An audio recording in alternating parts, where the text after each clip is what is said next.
on the screen, now it's time.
Alright, I'm nearly ready.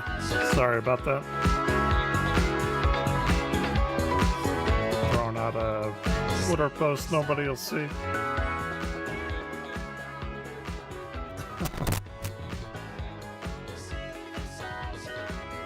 Okay.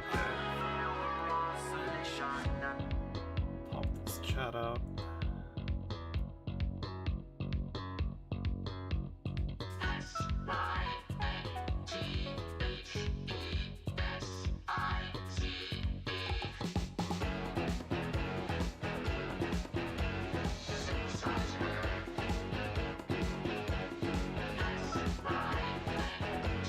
Alright. It's some YouTube videos going, I guess. Turn this down. Pretty loud.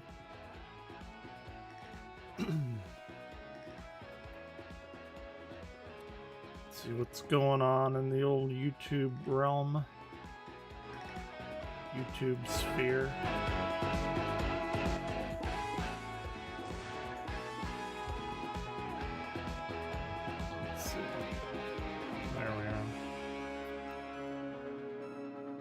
Why does that look like a piss yellow frame? When did I change that? Let's change it to a weird green color.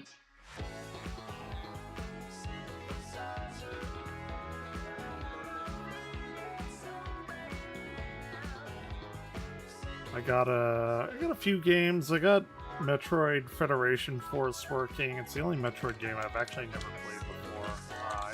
I did like the little tutorial or whatever, but we may play that at some point. I feel like I have to, because it is like Metroid, and I haven't played that before, so that one particular Metroid. Let's see if YouTube's got any weird shit for us. I mean, I'm sure it does, but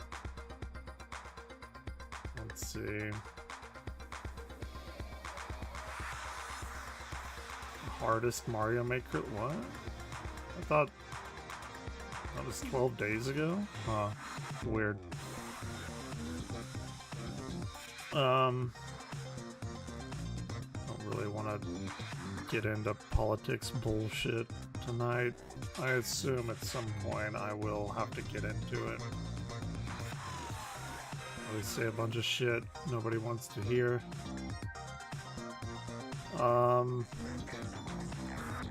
Gulliver's Incident. We could watch more Disasterthon. Like, that's such a good channel.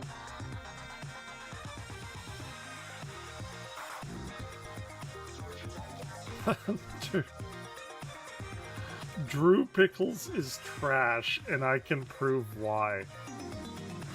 What the fuck? Like, what a weird thing to, like, pop up. I kind of want to watch it. Just for the absurdity of it.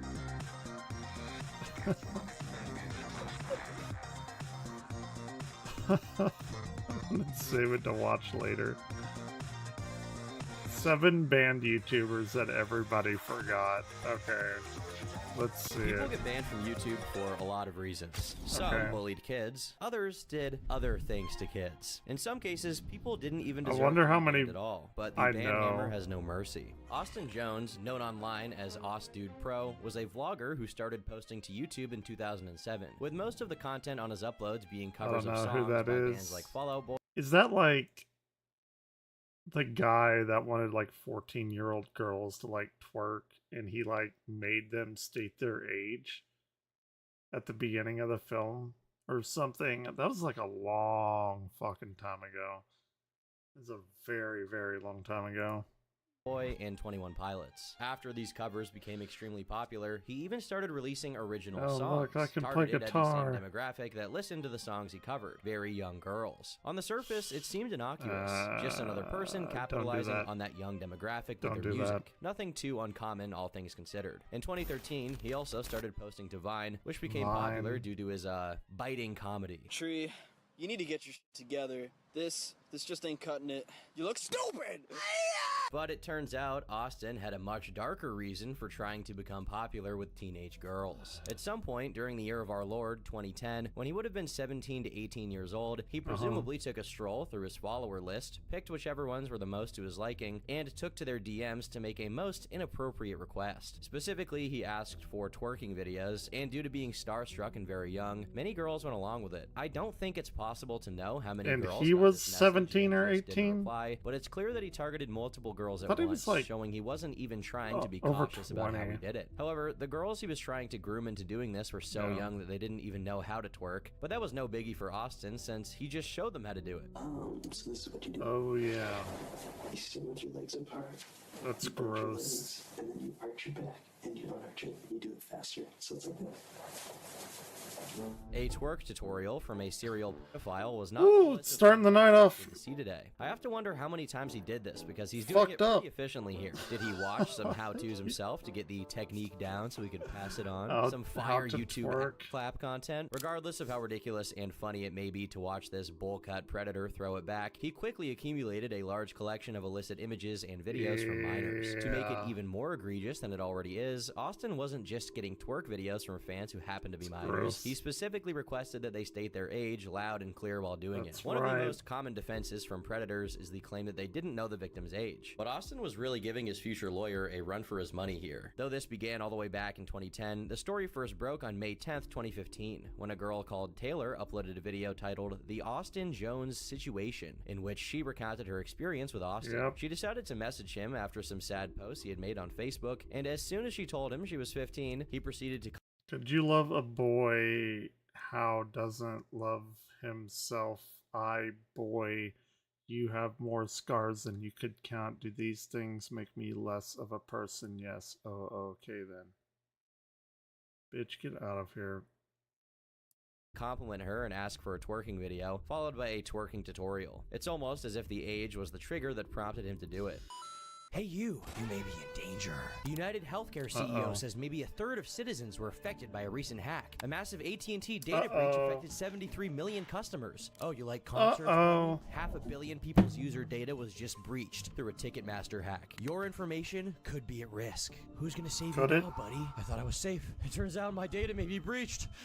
It's almost over. I didn't know that's what Turkey Tom looked like. With today's sponsor, Like at all. Aura. Data brokers are making a fortune selling your information to You gotta rogue watch callers, the ad. Hey man, just leave me alone. Spammers and others who want to learn about you.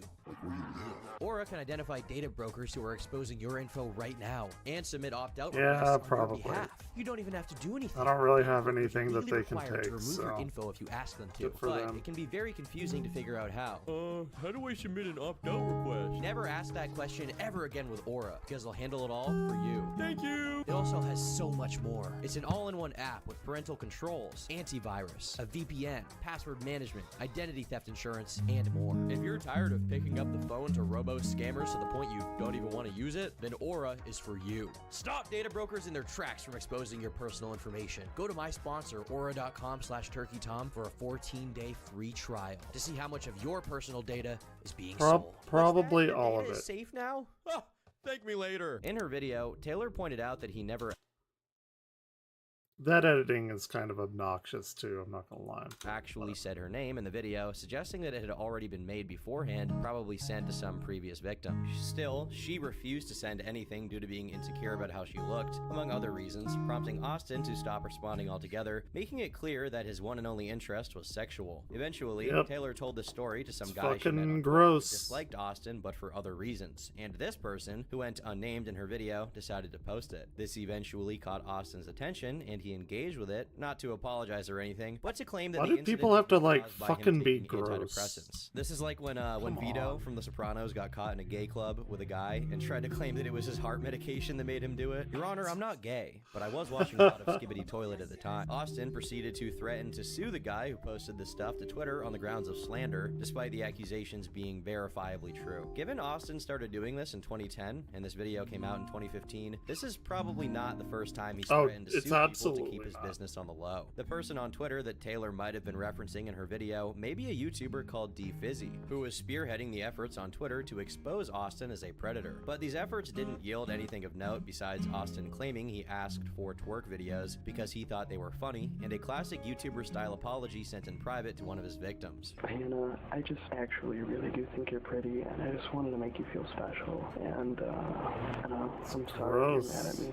I wonder if he really thought going, "Sorry I made you mad, girl," doing his best Swagapino impression would get him off the hook for soliciting minors. You should have tried that on the judge, too. Maybe just mew in the courtroom. As a consequence of this information coming to light, people made a petition to take him off the Vans Warped Tour, which did achieve its goal since he eventually left of his own accord. About a month later, on June 29th, he released another apology. This time, not in 90,000, private to one of his victims, but 2015. to his channel. I've recently come under some fire on social media for mistakes I've made in the past. I used to ask fans for twerking videos. Yes, twerking, the dance move. It's not something that I'm proud of, it's not something that I think is right, and I shouldn't have done it. In the video, he excuses his behavior with his depression, going into painstaking detail about all the tragedies that ever happened in his life, from his sibling dying to his bad relationship with his dad, as if any of it was relevant to him trying to watch underage girls twerk. He also brings up his self-harm tendencies and claims he was 5150'd for an unspecified Self-harming tendencies. time, and tries to defend himself from the accusations, saying, Nothing ever went further than twerking videos. There were never any nudes, never any physical contact. It never happened. he might have not been lying about this at that point, but it would eventually change. No one outside his circle took Really? his apology seriously, but his fans were unusually forgiving. The next year, after these allegations had already been made public, saw Austin's biggest growth so far, and he released videos without any backlash. In May 2017, he got to around 500,000 subscribers, and mind you, he only had 90,000 when his apology came out. The So he was just a singer, huh? Acapella. I thought he was a guitar player or something. thing about predators, though, is that they always reoffend. A slap on the wrist just meant he'd become more careful with his grooming. A court document shows that, in August of 2016, he began DMing a 14-year-old girl, feigning shock when she revealed her age, That's it. explaining how she was lucky he was speaking Okay, I'm 20. This is what I was thinking of. This to is her. what I He was. then asked her to prove she Alright. was his biggest fan, demanding exactly the content you'd expect, but this time involving actual nudity. In May 2017, he found another victim, referred to as Victim A. He offered her to do a tryout, or audition, which involved her doing the same thing. He actually framed the entire situation as if he was doing them a favor, which I can't tell if it's just a line he came up with to manipulate these girls easier, or if he actually believes that's the case. Following a criminal investigation by DHS, which included a summons to Comcast to provide the DMs, Austin was incarcerated in June 2017 and his house was searched. The illicit material was all found, and he confessed to everything during an interrogation. The arrest led to a media firestorm, with YouTubers and mainstream Yeah. media reporting on it. Austin faced up to 2017. 30 years in prison for the possession and procurement of illicit material containing children, with the prosecution arguing he had been caught talking to at least 6 underage girls between 2010 and 2017. 3 days after his arrest, he paid $100,000 bail, but was still kept under house arrest and wasn't allowed to access the internet. YouTube initially refused to delete the YouTube channel, refusing to comment Why? Why the fuck would they One of the reasons behind it, stringing the channel's existence along until 2019 when it was finally banned. Around the same time, he pled guilty and was sentenced to 10 years in prison. As of right now, his release is set for December 31st, 2027. 2027. When he gets out, I hope someone supervises what he's up to online. Otherwise, we can look forward to some more emo band covers, which are kind of good, and twerk tutorials, which are, you know, gross. He's a pedophile. At first glance, 8 Passengers was just like any other family YouTube channel. Created in 2013 by Ruby Frank, a mother of 6, the channel began as an attempt to slow down time as she realized her oldest was going to be 18 soon. Okay, I don't know this. I know of like the Daddy of 5 thing. Right? I don't remember this though.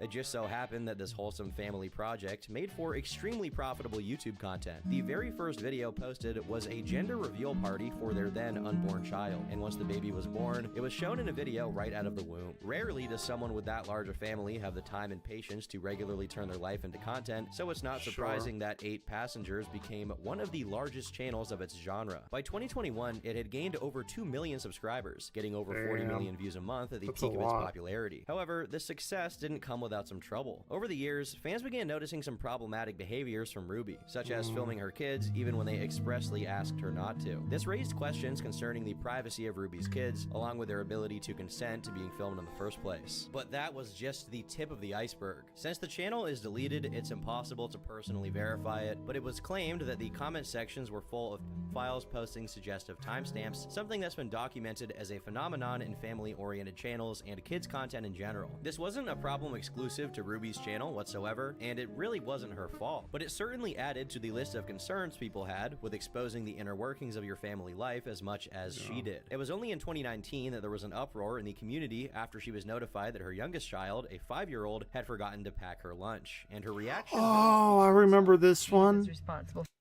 I remember this one because she got a fuckload of shit because her 5-year-old didn't pack her lunch, and then she was like, oh, well, she's just gonna have to go hungry then, which is like super fucked up. For making her lunches in the morning, and she actually told me she did pack a lunch. So the natural outcome is she's just going to need to be hungry, and hopefully nobody gives her food and nobody steps in and gives her— That is like super fucked up. Not like, it's fucked up that she's like, well, she's gonna have to go hungry. Like, that is almost, I mean, that is bad. But hoping that like nobody else gives her food and shit like that, that's really, really fucked up. her a lunch. In and of itself, this was more than enough to pique people's attention to the possibility that Ruby was an abusive parent, as dysfunctional food dynamics are often one of the most common manifestations of parental abuse. People began digging up other things, some of which were lighter in nature, like having kids do push-ups as a punishment, some of which were a lot more serious. I'm only gonna say it one more time, and then you're gonna lose the privilege to eat dinner. Based on the clips people collected from the channel's own uploads, the older boy, Chad, got the worst of it. At one point, he was sent to a boot camp called Anasazi, where he had to live out in the wilderness without electronics. This is what they said on the topic of why they did this. It's an accumulation of things over years, well before we ever started YouTubing or well before we ever got into social media. And it's reached a point where Chad needs to develop some very basic maturity and skills that he's going to need as an adult. And this is a chance for like a reset, like a start over, like a do-over, like a fresh beginning. Yeah. After spending over 2 months there, the family reunited in an emotional vlog, but the joy died down quickly as after pranking his younger brother by making him pack all of his things overnight, telling him they were going to Disneyland, Chad lost his bed privileges for 7 months. This isn't to say that doing that to your younger brother isn't a dick move you should be punished for, but 7 months with no bed is obviously crossing a line. That's the backlash Dude, against that is Ruby's so parenting fucked techniques up. was further I forgot compounded about on all TikTok, this. where a bunch of people were uploading snippets of her abusive behavior and getting a lot of views off of of it. Videos surfaced of her threatening her kids with severe punishments, including threatening to behead a stuffed animal belonging to one of her very young daughters. It got to a point where they could no longer afford to ignore it, so when Business Insider offered to interview them, they jumped on the opportunity. There, they shared several interesting details, including the fact that CPS had visited them only to catch Ruby baking with her daughter, and the home perfectly in order, prompting the person visiting to embarrassingly apologize and leave. However, none of the criticism was ever accepted even partially, as the couple relegated all of it to haters purposely misconstruing them. The interview didn't help their public image, and their reputation after this never really recovered. After this, their upload schedule gradually slowed down as Ruby searched for other avenues to make money. In mid-2020, she partnered with Jody Hildebrand, who used to be the family's therapist, in a project that aimed to be a support group for mothers, giving them advice and helping them treat those lost in the darkness of a distortion. With language as vague as that, you can be sure something strange is going on. Ruby's personal life and online presence were completely rearranged around this project called Connections, with some people pointing out it sounded a lot like a cult. She renamed the 8 Passengers Instagram to Moms of Truth and completely rebranded it, using it exclusively to promote this new project of hers. Let me tell you the truth. This world where there are gangs and there is distortion and there is lust and there are people who want to hurt others, that's not the real world.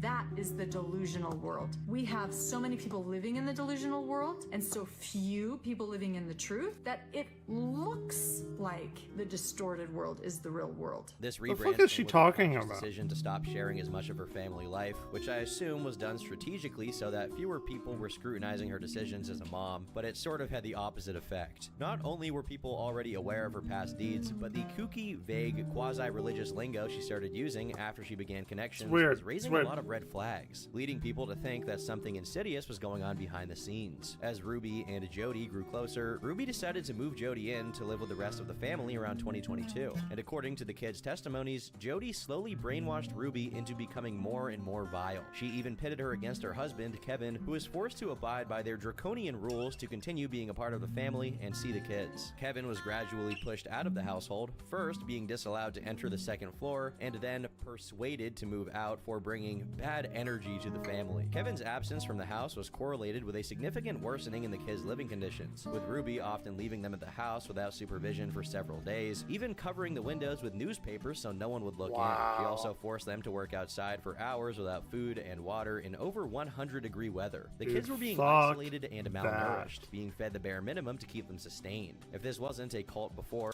And they had like 2 million followers on YouTube. They're probably making bank too. It's not like they ran out of money for food or anything. That's so fucked. It absolutely was now. In May 2023, Ruby and Jody relocated the family to Jody's house in Ivins, which no one, including Kevin, had any knowledge of. The abuse continued until the 30th of August, when Russell, the second youngest, managed to escape the house via an open window. He ran to one of the neighbors, begging him for food and water. The neighbor immediately noticed that Russell had tape around his ankles, looked emaciated, and had open wounds, so he called the police. I just had a 12-year-old boy show up here at my front door asking for help. Said he had just came from a neighbor's house, and we know there's been problems at this neighbor's house. He's emaciated, he's got tape around his leg, he's hungry, and he's thirsty. When the police came, they discovered the horrific living conditions the kids were in, prompting the CPS to immediately take the kids away. They also promptly arrested the 2 women, who were charged with 6 counts of child abuse. Following Ruby's arrest, her sisters also took to Instagram, saying the arrest needed to happen. One of Ruby's daughters, Sherry, posted to Instagram celebrating her mom's arrest. She had already moved out long before the arrest and tried to alert the police to her mother's antics, calling a wellness check on the family when she'd heard the siblings had been left in the house by themselves for 5 days. But unfortunately, nothing came of it. About a week following the arrest, the 8 Passengers channel was taken down by YouTube, and the rest of the related online presence was... Just going down memory lane, watching these shitty banned YouTubers, 7 banned YouTubers who everyone forgot. Slowly shut down. During the trial, Ruby went out of her way to make herself even more condemnable, accusing Russell of essaying his sisters, claiming he had admitted to it in front of her. There was no proof, of course. What there was proof of was Ruby referring to her kids as the spawn of Satan. This... Okay. I know a lot of people that refer to their children as spawns of Satan. Jokingly, but maybe not the best thing whenever... do you remember, she was that mom who, like, the one that I know, they already talked about it. Like, what put her in the spotlight was like her 5-year-old went to school because like they were supposed to pack their own lunch and her 5-year-old didn't. I guess she was in like kindergarten or something. And she was like, well, I guess she's gonna have to go hungry. And then she was like, and I hope nobody gives her food. I hope her friends don't give her food or anyone gives her food, and hope she learns a lesson. That's like the thing that really fucking set it off. I remember that. That was in like 2013 or 2015. Yeah, let's see. This is so fucked up. I will not feed. So her kids are the spawn of Satan. I will not feed a demon, she wrote an entry about her son, whom she calls a compulsive liar with a cold, dead heart.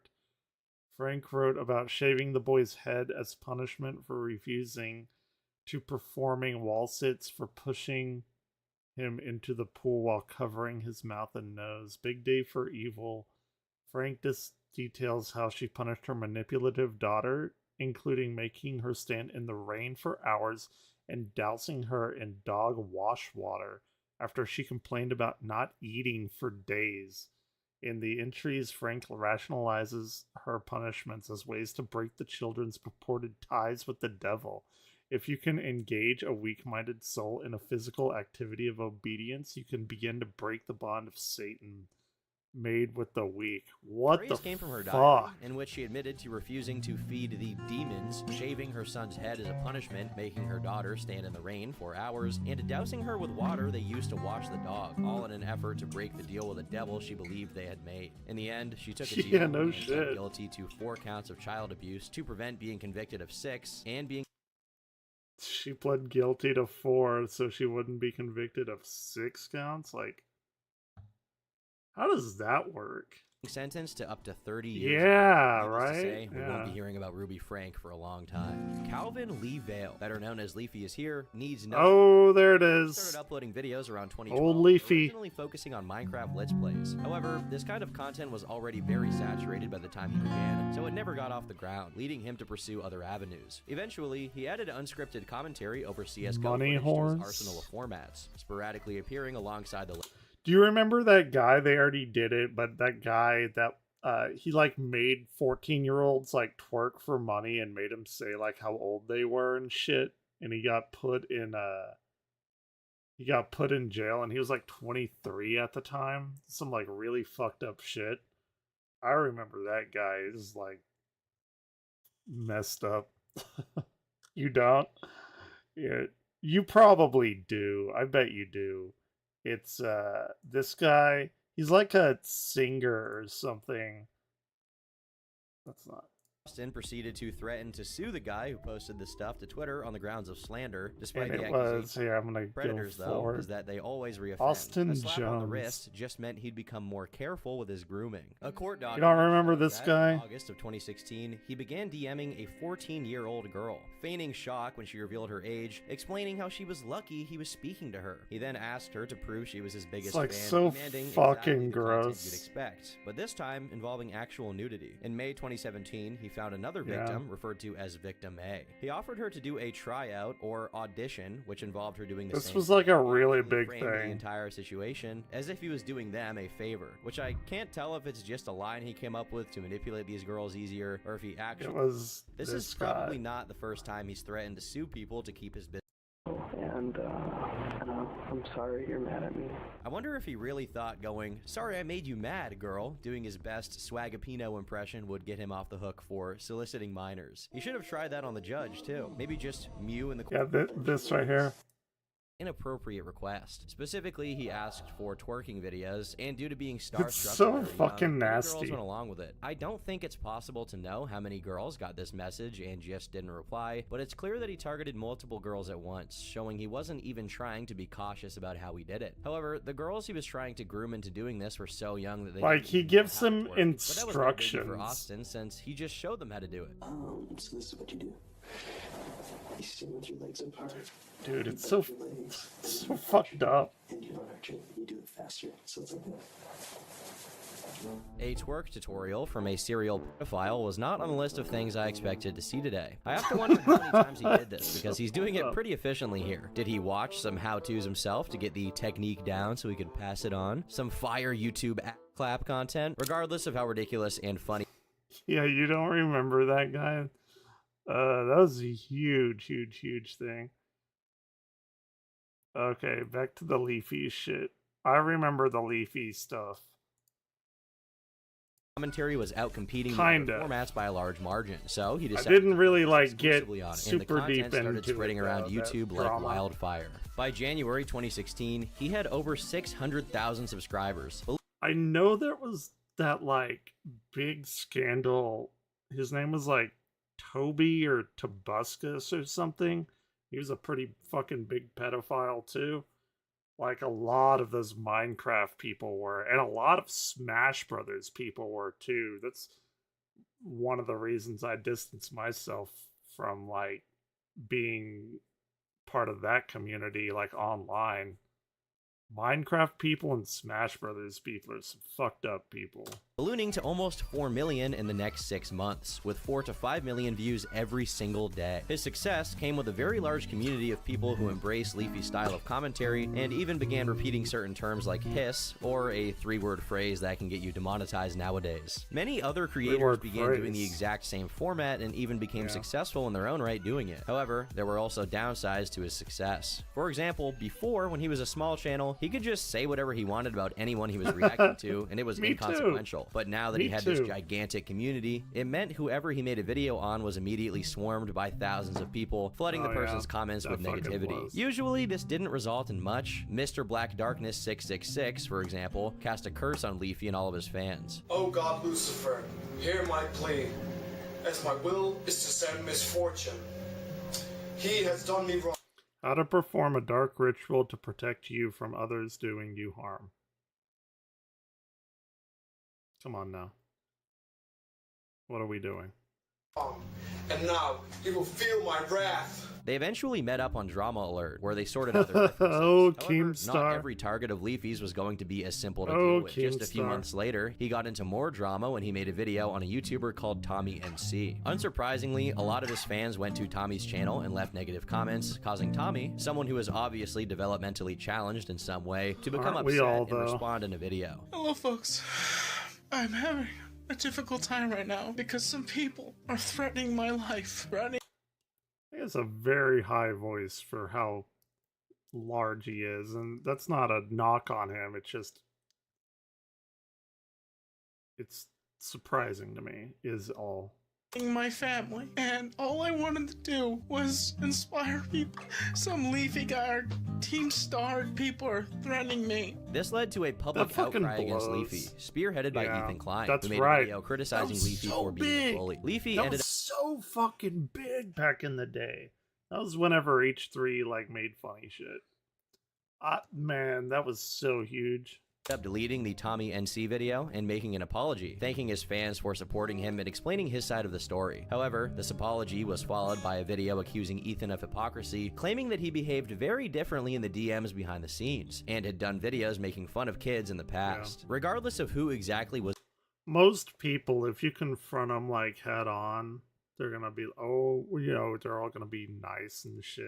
Like, where's the tough man now? at fault for the bridge between H3 and Leafy being burned, the end result was the same, and soon other bridges would go up in flames as well. In mid-2016, both iDubbbz and Pyrocynical came out against Keemstar, someone who, at least up until that point, was a close associate of Leafy's. However, soon after they made their callouts, Leafy jumped right on the bandwagon and made his own video, claiming Keem had been talking them to other YouTubers. Unaffected by this He drama, probably and maybe even was. propelled by it, Leafy continued to do insane numbers, nearing 5 million subs. The tide only changed in September when iDubbbz released the Leafy is Here content cop. Hailed by many as the greatest content cop video, it was the most effective critique of Leafy by far. There was no aspect of Leafy's format that went without criticism, from him repeating himself a lot and stretching out the transition slides to make videos longer, to going after low-hanging fruit targets with low-effort videos. Most memorably, iDubbbz claimed Leafy could dish it but couldn't take it, theorizing that Leafy was insecure about his chin based on a series of pictures where he went out of his way to hide it. The reason the content cop was so so effective is that in Leafy's response, he spends the majority of the video defending himself against the weak chin allegations, and as later proved by iDubbbz in his final video about Leafy, he had blocked the word chin or iDubbbz from being mentioned. His reputation, both among other creators and the community at large, was severely damaged, and there were very few people still in his corner, even if he still retained a decent amount of viewers. However, they were soon to go too, as his upload schedule slowed down, presumably due to how much of a negative experience it became to upload as frequently as he did, and eventually, in December 2017, he went on an indefinite hiatus. One factor that usually goes ignored when talking about Leafy's hiatus is the fact that he already wasn't in that great of a standing with YouTube, as he'd already gotten in trouble for making fun of trans activist Milo Stewart, and it was...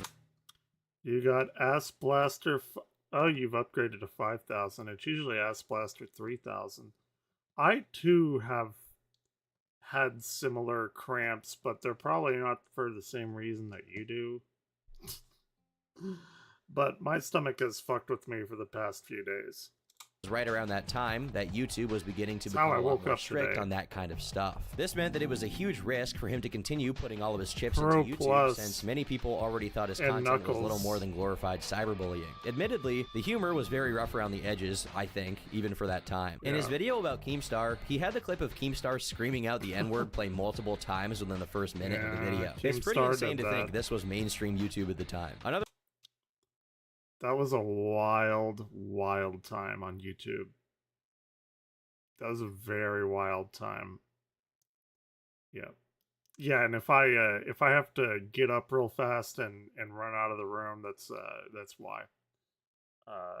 Another factor is that he infamously had a spat with Nick from the Hey Watch Your Mouth channel over allegations of underpaid editing work, which, though it wasn't too significant a blow for Leafy overall, probably made him more hesitant to work with other people on content. This meant that the brunt of his content was stuff he made on his own, and over the course of his uploads, Leafy makes it very clear that the grind, especially during the times he was uploading daily, was extremely exhaustive. After he took a leave from the internet, he did make some occasional appearances, such as when he gave an interview to Drama Alert in 2018, with the two now being on better terms, but still, Leafy was largely offline until March 31st, 2020, when, after iDubbbz transitioned, which I think is a very apt word to describe what happened to him, Leafy returned with a pair of videos targeted at him, one of which, called Content Cop, turned out to be a Smash Mouth parody, where he just called iDubbbz a cuck. This sparked a Leafy is Here revival, as despite how much hate he was getting a few years prior, people craved the lowbrow, politically incorrect content without even knowing it. He began to make the same exact kind of videos Ryan, what are you doing? But on everyone that had become relevant during his absence to the general public's acclaim, as he instantly started getting 1 to 2 million views per video. The most successful instance of him doing this was when he targeted Pokimane, criticizing her for supposedly having low-effort reaction content.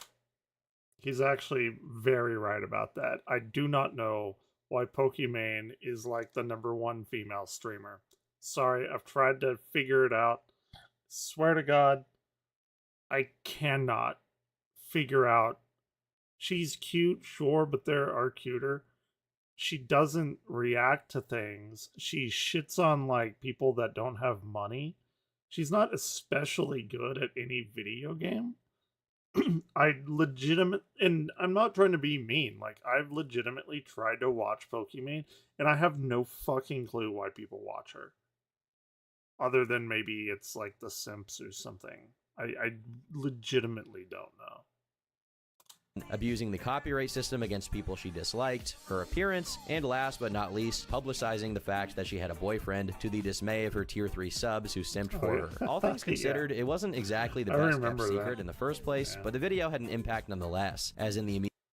Yeah, newsflash, if you're paying a cute girl online money because you think you're going to get with them, you gotta take a step back. You really do. It ain't happening. Immediate aftermath of the video's release, Pokimane Boyfriend started trending on Twitter. Leafy continued to release videos on anyone who crossed his path, and despite him being an obvious underdog, the audience was with him. The Terms of Service, on the other hand, wasn't. Eventually, he posted a video featuring an animation of Ethan Klein, his longtime arch nemesis, phantom taxing himself, which YouTube took issue with. Shortly after, his channel was banned by YouTube, citing repeated violations of community guidelines concerning bullying. This caused a bit of a stir, with many people blaming both Ethan Klein and Pokimane for for it, citing Ethan's connection to the then CEO of YouTube, Susan Wojcicki, though both he and Pokimane came out to deny these accusations. Just a few months later, Leafy's Twitch was banned as well, supposedly for hateful conduct and threats of violence against a person or group of people. How can they do that to him? I'm sorry, but like, how? Like, he was a pretty fucking big content creator, but like, Sniper Wolf didn't get banned for the shit that she pulled. Like, I really don't care one way or the other, but that's like really weird to me. Leafy continued attempting comebacks, and in December 2020, Keemstar announced Leafy's partnership with Red Bloom LLC, which made a new account for Leafy simply called Weefy as an attempt to ban Evade by having Leafy be the host of a show, but not the owner of the account. YouTube didn't fall for it and banned it as well. He then tried to make a third account called Lucky in 2021, but the ban hammer swung mercilessly. In 2023, he attempted yet another comeback on Rumble, where he got relatively decent views for a while. However, he stopped streaming in September. Am I on Rumble? I don't know if that he just lost interest in making content due to how reduced his reach had become and his content having changed from its original format to him often just gaming with random people. It's quite possible that the stream stopped because he got banned from Twitter, since he was getting a lot of traction on there for saying wildly offensive things that I can't repeat, and for having fallen off terribly in the looks department. Someone needs to get this guy working out ASAP, or he'll be... Yeah, the guy's starting to look like me. His arch enemy, Ethan Klein. Not in a fat-phobic way. Regardless, it seems that his ban made him become demotivated, as his send-off Instagram post read, "See you in 6 months to 5 years when I get unbanned off one of these websites again. Thank you for all the support and money." Eventually, we may see more Leafy, but as of right now, we can be sure he won't ever be back on YouTube. Lieutenant Corbus, real name Sophia, was another member of the commentary YouTube scene who became known due to her being just 11 years old. She shocked people by... Is she like a Lil Tay? Remember that girl, Lil Tay? She'd like I guess her parents or something gave her a bunch of money, and she would say all this like crazy shit. She was real young too. She was like not even a teenager at the time. How she spoke in her videos, often cursing and talking about very explicit topics. The novelty of her content was that she was as articulate as other commentary people who were significantly older, which you could see as a merit of hers, or a sign that the commentary community wasn't that bright to begin with. In her own words, you remember a Lil Tay, I think? Girl like had a bunch of money, and she's like, "You bitches are blah blah." I guess this girl's kind of like that. She saw herself as an amalgamation of multiple other YouTubers. I don't remember her. Sneeko and H3H3. The specific video of hers that put her in the spotlight was released in early 2016 and consisted of her commenting on the Fine Bros React World controversy when the Fine Brothers attempted to trademark the word react. I remember that. They basically made a video that's main idea was just about licensing reaction videos as a whole. That means if you make a reaction video, you pay them royalties. You can't license something that widespread just because you're like pretty much the biggest company. I'm unfamiliar with this girl. Because you definitely were not the first people to make reaction videos. On March 9th, the video made its way to Pyrocynical subreddit, getting a fair amount of traction, but nothing compared to when it caught the attention of Pyrocynical himself, who gave her a shout out in a video uploaded soon after. This became the defining moment of her career, as she grew from basically nothing to over 60,000 subscribers in a day. Seeing this monumental growth, Keemstar also decided to platform her, which further boosted her popularity. About a week later, Corbus had over 180,000 subs. This girl, I don't know, Lil Tay was dumbass. Yeah.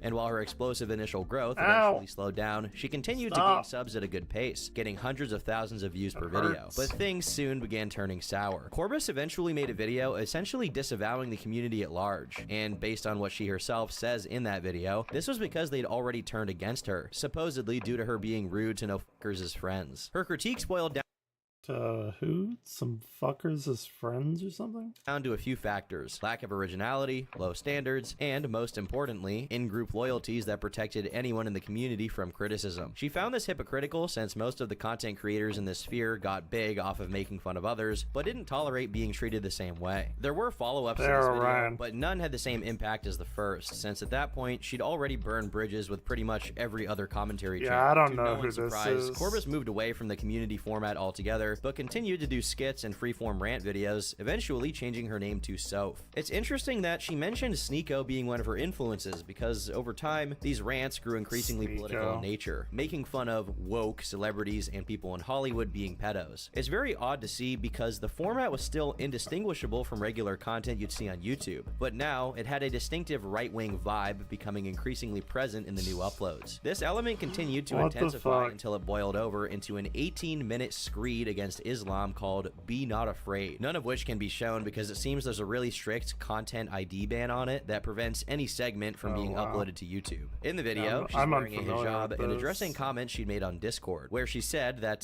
there should be a second little mustache man to go gorilla mode on the Muslims. Can't really get more specific than that, thanks YouTube. This once again got the attention of the commentary YouTubers she'd already beefed with in the past, with the fuckers making a video criticizing her views and accusing her of Islamophobia. This became much larger than YouTube though, with mainstream media outlets like BuzzFeed making articles about her, which ended up having the opposite effect as she was now nearing 1 million subscribers. Despite being that's if you put somebody in the spotlight, they're gonna blow up, even if they say the most heinous shit.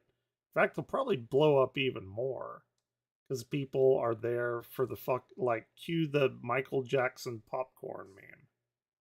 Being just 14 years old at the time, she became one of the biggest voices in the right-wing sphere of YouTube, which again, you can either see as a merit of hers or a fault of that community. She went on to take part in many political shows, from Destiny's Stream to Ethan Ralph's and even Alex Jones. Many people, particularly the journalists who had covered her, had already begun calling for her to be deplatformed for quite some time. But surprisingly, she stuck around on the platform well into 2019. However, it seems Soph decided to go right ahead and get herself banned. First, she uploaded a video called YouTube Parental Discretion Advised, which had an intro sequence featuring an image of Nasim Agdam, a psychotic vegan woman who attempted to shoot up YouTube. Oh, there's that other vegan lady too that I wanted to watch. Jokingly made death threats against Susan Wojcicki, who was the CEO of forgot YouTube about at the that. time. I was gonna watch that The attention yesterday. of the police, though they deemed the threat not credible. Then she posted Pride and Prejudice, which was essentially another Be Not Afraid, but this time targeting the LGBTQ+ community, and YouTube promptly banned her for having 3 TOS violations within 90 days. Soph's response was to tweet out an image of herself holding a firearm with the words, "YouTube headquarters, here I come." After her ban, she stuck around on Subscribestar and Gavin McInnes' subscription website Censor.tv for about 2 years, though she's since become inactive on those platforms as well. The last bit of notable online activity she had was on her long-forgotten second channel, which she suddenly began uploading to in 2022, but once the videos began getting traction again, YouTube caught on to her ban evasion and terminated this account as well. She's still occasionally active on Twitter, but it's unknown what she's up to nowadays. Futuristic Hub, real name Brian, is very much unlike other people on this list. I do not know who this far is. Beyond his most popular channel. Before he was a YouTuber, he was allegedly involved with scams like MrCashGift.com, which, based on the site's own about section, was a run-of-the-mill pyramid scheme where you'd get gifts from the people you recruit. There were even videos featuring him from the website to prove his association with it, and though he eventually admitted to his involvement, he claimed that he was unaware of its true nature and fell for the scam himself. Brian's first YouTube account, Life in a Tent, was made in 2010 and had the kind of horrible formatting and appearance you'd expect from a channel from his era. There are even annoying orange-style creatures on the side here, like monuments of a lost civilization. Soon after the channel's inception, the format of the content began mimicking Ray William Johnson's Equals 3, with simple commentary and reactions to videos that were viral at the time.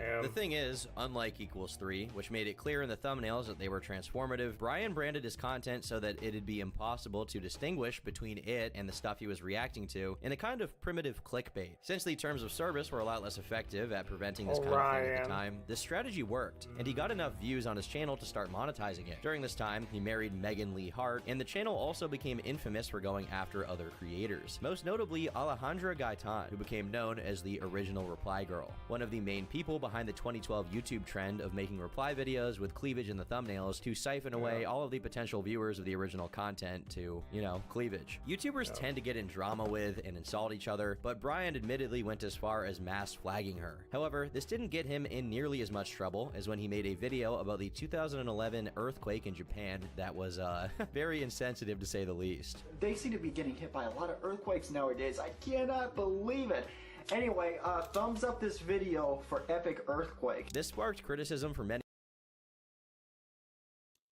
I am not saying that I would punch that guy in the face, but he has a very punchable face. other YouTubers, including one Blackbuster critic, who invited him to an interview and confronted him not only about the earthquake video, but also about the scam stuff, which is where we get his admission from. Soon after, the heat from other YouTubers became heat from YouTube itself, and Life in a Tent was removed for violating community guidelines regarding spam content. Shortly after, Brian tried to... I got strikes for that one time, and they wouldn't fucking tell me why.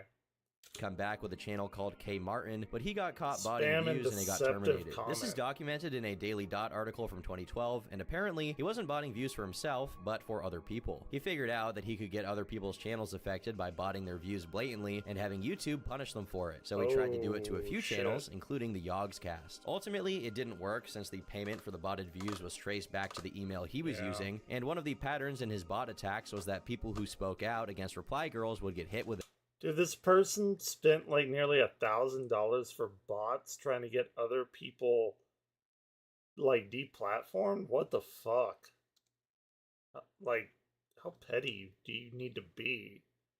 This is because Megan, his aforementioned wife, was one of them, which gave clear motivation to the attacks, and also explained the targeting of the original reply girl, who could have been seen as competition. Either way, these particular plots of his were foiled, and both he and Megan were found to have been suspended in previous accounts of theirs, and had their channels terminated I've for never it. About heard a year of this later, dude. Brian made two other channels, Futuristic Hub, which uploaded Minecraft-related animations, and Video Games, which began with gameplay videos and slowly evolved to focus on things like Black Ops 2 montages. While Futuristic Hub was all his, the Video Games channel's ownership was shared with a man called Marco Princip. But to say they were behind the channel is facetious, since it was actually operated by two other people, Brandon Keating and Ty Moss. And based on information revealed much later, there was an agreement between them that gave Brandon and Ty partial control over the channel, as well as the right to a share of its revenue. By late 2014, both channels were doing very well, far better than Life in a Tent had ever done, with Futuristic Hub getting hundreds of thousands and occasionally over 1 million views on a video, while the Video Games channel had over 2 million subscribers. However, this grace period wasn't going to last very long. In 2015, his reputation as a mass I can't even get over making the rounds 400 once again. In April, the information made its way to Keemstar, who proceeded to, for the course of the next 2 months, well into the next year, rally against Brian and band together with other people he'd allegedly been targeting, including Leafy, Quebblecop, Syndicate, and others, claiming that the flagging had evolved to outright stalking. In response, Brian declared he was going to sue him for defamation, and at one point even called the police on Keem, alleging he'd been swatted by him with no evidence. Oddly, while Brian was gaining infamy for his lawsuit debacle, none of it reflected on his Futuristic Hub YouTube channel, which was fast approaching 1 million subscribers. However, the popularity that this channel was getting in and of itself was becoming an issue, since while the content was marketed to kids who played Minecraft, there were other inappropriate themes Yeah, she has like square titties or something, I guess. in them that a kid obviously shouldn't see. All of these elements came together at once in mid-2016 to cause Brian's ultimate downfall. First off, the two guys actually responsible for running the Video Games channel sued Brian and Marco for purposely delaying and refusing to pay them, and won the lawsuit for a big chunky $20 million, with the additional bonus that they got the rights to the channel, which still exists to this day, though it's inactive. If that wasn't bad enough, Repzion, who knew Brian back when he was Life in a Tent, commented on the lawsuit's You don't result hear by about revealing any that of years these prior, people Brian anymore. messaged him asking for him. Damn, like, this is a blast from the past. Like, YouTube's completely fucking different now. Well, kind of.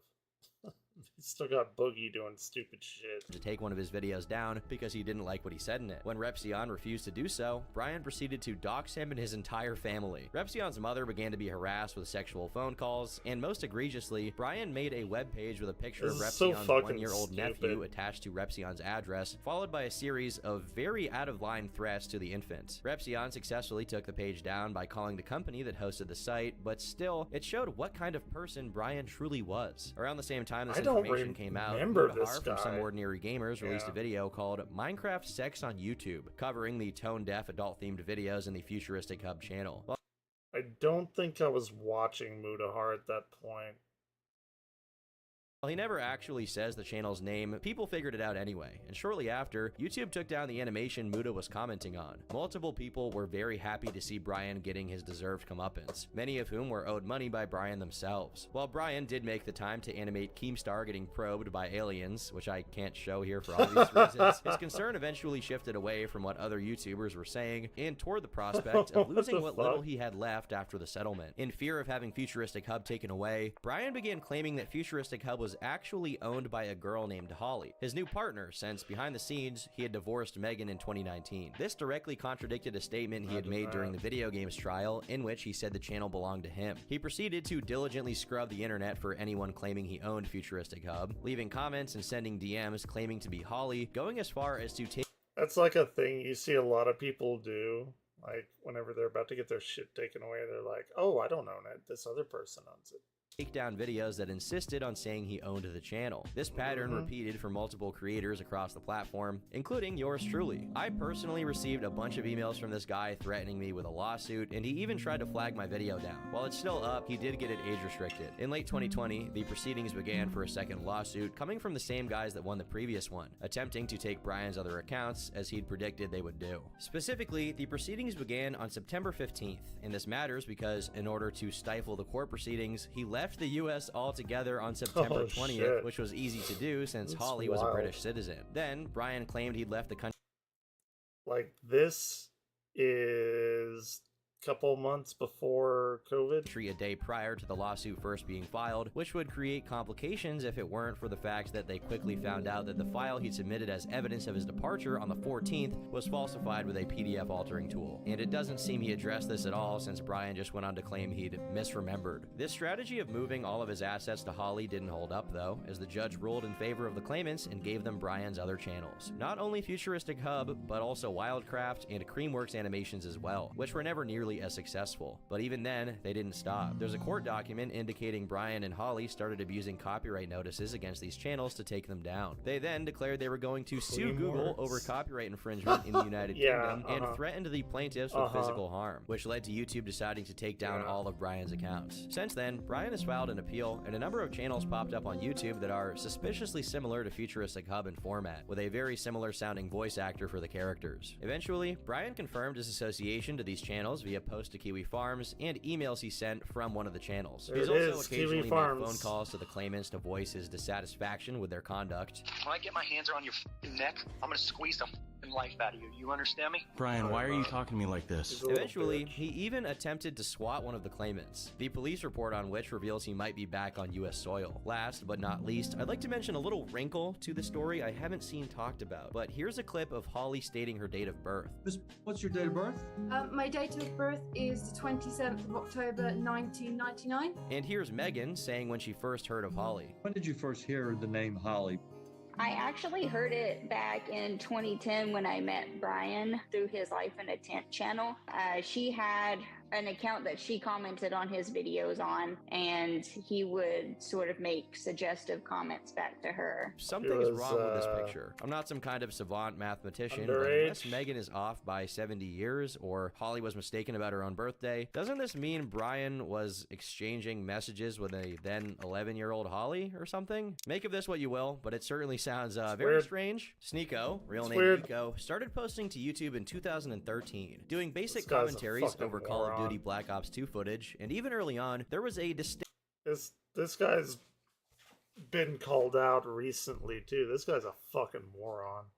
Tendency towards speaking about politics in his videos. I am not a feminist, and for some reason that means I'm against gender equality. Whenever I tell people that I don't consider myself a feminist, I get the same response. Feminism is for equality of both genders. One, if that was true, it would be called humanism. It's already hypocritical in the title. That's like saying white supremacy is for the advancement of all races. His content didn't really go anywhere at the time, and his first real chance at exposure came in 2014 by means of Keemstar offering him the opportunity to read a letter from FouseyTube for a video. However, when the recording got back to Keemstar, he found the quality subpar and decided against using it, which upset Sneeko, who went on to release a video attacking Keemstar over it, though it was privated shortly after. Sneeko's contention was that Keemstar never really gave his reading a chance, and based on the conversation they eventually had during a live-streamed podcast, it's not a lie. You went and started messaging me at 3 a.m. and you said, I picked you out of hundreds that asked me to do the reading. Part of me knew you were going to fail, going in, to be honest. I just wanted a reason to call you a loser, and now I have it. How is he supposed to pass that test? But I mean, is there a possibility that he would have done a good job? Is But is who there a determines? possibility? Who determines it? That's Me, mother. Yeah, it's Keemstar's show. You wouldn't know. You didn't watch it. However unfair a situation he found himself in with Keemstar, he was given a much fairer shot by someone else you might have heard of, Mr. Beast. At the time, Really? Sneako and Mr. Beast were doing the COD gameplay commentary format and interacted positively with each other's comment sections. Eventually, when Mr. interesting. Beast started popping off, he offered Sneako a job. Jumping on the opportunity, Sneako appeared in one of Mr. Beast's videos released in 2018, where they built a car out of big fake Legos. The video did very well, but Sneako wasn't very happy, feeling that Mr. Beast's content was too commercial and sanitized for him. Eventually, this dissatisfaction boiled over into an expose of Mr. Beast, significantly less justified than the one he did against Keemstar. Unsurprisingly, he was fired for doing this, and eventually came to regret. Dude fucking fucked that up real bad. Started exposing Mr. Beast. Making such a foolish decision. And Yep. a few years after that, he even showed some gratitude to Mr. Beast for teaching him more about how to succeed on YouTube. Sneako continued to pave his own way on YouTube for a while, and while his content wasn't yet profitable enough to sustain him, he worked briefly as a model for Nike. He later came to regret this as well, but fortunately for him, he no longer had to do this kind of work, since by the end of 2018, Sneako released what became his most successful video to date. The video was pretty simple. He interviewed people on the street, asking questions such as, is it okay for a white person to say the N-word, or would you say the N-word for $1? Can white people say the N-word? Hell yeah. Hell no. If they want white people can't say the N-word. No, they can't. No. No. Why not? Because they can't. Bye. No. This got over 10 million views, and it set the tone for what kind of content Sneako was going to make going forward. Yep. With the newfound popularity, Sneako began posting all kinds of videos, including vlogs and political content. And this is what most people remember him for. These vlogs had good direction and photography, especially for YouTube standards, and featured music quite prominently, which made the content very unique and recognizable. He also tried his hand at stand-up comedy, but it wasn't nearly as successful as his YouTube stuff. In August, he revealed he dropped out of college to focus exclusively on making more content, which was soon followed by his new series. It's probably the smartest decision he's ever made, to be completely honest. Called the 1 Minute Podcast. This series took the format of Steven Crowder's Change My Mind videos and made it so that each interview only lasted 1 minute, with multiple topics being covered instead of just one. Where do we go when we die? When we go? Up God's ass. Probably heaven. I think we just disintegrate. I used to smoke crack. This format, especially with the frequent cut. What happens after you die? Well, the same shit that happens before you die, except you're no longer a part of it. That's my answer to that. To keep the videos very dynamic was very promising and was already becoming very successful, and his channel was thriving. However, it all came to a screeching halt when the pandemic began, making it impossible for the videos to be made. The momentum he had garnered was well on his way to die off completely, but even then, Sneako could have easily maintained some of it if he tried different formats. He had more than proven himself capable of coming up with good ideas for videos. However, he decided against any good idea he had when he posted a video where he praised the movie Cuties, a French movie that sexualized actual Oh yeah, that's where I heard him. He likes that Cuties movie. It's a fucking weird guy, man. This is clickbait. This was a pretty good movie, and everybody replying like, I'm unfollowing you. This is the limit, Sneako. This is the limit. I can guarantee you, none of you saw the fucking movie, dummies. How do you criticize a movie that you didn't see? His claim was that the movie's marketing was just clickbait and that the movie itself wasn't, I feel like, at all. Now, I'm not a movie critic, nor have I watched the movie, but I don't think anyone should, since merely checking the parent guide on IMDb for it tells you it features frequent zoomed-in shots of preteen girls as they dance suggestively. Even if the movie was documenting how that stuff exists, explicitly showing it is still wrong in my mind. Additionally, it's easy to glean from any synopsis of the movie that the plot consists of a girl with a strict Muslim mom who finds liberation in sexual dancing. It's pretty indefensible, and his audience definitely posted it. Around the same time, he broke up with his long-distance girlfriend after he had cheated on her, prompting D'Angelo Wallace, a fellow YouTuber, to say, Sneako's made for the streets. Now, given what Sneako did, you'd probably expect him to exercise a little bit of humility. I mean, he did basically talk about what he did. I don't believe that he can play that keyboard. Maybe he can. It's actually not hard. Never mind, I'm gonna withdraw my statement. Publicly to everyone, right? But instead, in response, Sneako made a half-hour roast reacting to a documentary made by D'Angelo. While he didn't suffer a loss of reputation or audience, it was clear from this video that Sneako was embarrassed about him having cheated and reacted way out of proportion to D'Angelo's comment. Soon after, Sneako, like many other content creators during this particular era, transitioned into streaming and repurposed his second channel, Sneako, around it. This coincided with the extreme surge in popularity of Andrew Tate's content, which Sneako latched onto hard. Basically, Tate was doing everything Sneako wanted to do, which was to get an insane amount of views by riling people up. Old viewers of his channel probably remember his original personality. It was very different from the person he eventually became, even if some elements. Maybe he was like not completely off the fucking deep end when he first started, but that cuties thing was like really fucked up. And stayed the same. He became much more aggressive and talked much less about how self-conscious he was in him striving to be a successful alpha male YouTuber.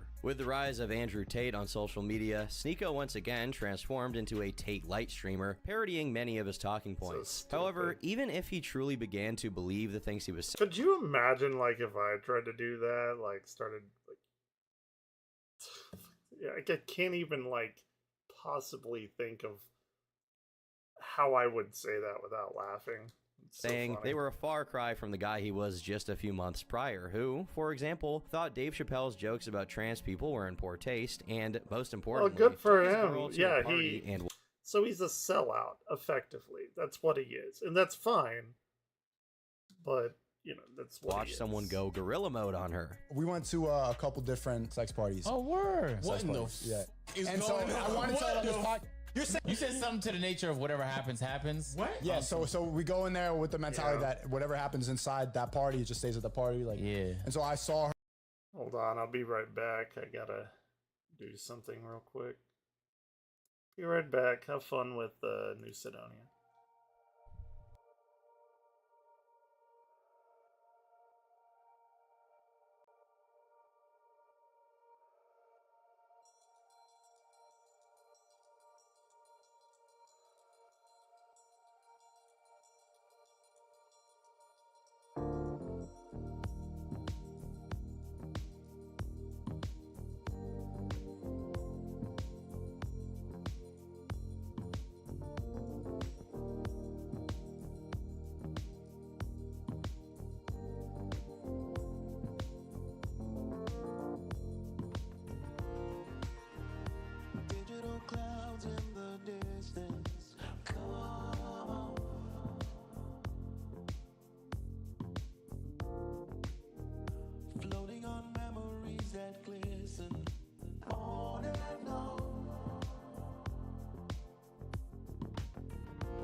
Alright, I'm back. Sorry about that.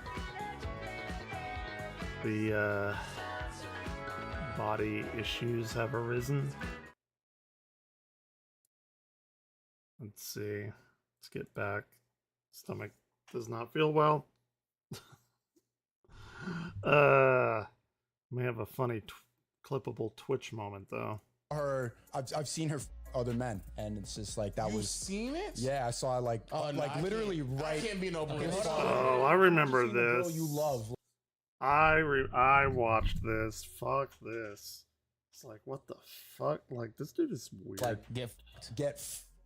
yeah, I do. I love it. Yeah, I love her. Evidently, this wasn't some extraordinary act of betrayal, but something Sneako agreed to as they were in an open relationship. Later on, he tried to downplay this traumatic experience and qualify that he was also performing the gorilla act with the girlfriend of the guy who cucked him, but no matter how much he openly joked about it, it simply didn't jive well with the new identity he had taken up, making him a laughingstock for much of his own audience. Sometime later, a YouTuber named Brandon Buckingham messaged him and invited him to do a boxing match at a time when influencer boxing was really taking off. This was a business opportunity that, without Brandon, Sneako probably wouldn't get, since the person who owned Happy Punch, the company hosting a lot of the events, happened to be Keemstar, who still didn't want to work with him, possibly because he still held a little grudge over the whole voice acting thing from 10 years prior. In return for Brandon having gone out of his way to convince Keemstar to let Sneako fight in one of the events, Sneako asked Brandon why he's on his This made Brandon mad, and he proceeded to joke about him and his boys running a train on Sneako's ex-girlfriend, essentially making fun of the open relationship. Sneako, in what's probably the greatest act of cowardice so far, tried to dress this up as if Brandon had threatened to rape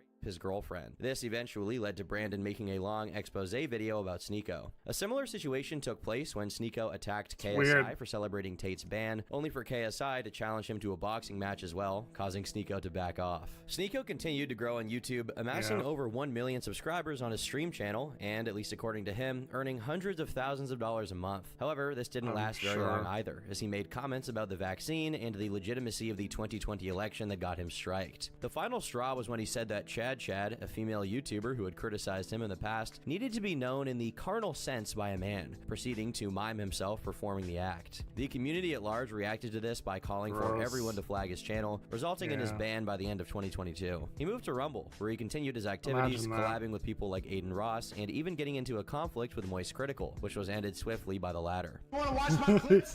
Watch my Don't fuck with Moist Critical. It's gonna take him down. clips I'm watching, you were? Now, the reason he keeps saying watch my clips while threatening me here is because during the stream, I couldn't watch him live because he just kept shouting slurs. So I said watch my clips to see what I was saying about you. I had to communicate via Twitch clips. And I'm sorry to be that guy. This is like the grammar police. I remember He's this. a fucking imbecile. You absolute buffoon. What you have there is not clips. These are mags. They're mags, not clips. You absolute dummy. The same way that This was a mic drop if there ever was one. Mag. They're all mags. Stop saying clips. You look fucking stupid here. As wild as they are, the latest developments in Sneako's life are just more iterations of the same patterns we've already seen. He temporarily latched onto Kanye when the latter gave him the opportunity to be a part of his election campaign's team, marking a noticeable uptick in controversial political talk. But Ye dumped him not long after. Then came Sneako's Muslim arc, which many say, with good reason, was influenced by him glazing off of the Tate brothers, who have also promoted Islam in the past. However, this decision led people to recall his cuties controversy, since due to Muhammad's first wife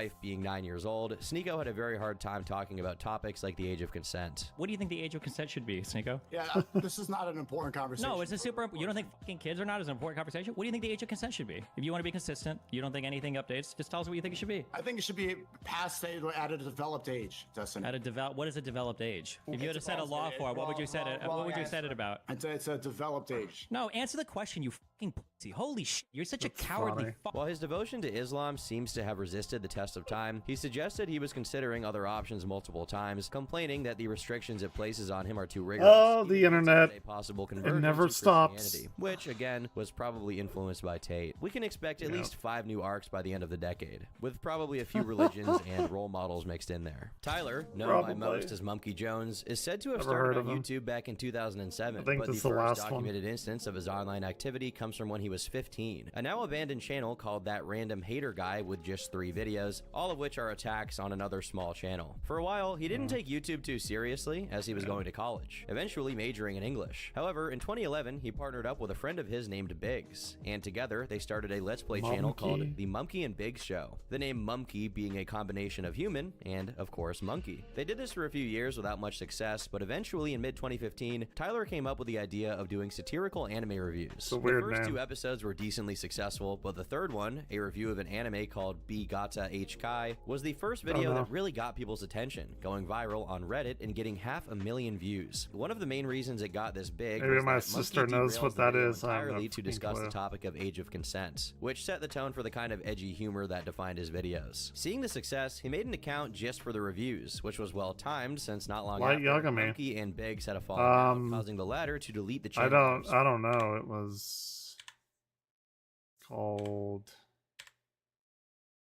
You Got a H Kai on Reddit and getting 500,000 views. One of the main reasons it got this big was that Mumkey derails the video entirely to discuss the topic of age of consent, which set the tone for the kind of edgy humor that defined his videos. Seeing the success, he made an account just for the reviews, which was well timed since not long after, Mumkey and Biggs had a falling out, causing the latter to delete the channel out of spite. He began dedicating all of his time to the reviews, which is when he first introduced the monkey mask, which became a staple of his channel. But the first sign of trouble came when Mumkey reviewed the anime Boku no Pico, which is infamous for fetishizing the feminization of extremely underage boys and featuring explicit imagery of them. Mumkey got 2 strikes for sexual imagery, prompting him to make yet another channel just called Mumkey Jones. All reviews were now moved into the new account with heavy censorship to prevent any further issues. Tyler soon began expanding the scope of the content to more general topics, reviewing the Bible, Cory in the House, and a bunch of other non-anime works. Cory in the August House. 2016, he became a part of the Procrastinators podcast alongside 4 other YouTubers. What do you want, Ryan? His then best online friend, Digibro. The podcast was much milder in tone than his usual content, being centered around nerdy topics in general, with a particular focus on comics. However, as Digi eventually revealed, Mumkey maintained a friendship with several trolls, and not the kind of troll that does what they do with an objective, but the kind that does it for its own sake because they find flooding comment sections with insults kind of fun. Despite all members of the podcast telling him to stop associating with these trolls, he ignored them, which soured Mumkey's relationship with the rest of the group, leading to him being kicked out. From 2016 to 2017, Mumkey was served 2 community guideline strikes, one of them being for a video of his titled Top 10 Most Lethal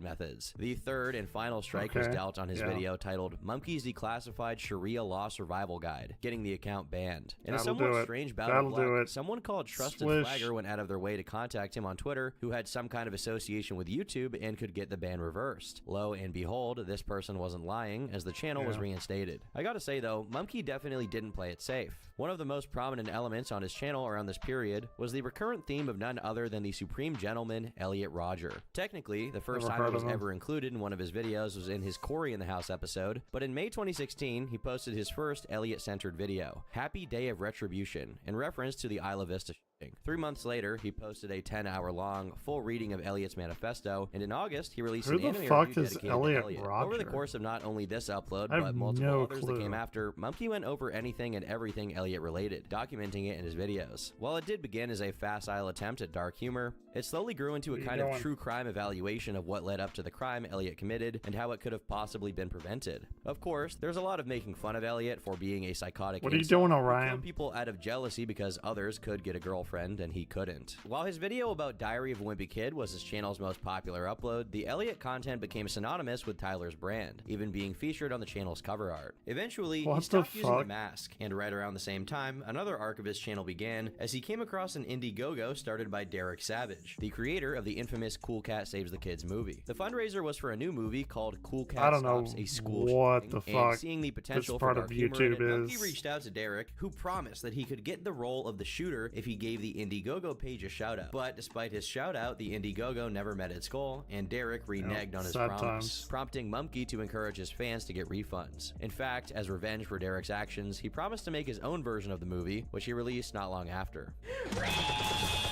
This wasn't the only controversy he got involved in that year. The last of his videos on the Wimpy Kid book was about how Jeff Kinney, the author, was a sociopath. He then created...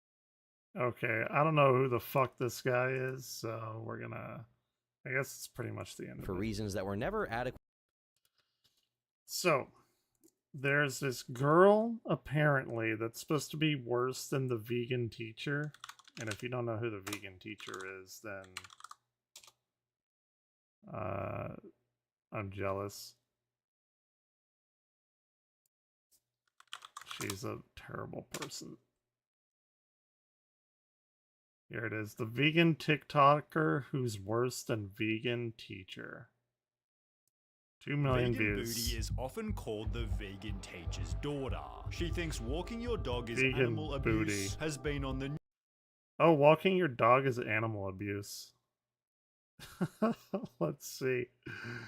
My sister has like so many animals. Let's see what happens. news for calling horses slaves and believes Yeah. it's okay fighting butchers, service workers, and even children at their birthday party. The government has banned her What? from living in her hometown, and her first viral video will start to show you why. The Okay. event scene behind her is the Million Paws Walk, where families meet to walk their dogs together and help raise funds for animals in need. Well, How is that bad? They're raising money for animals in need. Vegan Booty called the event The most violent thing that you could ever participate in. protesting that every animal should be treated the way that dogs are. Why Wait, what? would you love one but pay for the suffering and abuse of other animals? Pigs are Because pigs are fucking delicious. What is she talking about? in fact more intelligent than dogs. Hypocritically, Probably, but they're also more delicious too. herself, which she tied to a leash and used it to pull her while she skated. Of course she it's did. pretty funny how you are protesting, yet you have a dog pulling you. Pretty hypocritical, and the hypocrisy didn't stop there, because Vegan Booty then showed up at a charity football match, disrupting 35,000 spectators because she thought her cause was way more important. Yeah. In a satisfying turn of events, she was fined $1,800 for the stunt, yet this wasn't too expensive for the exposure it provided. Yeah, Would you do no it shit. again?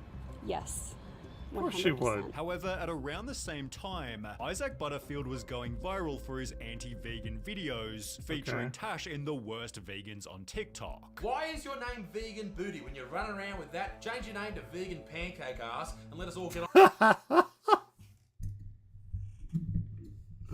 Got him. Got him. their lives. This gave Tash a chance to respond, although she was met with a brutal dislike ratio, Oof. as Isaac's audience offered Oof. their very first downvote. He'd therefore slam Vegan Booty again. Meat's amazing, it's delicious, and guess what, bitch? He's I'm right. gonna have a big dirty steak for dinner. I might put some wieners in my mouth later. In hot dog form. I hope you enjoy your broccoli, you tiny little child. Yet with I had comments such as broccoli "This earlier came too, from though, Isaac's channel, so- this was only helping Vegan Booty grow. She'd use her newly found fame to launch a vegan clothing company, spoofing the anti-social social club to instead read anti-animal cruelty club. Well, Isaac then Okay. launched his own anti-vegan social club, leading Vegan Booty to call in heavy reinforcements. She'd discuss is Isaac Butterfield's anti-vegan club responsible for this vegan phobia, with no one other than that vegan teacher. Nobody has vegan phobia. Phobia is an irrational fear of something. We just think you're like the dumbest fucking people to exist. He literally has shirts made that say anti-vegan club. The pair became so close that they'd call each other family. Hi, sweetie. How are you? Well, here it is. Hey, mom. How you going? However, it was obvious Vegan Booty was the crazier of the two. She began infiltrating. That is a very powerful statement. Because I follow Vegan Teacher. Not explicitly. I know her workings through Augusta Duck, but that is a very, very bold statement.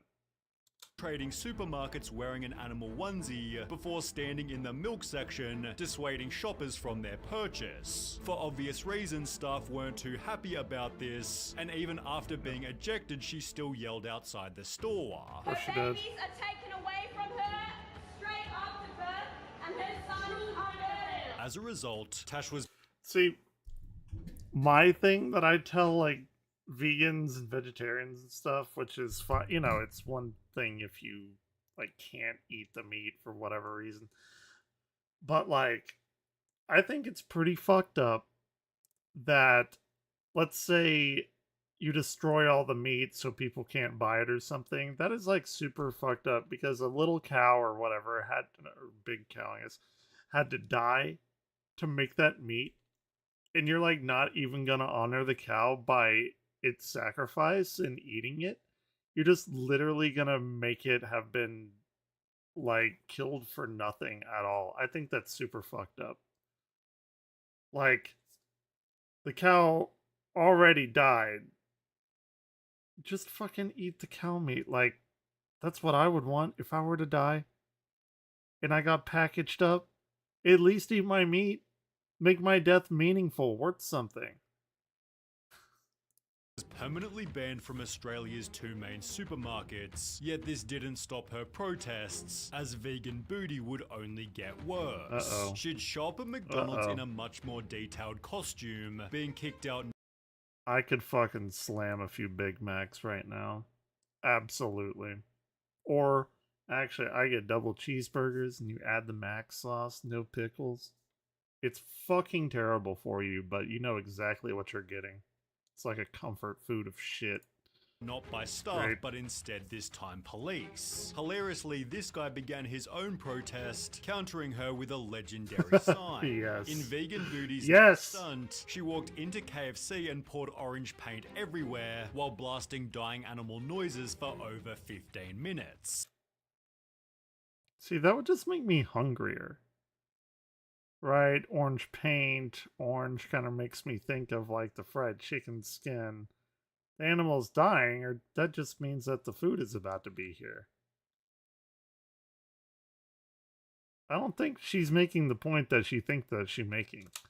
Not gonna lie, but you're incredibly selfish to the people that work at that place. All they're trying to do is do their job. I feel so sorry for the workers, while even other vegans called Vegan Booty out. She is giving veganism a bad name. People wrote about Tasha's public stunts. Instead of promoting vegans, you kind of just embarrassed them, and nothing showed this better than her children's party meltdown. These 2 horses were clearly very well looked after. Yeah, little horses, miniature horses, right? They all have bows and their manes are braided, and that one got a little hard on it. Those horses are fucking probably living the life. And were waiting outside a family festival so kids could take a picture. Well, of course, just a picture? Just a picture? Not even like riding them or anything. Just a picture. Thought it was abuse. I just want to know who the slave owner is. Okay. That's disgusting. This is animal abuse. How?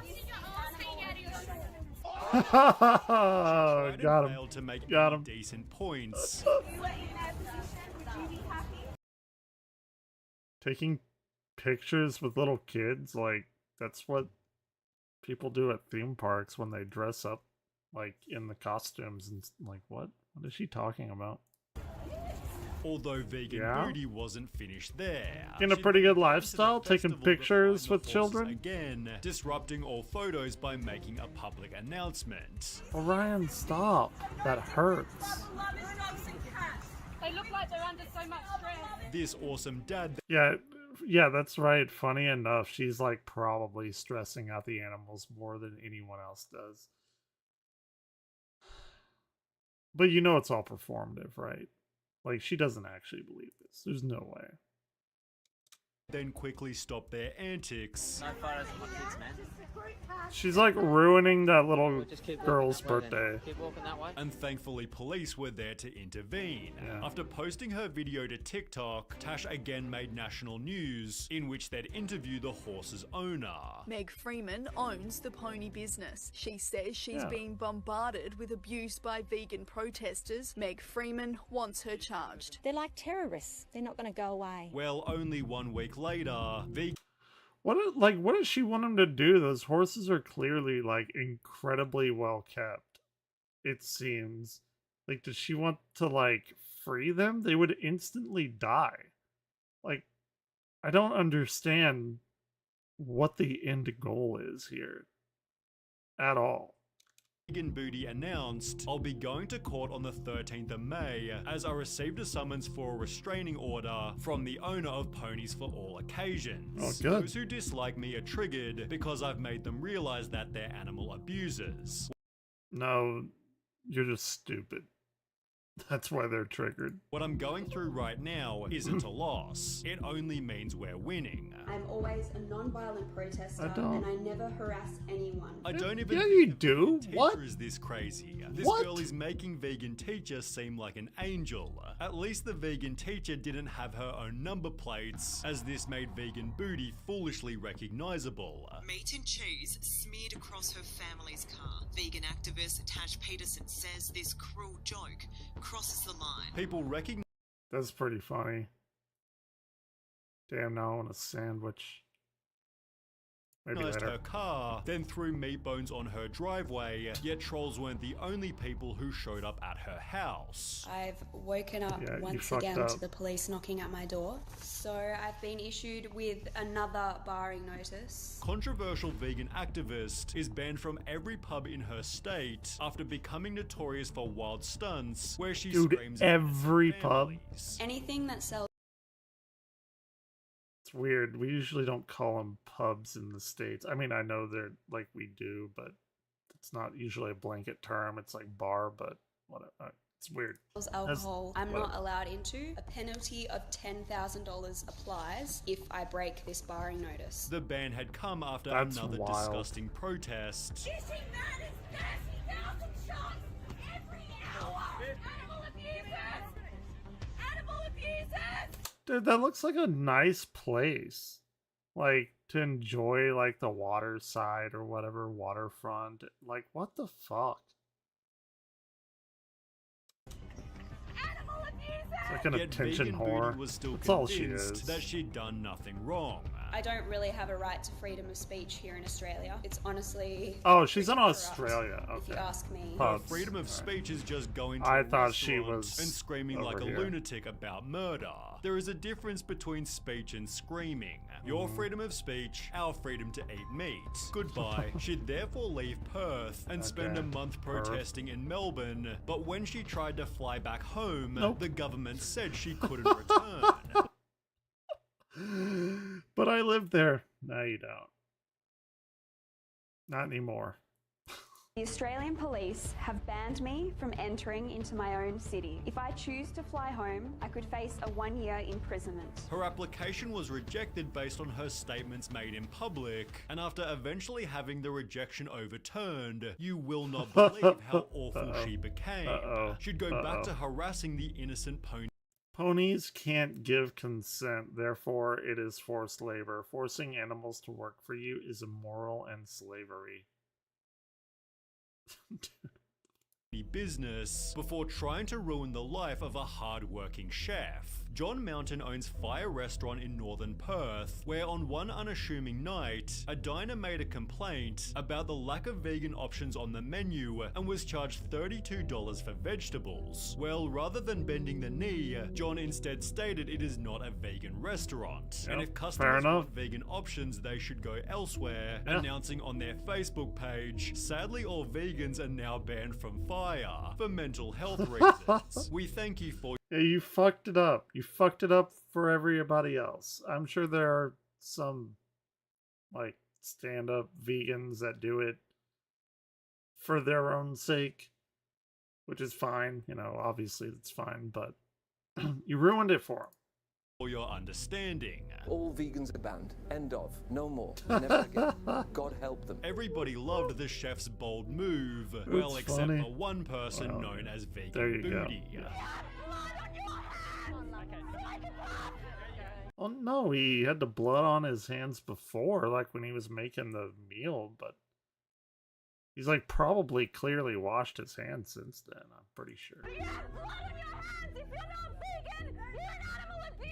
She showed up at the restaurant not just once but twice, blasting dying animal noises even after being ejected. Again. Having disrupted his business multiple times, the chef Again. understandably lost it, yet still took responsibility for the damage Tash had done. And I'm sorry to say, Layla, I lost my cool, and I lost my cool because now it's really disrupting my business. And I could see the look on my customers' faces, my staff, they were all a little scared and a bit nervous, and I stormed out. That's fucked Sadly up. for Vegan Booty, however, her activism exploded the restaurant's popularity. So far as my business is concerned, It's a I trebled my Streisand income. effect. I'm now, in her words, having to murder more animals because of her actions.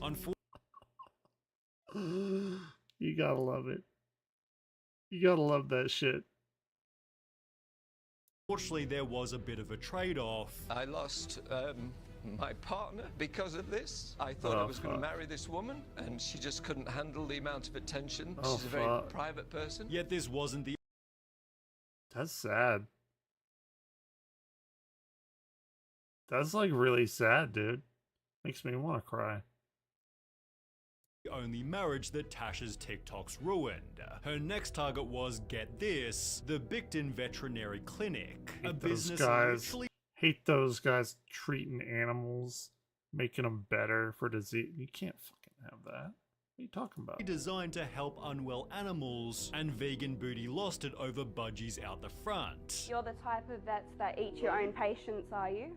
Yeah, I do eat meat, so but I don't eat dogs and I don't eat cats, and I don't appreciate you pushing your agenda on my personal. I don't appreciate you enslaving animals. I have a dog in a cage. Well, no, she eats them. She kills them. She doesn't. Oh, her dogs. Okay, I see. Out the back at the moment receiving treatment. Am I enslaving it? Although it seems for the first time ever, Vegan Booty is actually facing consequences. Defamation action against Miss Tash Peterson, 17,700 raised. The vet was announcing, we are launching a civil action in the Supreme Court of Western Australia, which has conveniently been running over the last 2 months. The trial has revealed that Vegan Booty hasn't only falsified her taxable income, but she's also been able to ruin another marriage. This might explain why Fi is also suing Tash. This is going to teach her a lesson. If she's fined that amount of money, she's going to think twice. And while she's always stated, I actually measure my own success by the amount of haters and criticism that I have. It seems penalty What a after sad penalty is person. finally taking its toll. Her You know, she's like pretty cute too, and she's probably never like had to deal with any kind of consequence in her entire life because of her looks, and now she is. So this is actually pretty funny. Criticism that I have. It seems penalty after penalty is finally taking its toll. Her public nuisance stunts are becoming far less frequent, as most of her content now focuses on street interviews. Do you have a moral justification for animal abuse? Yummy. Vegan Booty will likely never change, but maybe she's reached a decent middle ground that's respectful not just to animals, but people's lives as well. God damn, I fucking... Whatever. Joe Rogan made it seem like he was holier than holy. As a Christian... Oh, imagine that. What, a Christian pedophile again? There's literally, like, people every fucking day that get arrested for that are Christians. Like, as of this point, I'm of the mindset if you take somebody to church, you're abusing your kids. It's so fucked up. And then everyone's like, oh, it's trans people. No, it's literally Christian people. Like, all the time. And other, like, fucked up people, but a large majority of them.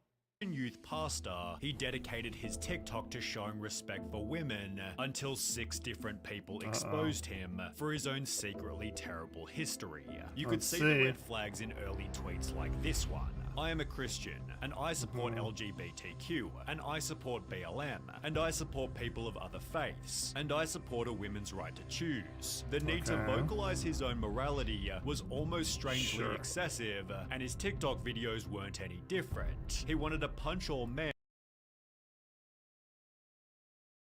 I don't know. There's a lot of people that do that. I'm sure he's going to do something incredibly heinous, but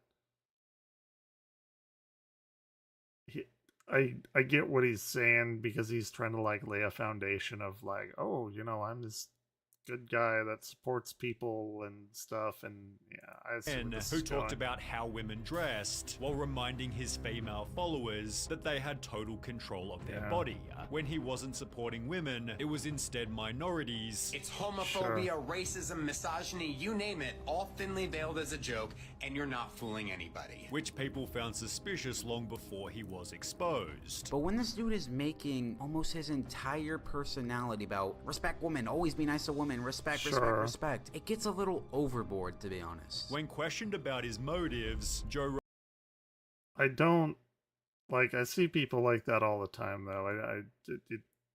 I don't know. Robe snapped pretentiously. Just imagine being so worried about losing your male privilege that you would call anything that has to do with equality for women anti-men. Believing that when all men are killed, he'd be spared because of his TikToks. And when he did also occasionally support men... Now I've talked about men getting body shamed, women getting body shamed. The objective was still the same. Try to make himself seem like a person who did no wrong.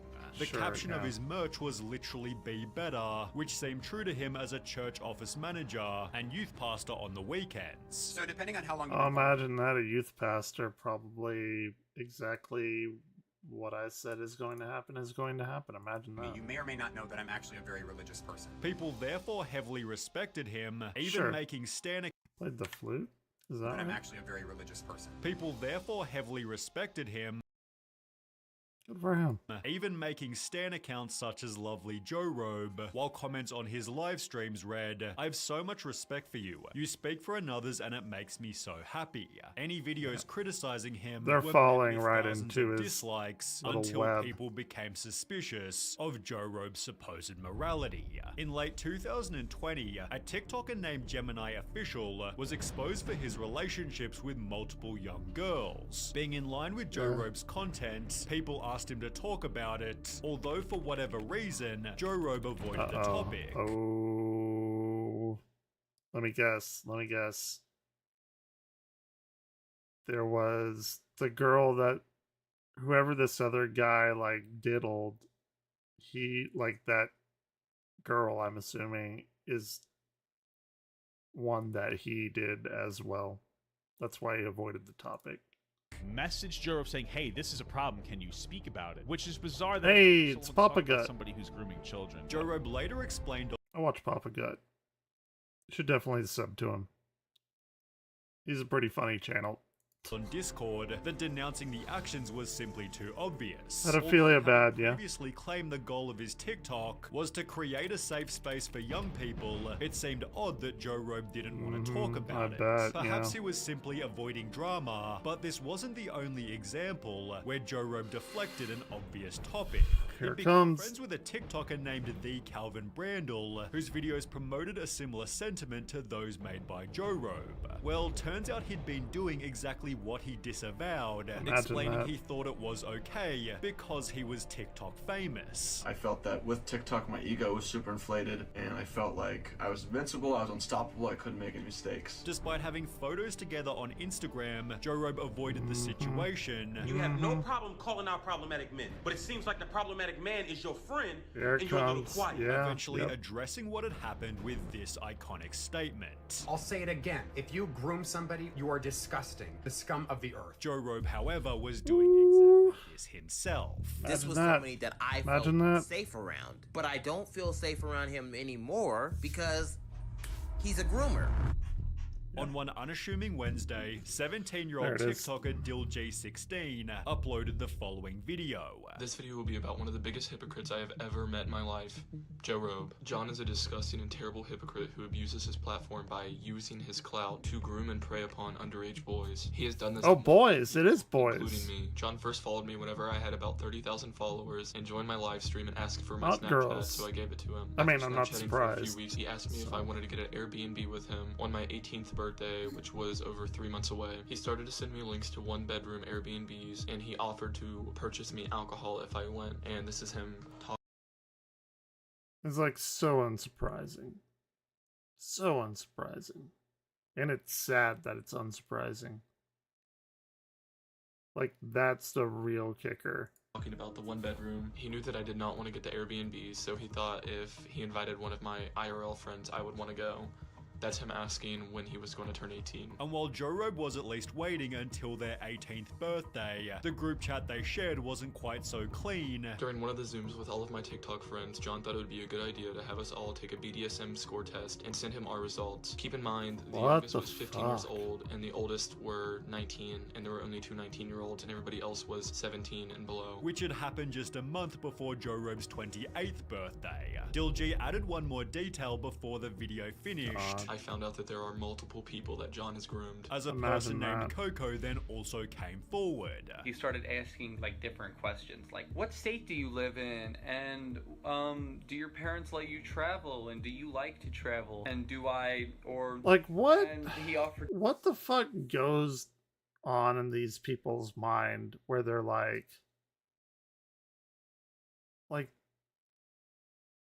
this is recent. And they know kids know how to use the internet. Like, how do they convince themselves that they think that this isn't gonna surface? It's so stupid. To buy me a room with him. He offered to buy me alcohol. This is the one quote I remember him talking to me. I may be a pastor, or I may work for God, but I'm not against kids having fun.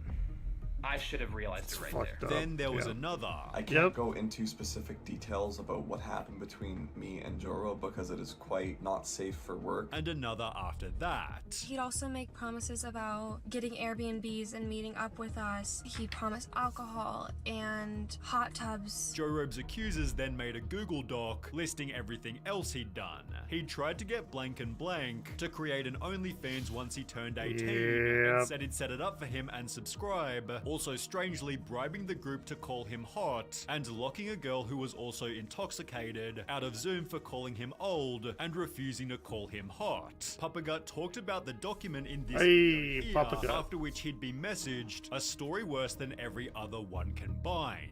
I ran a small fan account for Joe Robe on Instagram. He eventually asked for my Snapchat. He told me no one else had his Snapchat and made me promise to not give anyone it or to tell anyone what we talk about. Conversations got really weird and he sent me a lot of dirty pictures, 4 of which were included to prove he wasn't lying.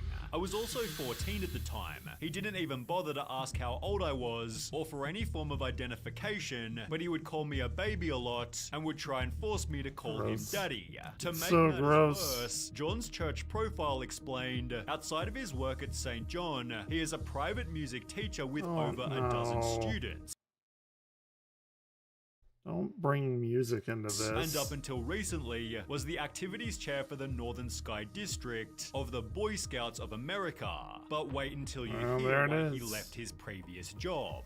Someone messaged one of the accusers, I wanted to reach out because I'm on staff at the church he used to work at. He was removed from staff over 2 years ago, and he was really upset with our church and strict protocols for working with youth, so he left to go to another church. We're currently in the process of contacting the other church and places he's at, as well as local authorities. Joe Robe's LinkedIn partially confirms the story's legit, as it shows he previously worked in the very same church as the lady who told the anecdote. Unsurprisingly, people demanded Joe Robe also lose his new job, St. John Lutheran Church. You have some explaining to do. With Papa Gut even calling the church directly. Really? This is the church that he works at. I know this because I called the church that he works at and I asked him if he works there. They said yes. I told them that they were very serious, incredible allegations. They immediately hung up after they said, oh, thank you. Despite hanging up the phone, the church quickly deleted Joe Robe from their website before iSpeak 1906 extracted an unofficial statement. The pastor reached out and he wants to remain anonymous. However, the bishop is aware and he has been terminated and authorities have been contacted, and that's about all that we have. But the bigger question was, how did Joe Robe himself respond? Did he make a self-aimed TikTok about his own heinous actions? Well, no. He deleted his TikTok, Instagram, YouTube, Facebook, even his LinkedIn, and hasn't been heard from since. His refusal to address the 2 previous situations suddenly all made sense, while others were less surprised. The accusation can't be real. Surprising a white knight influencer being secretly an awful person is unheard of. Not even surprised. It's always these types of men that end up being predators, but no one was less surprised than one of Joe Robe's former friends. As someone who personally knows John Bell and lived with him at university for a year, I can assure you that he's not the good guy here, and that these accusations line up with his past behavior. The dude was all-knowing, manipulative, homophobic, and tried to give off this ultropious Christian facade. Nothing about his online presence was genuine. Karma is taking a toll on him, and I'm glad he's getting thrown off the internet. Before any of this happened, Vegan Teacher had stated, "Oh wow." And it turns out her song hit the nail on the head. Vegan Teacher did something right for once. Live service games are dying. Can you guys believe that? Who could have ever expected this? Yeah, So over we a year watched ago, this back in February last of night. 2023, I released a video detailing how live services are dying by the dozen as the genre buckles from unsustainable oversaturation. And fast Let's forward see what Asmund a has year to and a say half, about you it. want to know what's changed since? Nothing. Nope. Probably what I had to Absolutely say. Nothing. Companies are still in this gold rush to become the next big live service, to try to become the next. Hell yeah, let them all die. That's the reason, right? Live service games aren't inherently bad. They're just made for bad reasons. Like, all MMOs are live service, technically. You know, you get more content, you pay a price for it, monthly subscription or whatever. But yeah, they're not all bad for sure. Warframe is nice. But a lot of those ideas are either uninspired or not competitive enough with what's currently the standard for that stuff to stand out. So guess what? There's been just another round of mass shutdown of live services, or live services that you can tell are going to shut down sooner or later. This discussion kind of cropped Well, up I mean, everything's going to shut down sooner or later. the end of support for Exoprimal. This is a game that was released by This Capcom. is something people are worried about happening to New World. And I'm sure it will. was announced on July 5th, 2024. I like New World, too. That all planned Exoprimal seasonal content has been finished. Exoprimal, for those who don't know, done. is this dinosaur shooter game that can be best described as like a mix too between many of 'em. Anthem and Dino Crisis, I guess. Except instead of just making Dino Crisis, they made. Here, actually, I want to see what he has to say about the First Descendant. I'm not going to watch all this over again. Yeah, I think it's just a lot of people competing for a market that they think is very big, but it's actually not as big as they think it is. Oh, absolutely. That's what I said. Like, I think that, for example, games will cannibalize each other that aren't related to each other at all, just simply because a new game comes out with new content. Yep. A way that's not inspired, in a way that just feels really, really dumb. Now, we did see on December of 2023 that they did shut down The Last of Us Online.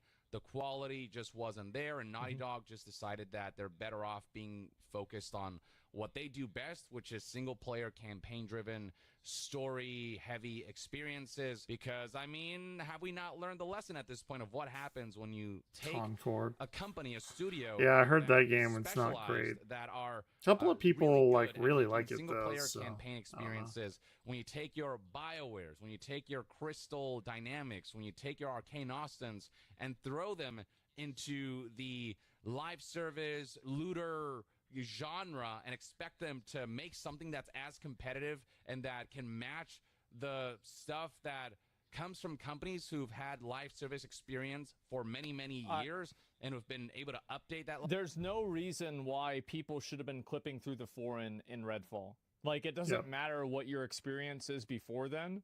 That was unacceptable and it was pathetic. Like, what are we even talking about? Like, yeah, sure, obviously the studio isn't specialized in that, but so many parts of the game... Right, it's a game, like, the basic game part didn't even work. Did he go back? Did I miss that?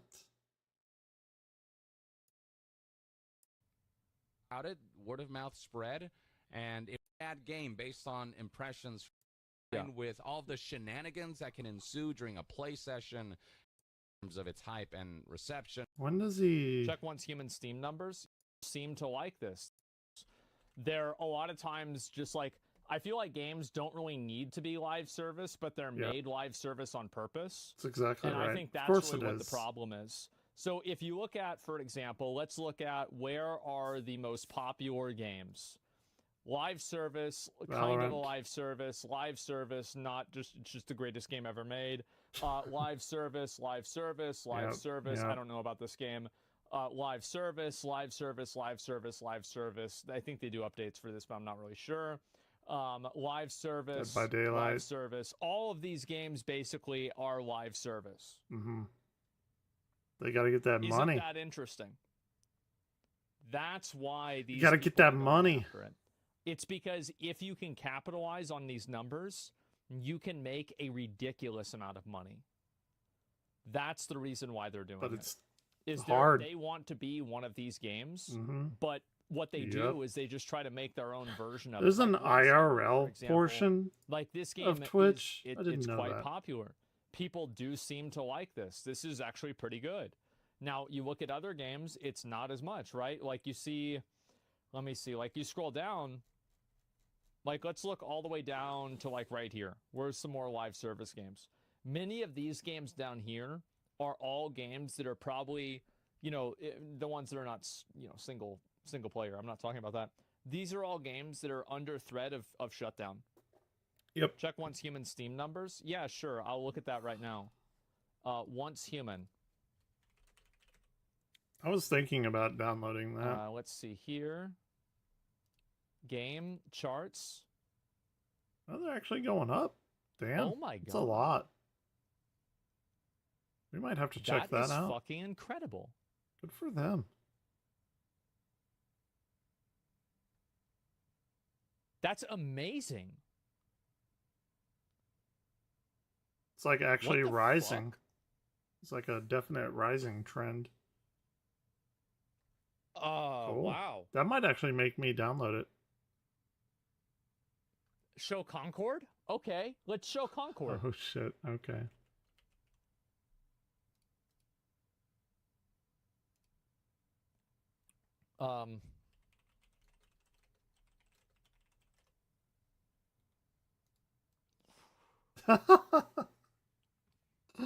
Not good. Not the best. I have not heard good things. Stylosa seems to fawn over it though. But yeah, that's Take it out to the back of the barn, bro. that's DOA on that one. We gotta put her down. You know what really makes me happy about this? But it is a beta. Is that this so I don't game know. is so shitty that they're gonna have to pay people to play it. Yep. And I might be one of them. Did he accept an offer? I think. So the thing is, for me, you guys got to keep in mind that Did he already accept it? I have the mindset of it doesn't matter what happens. I figure out the way to kind of like, you know, get in there and make money or, you know, Sure. take advantage of it one way or another. Be right? opportunist. So it's like if the game does really well, then I farm about how the game does really well. If the game is really bad, then I farm about the game Sure. being really bad. If the game is like mediocre, then I take a sponsor for the game and then I make a video 2 weeks later about how the game's dead. Like there's literally no way that I can lose. And I've Yep. engineered That's it funny. to like Damn, this that's is really like, bad. Whenever That's like I say really that we bad. consume games, like we chew them up and we shit them out. And it doesn't matter what it is, it happens all the same. It's weird, right? Because There could actually be because it's a beta, but betas now are basically full releases. Like betas don't mean the same thing that they used to. And more often than not, whenever something comes out of beta, it's almost exactly the same as it was in beta. There are exceptions, but like by and large, when I go from beta to a like full release of the game, it like that is what you're gonna get. People are like, oh, the game's not finished yet. Come on. Come on. Let's see. What do we got here? I don't want to get into the politics bullshit. Let's see. What do I have under watch later?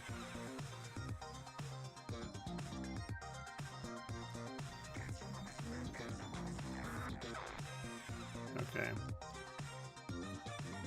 Internet Horror Revived, Chainmail Chaser, maybe. Speedrunners beat Half-Life 2 in under 38 minutes. It's fine. Oh yeah, the Drew Pickles is trash and I can prove one. That's such a fucking random, like, recommendation. Just put it on this. I don't know why, it sounds funny. That thumbnail is pretty funny too. Why does it say I watched this? I haven't watched this. Let's watch this real quick. I like retail archaeology. There's a good chance, like, I listen to, like, YouTube shit whenever I fall asleep. I'll do, like, a 3-hour video game facts to fall asleep to, and normally it'll just go on to another video, and that's probably what happened here. That's usually what happens with these. These aren't pre-watched. Not that anyone gives a flying fuck about that, but just saying. Hello everyone, and welcome to Retail Archaeology. So I'm curious about this. Walmart and Target. And specifically, I want to look at the areas where they sell music, movies, and video games. Right. Let's start off by taking a look at Target. A little over a year ago, I did a video covering Best Buy, and I talked about how they were going to be pulling all of the Blu-rays and DVDs out of their stores. And I also showed that their... Really? I didn't know about Blu-rays. Really? Blu-rays? Their music selection and their video game selection had gotten really small. Yeah. At the time, that seemed like an important indicator of where we're at in the lifespan of physical... That's pretty bad. That's a lot of empty slots. Is this common? I didn't know it was this bad. Physical media, and I've started to notice some things at Target as well that I feel like are important to point out. So this and we'll start with is the video games here. This is the Xbox Target. section. I'm sure you've noticed there's a bunch of blank spots in the display, but when you look behind the non-blank spots, there's not even any games behind these display cases. So I'm guessing. Weird. Ooh, look. Final Fantasy. That's a good one. The Crisis Core remastered remake, I guess. Just the display Would recommend. copies are the only ones that are left for sale here. Oh nope, there's an Immortal the back Nintendo there. section, and it's really nice to see a fully functioning demo unit. But things like this are one of the reasons that I wanted. What are the odds that those Joy-Cons have drift? Probably pretty high, I would imagine. To film all of this, because I don't know how much longer there's going to be big video game displays like this in stores like Target and Best Buy and Walmart. He's the not Nintendo wrong. Switch is obviously a very popular console, but you can see that they've got a lot of blank spaces in the display here as well, and there's not a lot of copies behind the display copies that are there.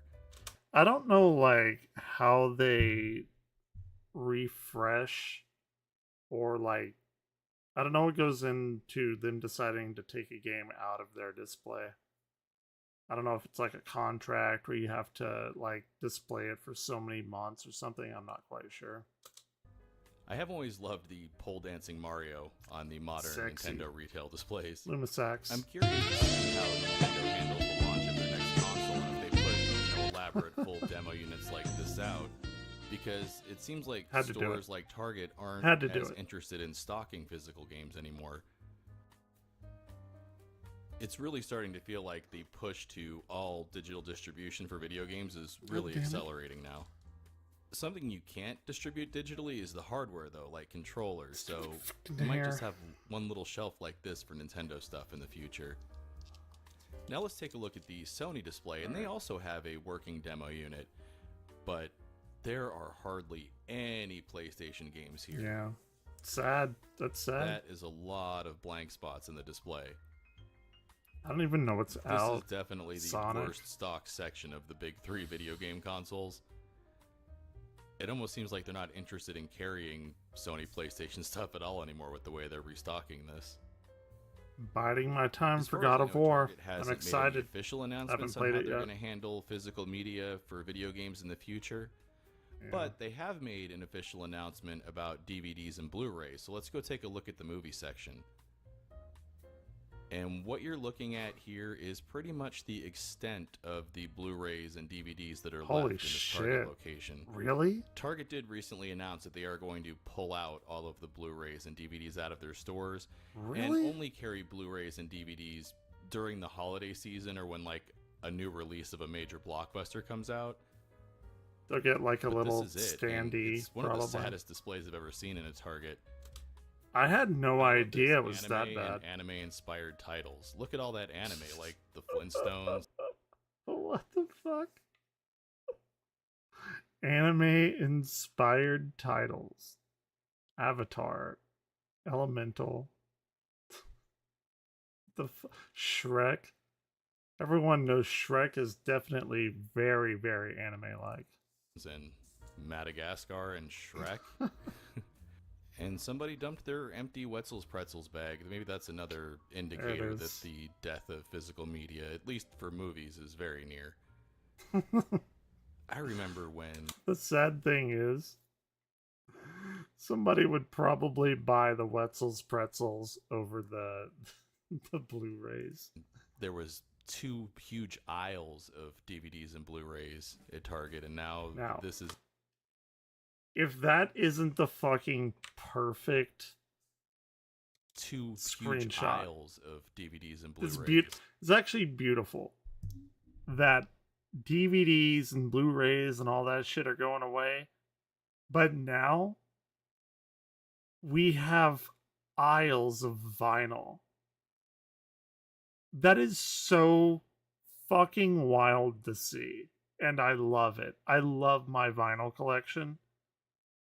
And, like, who could have ever thought of this? How vinyl would make such a fucking huge comeback. And it would outlast Blu-rays and DVDs. That is fucking wild. That's insane to think about. At Target, and now this is it. Just one little square shelf and then a little end cap here. The music selection is pretty small as well. I mean, Walmart did recently stop carrying CDs for the most. I'm gonna be real. It's not that small. It's a hell of a lot bigger than anyone would think, I'm sure. You got Michael Jackson. What else do they have? Green Day, of course, classic. We have Nightmare Before Christmas. Yeah, man. It's amazing. Vince Guaraldi Trio, Charlie Brown Christmas. I want that. I fucking love Vince Guaraldi Trio. And right now, the only CDs that they have at this location in stock are the Taylor Swift discography, basically. Again. This might even be wilder. Look at the CD collection versus the vinyl. And, like, think that CDs killed vinyl. But, man, vinyl came back with a vengeance. And I'm completely okay with that. Wait, why is that Taylor Swift? Why is that $40 fucking dollars? And who is buying this? I couldn't imagine a single person buying this when we have Spotify. Spotify is less than it's what, $10 a month, $12, something like that. In what world would you get that and not just go to Spotify? I guess if you wanted to like support Taylor, I guess.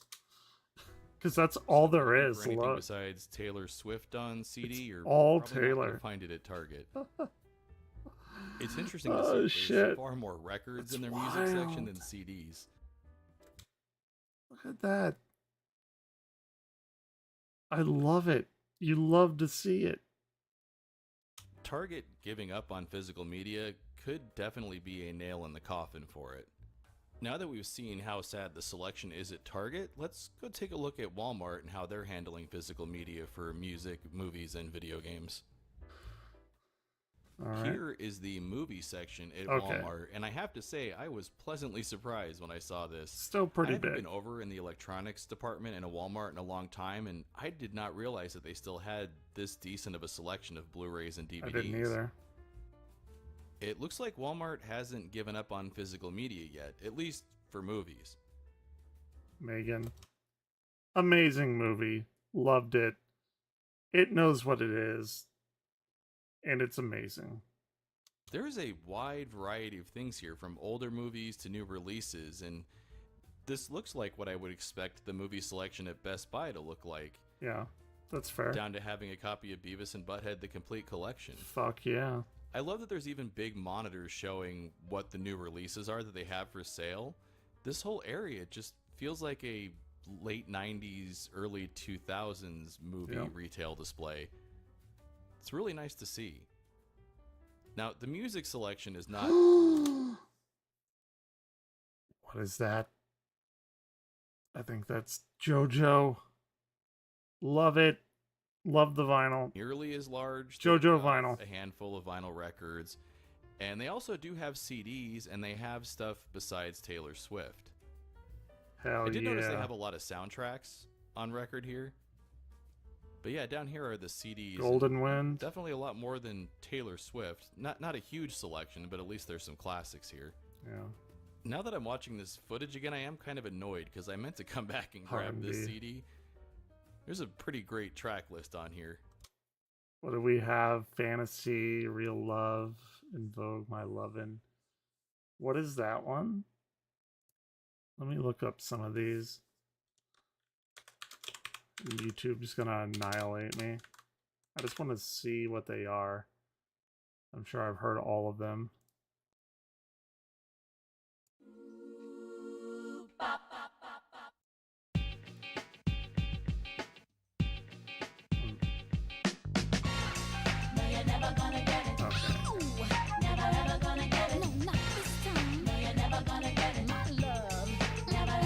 There it is.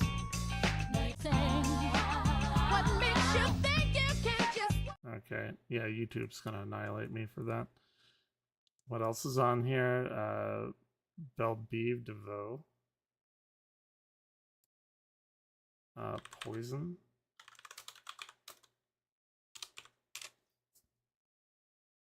What is this one?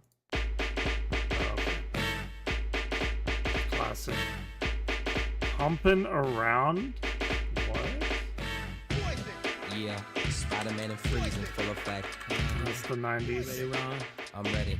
You ready, Yeah, dude? that's the 90s. Slick, are you? Oh yeah, take it down. Girl, I must warn you. I said something. Yeah.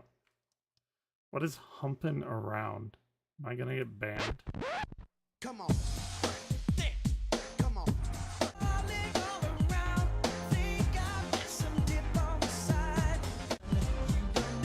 I'm not familiar with that one. Anyway. This would have been great Move to on. have in the truck. I'm annoyed I didn't go back and grab it. Walmart might end up becoming the go-to place to get Blu-rays and DVDs. I found another shelf with some discount DVDs on it, and when I saw this, I got kind of sad for a second because I thought that meant that if the discount movies are right here, that means they must have gotten rid of the bins that they used to have in the Right. middle of the aisle with like Surely $5 not. DVDs, but Surely I actually not. still have those as well, and we'll take Hey, a look at those in a good. minute. But the clearance movies then bleeds over into kind of a discount video game section. Mhm. You can see there's a mix. They've had that for a while. I got a Mass Effect Andromeda for like $3. Totally worth it. Game is like not the best, but after they fixed it, I liked it. Of PlayStation and Nintendo stuff here. And then I also like to go see if they still sell these old PC games at Walmart whenever I'm here, and they still do. That's I'm not even impressive. sure if anybody carries physical PC games anymore besides Walmart. I didn't know they made them anymore. Now here's like the at Nintendo all. section, and they do have the demo kiosk, but it looks like it's either broken or turned off. But you can see it's a pretty small section. Yeah. There's some more games on the other side of the aisle. What the fuck? Fortnite? What the fuck? What? It's a free-to-play online-only game.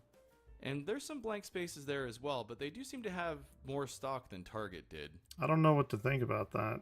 Overall, the video game sections for the big three consoles do feel more compact in Walmart. Here's the Xbox section, and this section is interesting because Walmart did recently announce that soon they will no longer carry physical Xbox games. They haven't been 100% clear as to why they're singling Xbox out, but I believe it has something to do with the digital-only version of the console and Walmart not liking the idea of a digital-only console.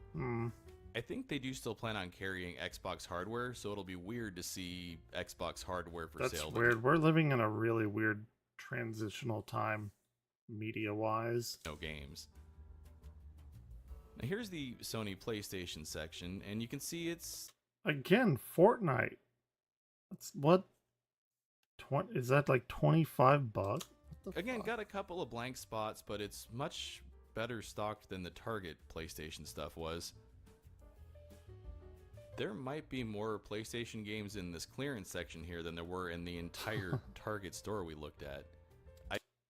What do they have clearance? I haven't been to a Walmart in like fucking forever. God of War, good stuff. Grand Theft Auto, Marvel, Lego Marvel. Sonic Mania is probably the best one out of all of these, in my opinion. Games in this clearance section here than there were in the entire Target store we looked at. I do think sooner than later, the only way to purchase a video game in a store will be to buy one of these cardboard cards with a download code on it, which is pretty sad. I'm gonna miss physical games. They'll come back. I think we'll all miss Look at DVDs vinyl. and Blu-rays when they eventually go away as well. The streaming services suck, and they're constantly pulling things down. True. Thoughts on physical media, though? True. Do you think its time is almost up? It feels like it is to me, and I think it's something that a lot of people aren't going to miss until it's gone. As always, everyone, thanks for watching. Damn. I had no idea it got that bad at Target. That's wild. Let's see. What else can we watch?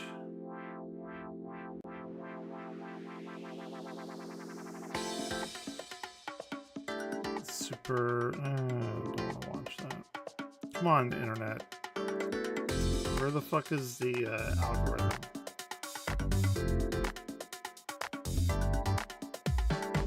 What is this? Network that is running on a Microsoft network looks like they are experiencing some sort of problem right now.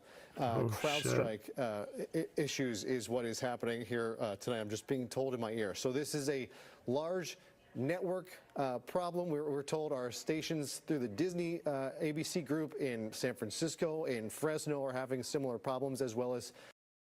Is this related to the Disney hack? Stations here in Los Angeles.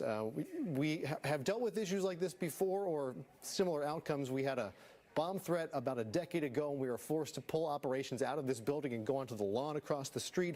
We've had problems where our system wouldn't run any tapes, and that is a similar problem to what we're experiencing right now, but this is just tap dance to try and get you as much information as we can while dealing with the limitations that we are experiencing here, Mark. And you've been here a long time. I'm guessing you've never seen anything quite like what we're seeing right now. Never seen anything quite like this, and it's an indicator, really, of how much technology has taken over not only this business, obviously, but so many others. And in this particular business, television, a lot of things that used to be done by human beings are now done by computers and software, and it's great when it works, not so great when it doesn't. We've never had a system, entire system fail in this way. We've been able, we've had all kinds of computer problems. Everybody does at times in whatever business you're in, but it's never been as wholesale as this, where what the fuck is happening? Works. Editing, printing scripts, getting stories on the air, even to be able to research and look up information. We are unable to do that at this point, but it is important that we bring how and why? That's why we're on the air right now, because we are required to do that. That is our mission, and we're going to do our best to carry out that mission for the people of Southern California and beyond. Eyewitness News will continue right after this break. What the fuck is happening? Well, Seminole County says a woman ruined her neighborhood storm drain, and what's it's going up on? to her to fix it. Dude, I think like people took down the internet. What the fuck? Network that is running on a Microsoft. It's like worldwide outages if you have a Microsoft system. I don't know what that means. Like Windows just as a whole? Like what the worldwide? Holy shit. Wait, where was that other one? I'm fine. I don't know if it's like a cloud thing, maybe? Like a business cloud thing? I have no clue. What are you up to? Yeah, this just came out.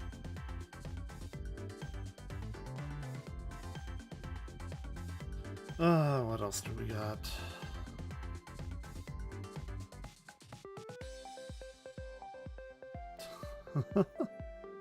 Yeah, I don't know. It's crazy. I know Disney got hacked and like 1.1 terabyte of information leaked out on the internet. I don't know if this is related to that.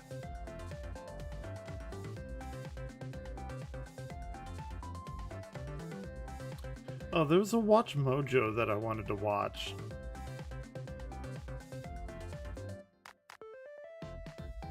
Yeah, there's some weird shit going on lately.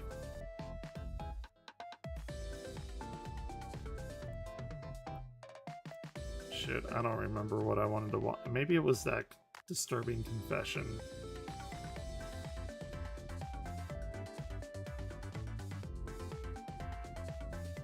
No, I don't know.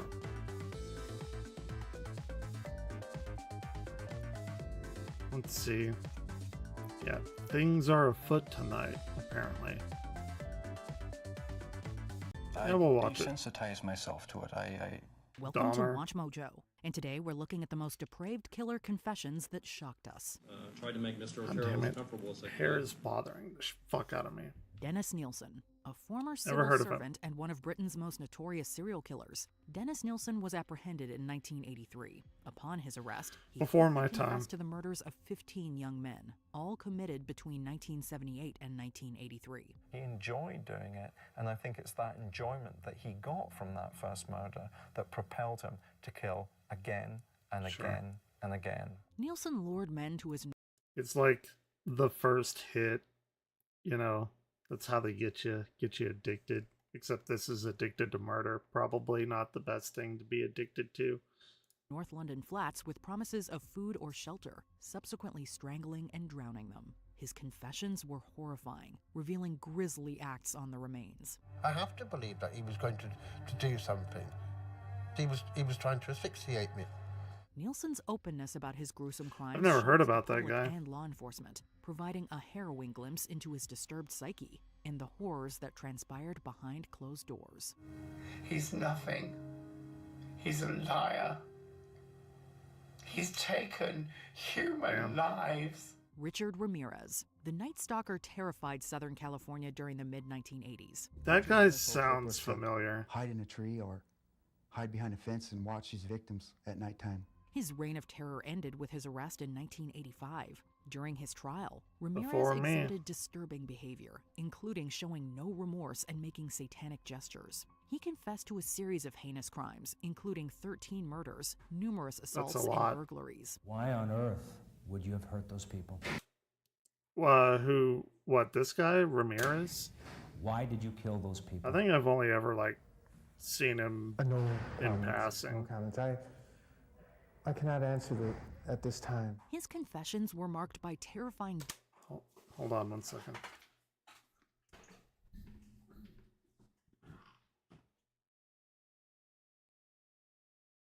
What are you doing?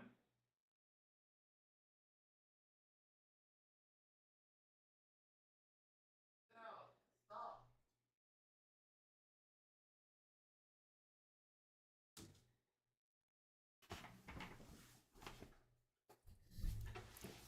Some clanging and shit going on in the kitchen. I think Orion was trying to knock the treat whatever over container. details of his brutal attacks, which involved random victims and acts of extreme violence and torture. Ramirez's lack of remorse and his macabre fascination with Satanism added to the horror of his crimes. What documentary, like, what was that on? Like Hulu, or was it a YouTube thing, or Painting what? a portrait of a deeply disturbed and dangerous individual. His description eludes me, but I have felt powers that are evil. His trial captivated the nation, Hulu? exposing the extent of his depravity and brutality. I don't care about myself, really. I don't care about what happens to me. I never did, really. Richard Kuklinski, the infamous Iceman, was a contract killer linked to over 200 murders. I've heard of this guy. I know that, like, Iceman name. May be exaggerated. I don't know a lot about it, though. He murdered by guns. He murdered by strangulation. He murdered by putting He just likes killing. poison on victims' food. Arrested in 1986, Kuklinski's Is he like a confessions were as hitman? cold as his moniker, laying out a career of murder for hire while working for various crime Okay, families. he's a Kuklinski hitman, earned his gotcha. nickname by freezing his victims' bodies to obscure the time of death. How do you feel about killing? I don't. It doesn't bother me. It's a job. It doesn't bother me at all. I don't have a feeling one way or the other. His confessions revealed a methodical and Sure. ruthless approach, using techniques ranging from cyanide poisoning to brute force. Kuklinski's lack of remorse and matter-of-fact recounting of his crimes shocked investigators and the public alike. I've done it always. As far as you've known or heard, there isn't too many things I haven't tried. His calculated, emotionless demeanor during his revelations painted a terrifying picture of a man who killed without hesitation or conscience, Sure. It's a solidifying job his to him. place as one of America's most notorious hitmen. And that's when it happened one Christmas Eve. Ed Kemper, the co-ed killer, terrorized California in the early 1970s. He presented as a very personable. Is this the guy that, like, didn't they arrest Ted Bundy and they thought that Ted Bundy was this guy? Am I, like, misremembering that? Because there was some weird shit going on where they thought he got caught because he didn't let a body fully defrost. I thought he froze the bodies, or that he wanted them to be frozen. Why would he have, like, defrosted them? Did I miss that? Appealing, young man, attractive. There were no signs or symptoms of any overt mental illness.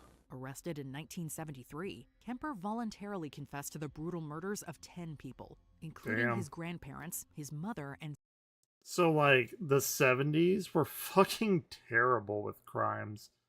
Like, the 70s were so bad, apparently, from what I've heard. I've watched documentaries. Because, like, the drug boom happened in the 60s. And there he is. He just tried to knock that over. And he's not going to be able to get into it. Lid is screwed on pretty tight.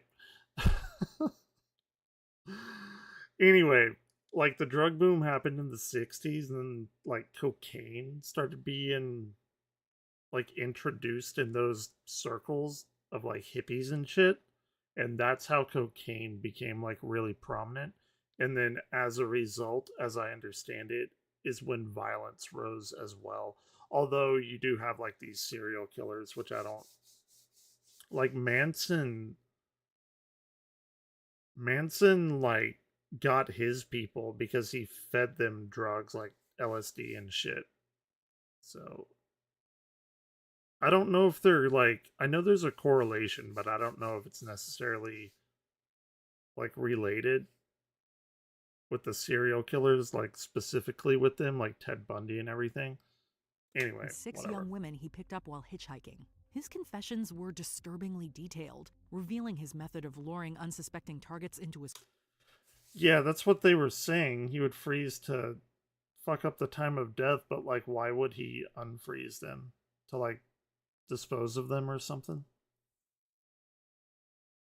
car, using his imposing 6'9" stature to overpower them. The first 24 hours, there were 3 clear times I should have been busted. 6'9"? He also spoke about the psychological torment he endured, leading to his final act of killing his mother. My mother was a sick, angry, hungry, and very sad woman. I hated her, but I wanted to love my mother. Kemper's articulate and cooperative nature during his questioning provided a rare insight into the mind of a serial killer, horrifying investigators and the public with his calm recounting of his monstrous deeds. Sure. If my parole had been successful, I believe I'd be married, I'd have children, I'd be heading toward my first grandchildren. That's the guy that said I didn't hit her, I killed her, but... Oh, really? Samuel Little, America's most prolific serial killer, confessed to a staggering 93 murders. What? What, you knocked those treats over? And now you can't unscrew the lid because you don't have opposable thumbs? So you're coming in here?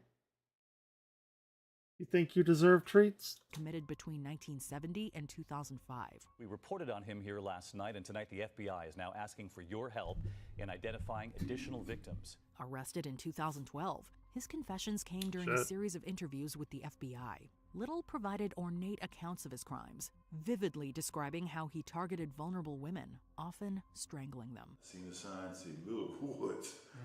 So I took off the exit, went, and that sure enough was the road leading into the woods.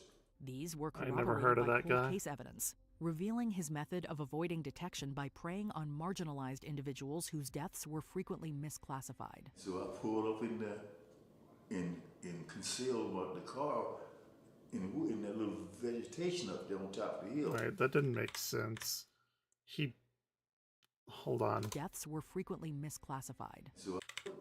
These were corroborated by cold case evidence, revealing his method of avoiding detection by preying on marginalized individuals whose deaths were frequently misclassified. What? What? That doesn't make sense. He preyed on people whose deaths were misclassified? How the fuck do you prey on a person that's already dead? If that's like a stipulation, like, oh, I'm gonna kill that person because their death was misclassified.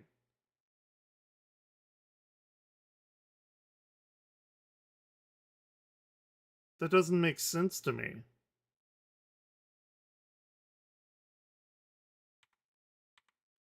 I'm gonna listen to it one more time.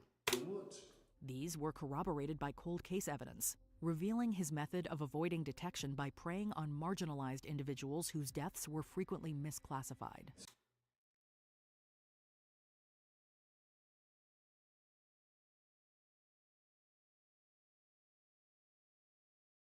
That makes no fucking sense to me. So I pulled up in concealed the car in that little vegetation up there on top of the hill. Little's recollections and sketches of his victims helped authorities solve numerous cold cases, bringing some closure to families. His remorseless and methodical recounting of the murders painted a portrait of a predator who evaded justice for decades. What could you see from there? So he like drew pictures of the people that he killed? And in the woods is that way. Eileen Wuornos, referred to as America's first female serial killer. Everyone knows about confessed to Eileen. the murders of 7 men in Florida between 1989 and 1990. There was a pretty good, it was like a dramatized video of her. Oh yeah, she's absolutely crazy. I think it was on Netflix. It could have been something else, but it was really good. Christina Ricci was in it, because she had like a partner or something. Damn, I can't remember what that's called, but there is a good like kind of dramatized historical documentary type of thing about her. Yeah, she's fucking insane.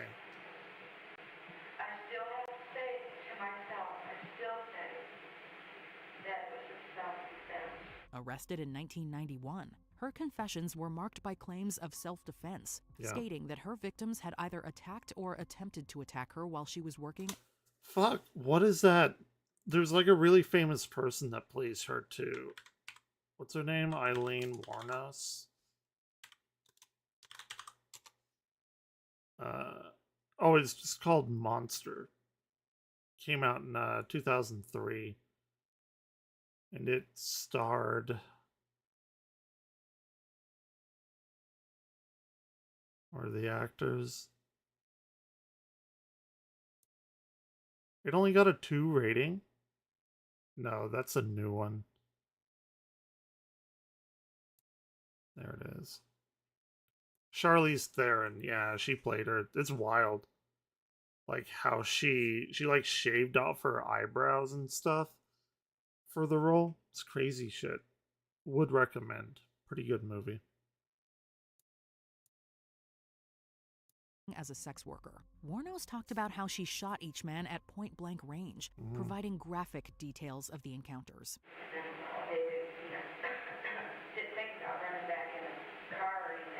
Her demeanor fluctuated between anger and Holy despair shit. Look at her eyes. during her recounting. God damn. She got the crazy a eyes. tumultuous life marred by abuse and instability. Wuornos' subsequent trial captivated the nation, highlighting the complexities of her character and the circumstances that led to her becoming a notorious serial killer. I never provoked those guys. I never provoked them. I never showed any provocations whatsoever. It was very nice, very decent, very clean. John Wayne Gacy. This killer... I can see that. Oh, there he is. Now we're getting to the big people. Killer clown confessed to the murders of 33 young men and boys in the 1970s. Dude, John Wayne Gacy is so fucking ridiculous. I mean, clearly for like what he did. But that man single fucking handedly wiped out an entire industry of clowns. And inspired one of the best horror books, miniseries, whatever, of It. Like, it's fucking crazy what, like, besides what he did to those boys, like, his reach into, like, pop culture. It's insane. Fucking insane. 13 years ago, he told the police how he murdered his victims. Now he's telling me he never did. Arrested in 1978, Gacy's confessions Oh, absolutely. revealing how he lured his victims to his home with promises of work or socializing. Don't look at me as an innocent babe of the woods. Once there, he would handcuff and strangle.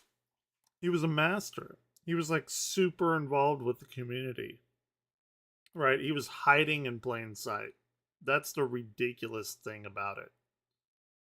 Smart. Like incredibly intelligent. Them, usually performing sexual acts before and after death. Gacy buried most of the bodies in the crawl space beneath his house, with others disposed of in a nearby river. His demeanor further shocked investigators and the public, as he described his acts with a bone-chilling lack of remorse. Gacy's dual life as a respected community member and a brutal killer added a disturbing layer to his revelations. Dennis Rader. The BTK murderer confessed to a series of 10 murders committed between 1974 and 1991 in Wichita, Kansas. BTK stood for bind, torture, kill, and that was his MO. Arrested in 2005, Rader's I'm not confessions were familiar with this detached guy. and methodical. Had you planned this beforehand? Who, this guy or John Wayne Gacy? To some degree, yes. He recounted how he stalked his targets, meticulously planning their abductions and murders. He also outlined his modus operandi of binding, torturing, and ultimately killing his victims, taking souvenirs and sending taunting letters to the police never heard of and him, media. or if I have, I He unveiled his forgot. crimes with a deeply disturbing lack of emotion, revealing a methodical and remorseless killer. But once you lock in on a certain person, then you become stalking. And that might be several of them, but you really home in on that person. Rader's dual life as a church leader and family man contrasted. Imagine that. Again, incredibly smart. Sharply with his heinous crimes, shocking the community and providing a terrifying glimpse into the mind of a serial killer. Were you wearing any kind of disguise or mask at this time? No. Ted Bundy, He didn't one of give a America's shit. most infamous serial killers. Bundy confessed to the murders of over 30 young women across multiple states between 1974 and 1978. As I was looking at it, I saw this figure dressed in black, all black, raise his arm up over his head he had a log in it that he had picked up, a piece of firewood. Arrested in 1978, Oh, absolutely. Bundy's confessions came in the day. Like, all of these people are incredibly charismatic. I mean, they would have to be. Leading up to his execution in 1989. It's important I was to me. 3 years old. And the people believe what I'm saying.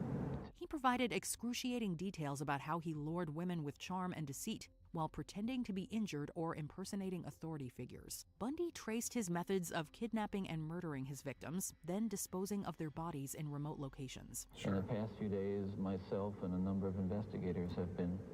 Didn't he get caught? Like, he got caught because he was in the northwestern part of the U.S. or something, or maybe he was in California, he was like over in that area, and then he fled to like Florida. And didn't he get caught like just randomly because he had a taillight out or something? And it was a random stop, and then the police like saw some weird shit in his car. Isn't that right? Yeah, he escaped. Talking about unsolved cases. Slippery motherfucker. Was involved in. It was a cold, calculated recounting of his crimes, revealing a monstrously disturbed individual. Bundy's admissions helped solve numerous cold cases, while also solidifying his notoriety. Especially at first. Enormous amount of horror, guilt, remorse afterwards.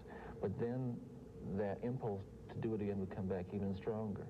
Before we continue, be sure to subscribe to our channel and ring the bell to get notified about our latest videos. You have the option to be notified for occasional videos or all of them. If you're on your phone, make sure you go into your settings and switch on notifications.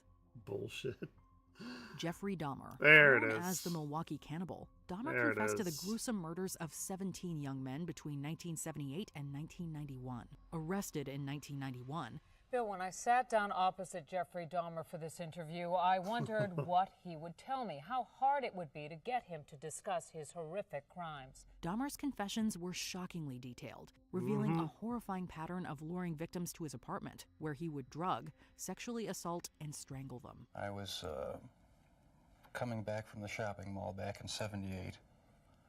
I had fantasies about picking up a hitchhiker and taking him back to the house. And he also admitted to performing unspeakable post-mortem acts on the bodies. Dahmer's calm and emotionless recounting of his crimes provided insights into his disturbed psyche as he ruminated on his twisted compulsion to control and possess his victims. Did you like feeling evil? No, I didn't. But I had tried to... He did it anyway. ...overcome the thoughts, and it worked for a while, but eventually I gave in. Dahmer's admissions helped investigators piece together the extent of his atrocities and expose the depths of his depravity. It was a way of making me feel that they were a part of me. What other disturbing confessions could have made this list? Tell us in the comments. Ooh. Back when I was smart. I would let them come to me. Just remote area. What the? Oh, that's the Gypsy Rose thing. What is she doing? Like, is she still cashing in on her fame now? What was her? They do, yeah. They get complacent, 100%. That's why they get. She's pregnant now. What was her? Fuck. What was her catchphrase? It was like everywhere a few months ago. I can't remember.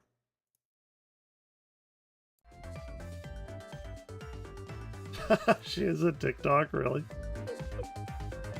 What is it? I gotta see it. It's Gypsy Rose, right?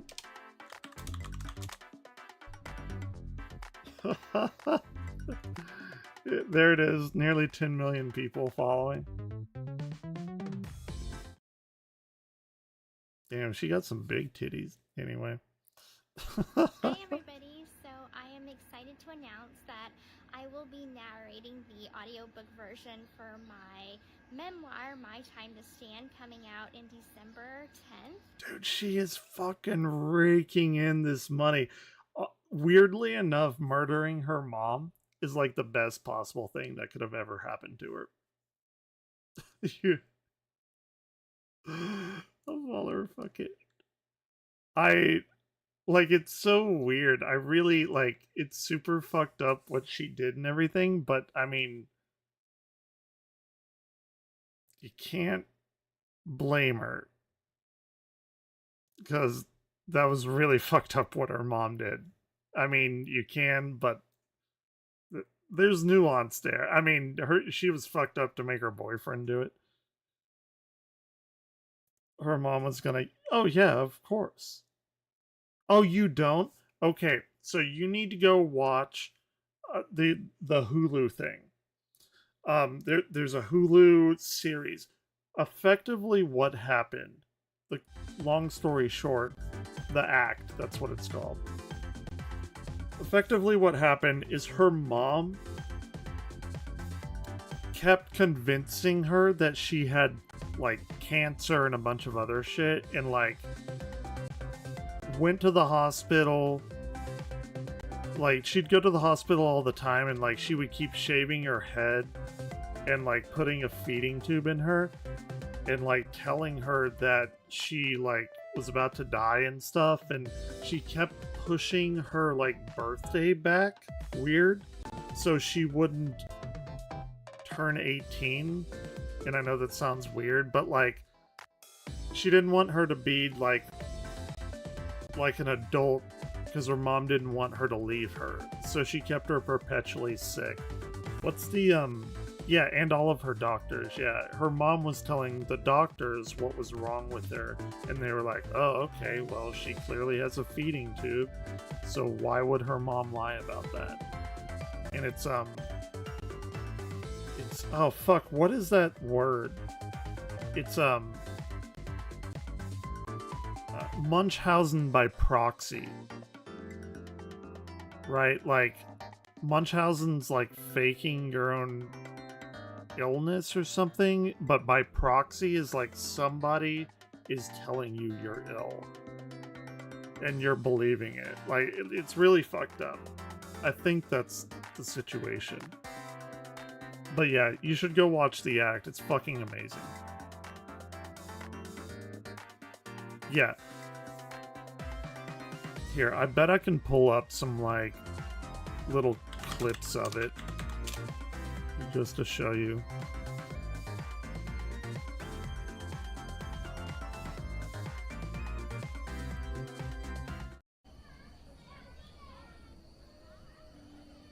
Yeah, all this fucking crazy medication. Yep. And like her mom got like this house or whatever for free, like because they built it for her and her sick kid. Like, basically her entire life was like hinged on her kid being sick, Gypsy Rose being like sick, and people felt sorry for her.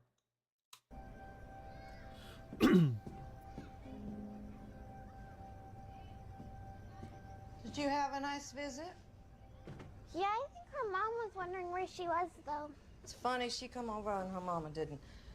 You know what, maybe I should take a cake or something over, start off on the right foot. That's a good idea. Mom, Lacey said... Didn't I say you were gonna make friends? Yes. I worry about making friends, too. Yeah, that too, that's a pretty big point to, overlook. But yeah, she made her boyfriend kill her mom, and her boyfriend was not super smart, if you get my drift. And she definitely did coerce him. That's pretty fucked up. But again, her mom, well... It's so important to make a good impression on the folks around here, so they Did he? accept us. I think I may have known that. We may not have family, but they're good people everywhere. We just have to find them. Hmm?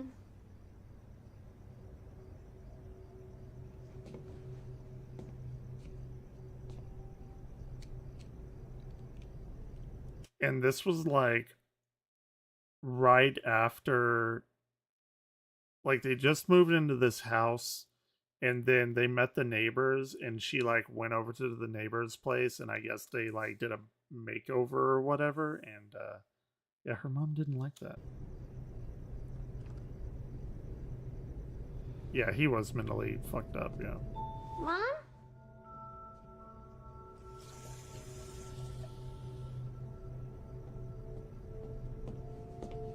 Here, wash all that stuff off of your face. She just did my makeup. Hey, you are far too young for all of that paint, pretty girl. It's too grown up for you. Now scrub. And like, correct me if I'm wrong, at this point she's like 17 or something, or maybe even 18. Scrub.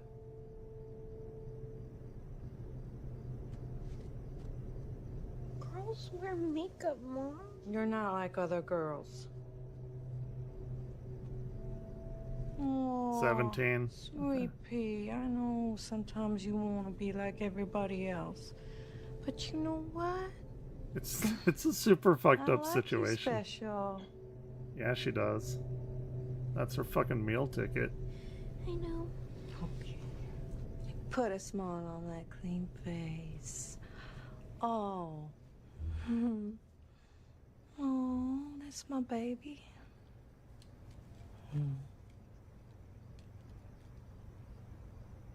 Yep. Like every week they would like shave her head and stuff. Anyway, what's it? 2024. Okay, this is a book thing. Okay, I don't give a shit about that. I am 11 weeks pregnant. Ken and I are expecting our very first child come January of 2000. Dude, you gotta imagine, like, what is her boyfriend thinking? Like, because they were like, oh, you know, we'll be together forever, even like when they went to jail. And like, he's serving life. She gets out. She's like a fucking multi-millionaire now, I'm pretty sure. And like, she's having a kid with some other dude. Like, what the fuck? That's so fucked up. I mean, I'm fucked up from relationship shit, but holy shit. 2025.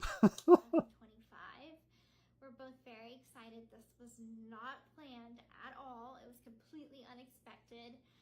But Yeah. we're both Imagine very that. excited to take on this new journey of Man, she'd probably fucking every single thing that she could when she got out. She had a husband and there's... Oh, it gets... Oh, it's some fucking Jerry Springer shit. Alright. parenthood and all of the things that I wished I could have had when I was little. How old is she now? Oh, did she? I didn't know. I'm getting emotional. I'm sorry. I feel a shift in myself. I have experienced crazy mood swings. 30? Okay. Poor Ken. Like, poor Ken. If he breathes wrong, I am just like, good Lord. I was just in tears. I'm like, I cannot listen to this stuff. I can't. Okay, so she's pregnant. Let me see. Like, stay... I'm really interested in this now. This is wild. I didn't know she had a TikTok. Being free means never having to feel insecure, inferior, or injustice to your heart, mind, and soul. These people... Slay Queen? Okay, Queen. Holy shit. This is wild. You deserve this and so much more. So proud of you. Literally glowing. Yeah, you tell him. Dude, this is fucking crazy. Holy shit. So I'm about to show you how to make a prison-style energy drink. Okay, she pulling like a Larry Lawton. You guys watch him on YouTube? He's like, he was like a big jewel thief or whatever, and he got out and like started up a YouTube channel. It's pretty fucking popular. It was so controversial. Oh yeah, absolutely. She's a celebrity. And that Hulu thing, I don't think that she would be where she is right now without that Hulu thing. That Hulu documentary, whatever, like dramatization, is the best thing that could have happened for her. Like right before she gets out. With only 4 ingredients. Okay. I want to disclose that this is a non-alcoholic drink. Well, fuck that. Alcohol on my channel. So. Wait, what? What? No, I don't promote alcohol on my channel. All right, fair enough. So, the first thing you'll need is a bag of Jolly Ranchers.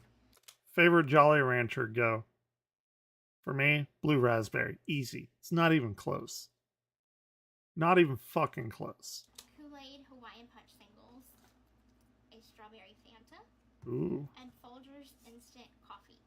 Ew. So. Wait, she fucking threw me for a loop on that coffee after the Jolly Ranchers and Fanta. It's a non-alcoholic drink. So, I don't promote alcohol on my channel. You don't have them, really? So, the first thing you'll need is a bag of Jolly Ranchers. Kool-Aid Hawaiian Punch singles. Kool-Aid, okay. Man, what the fuck? Coffee, like, okay, I get all of that. Like, I'd make that right now if I had the stuff. I'm not a big fan of, like, Hawaiian Punch, but Kool-Aid, okay, Fanta, and Jolly Rancher, but coffee? A strawberry Fanta. And Folgers instant coffee. Yeah, but, like, so, coffee? First thing I'm going to do is I got my Jolly Ranchers pre-crushed up. I guess. So, I'm going to melt my coffee down first. I don't know about that. I mean, doesn't Fanta have caffeine in it? Surely. So you want to get about like a nice heaping scoop. I don't like coffee anyway, so. And you want to have a cup on the side with a little water in it. That way you could dissolve the instant coffee. Does it not? And you'll put it in the little mixer. Surely something else has to have it. Everyone in prison usually makes these drinks because we don't like nobody gets Red Bull in prison. So this is just something that like we made to like have like a homemade Red Bull. Sure. All right, so you'll take your. What's that Family Guy thing where Peter drinks all those Red Bulls, and like doesn't he mix it in with like kerosene or something? That shit was funny. Yeah, I mean, fair enough. And you put it in your mixing bowl. Fair enough. Okay. And you'll just give it a good. Again, maybe it is like the best fucking thing that you could ever do. You know what, Caladris? Caladris is like you're still doing TikTok pretty hard, aren't you? You should make this. Like, you should fucking make this. In fact, like, whenever you come over, or like I can go over there or something, I want to be there when you make this. A good swirl around. It could be the best thing to ever grace this earth, too. The Hawaiian Punch because any other flavor would actually just taste really disgusting. Oh, so you that use a strawberry it's the Hawaiian Punch that makes it. The whole point is to make it like kind of juicy flavored, like very fruity. Okay. Alright, so you just pour your Fanta in there, and you'll give it a good mix. It will foam up, and that's completely okay. You could either I'm so enamored right now. the foam goes down, or you don't really have to, so give it a good mix. I just. And then you want to add your Jolly Ranchers. So I already pre-crushed these up. Okay. It's just for like more fruity flavor. This is like what is that? Cherry watermelon Jolly Rancher. It's like cherry maybe. I do like cherry Jolly Ranchers. Do not try to drink this warm. That would be absolutely disgusting. That's what is disgusting. This looks so gross, right? Yes. But I just like I didn't like them at first, but then like they grew on me. So I'm gonna give it a nice good little swirl again. How many people saw this? Alright, and voila. That's Nearly nice. 3. You just pour it in your cup. No, that's 3 million likes. It's pretty good. It's probably good, like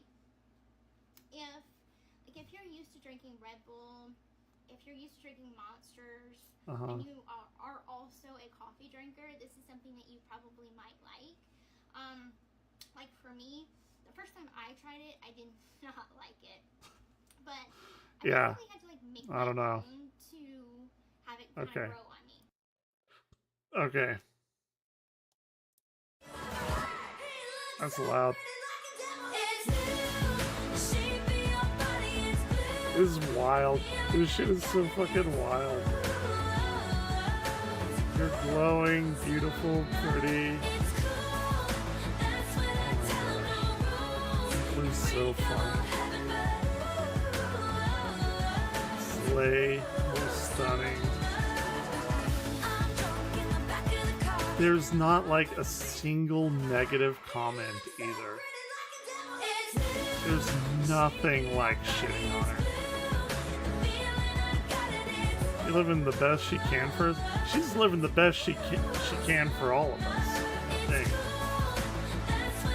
There's not a single negative comment.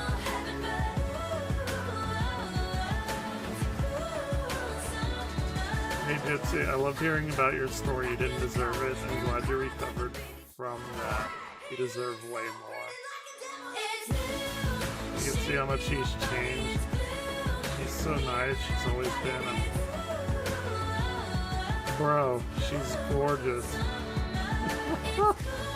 We learned about you in school. What the fuck? This is so fucking insane. It's so fucking insane.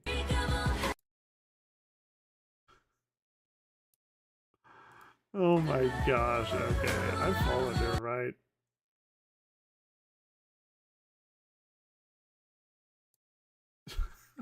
I can't even. I don't even know. Our first time fish. Whatever.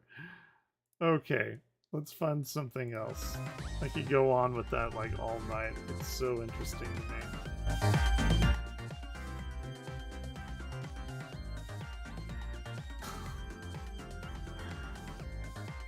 Okay, what are we doing now? I completely went off the rails. Oh yeah, my watch later.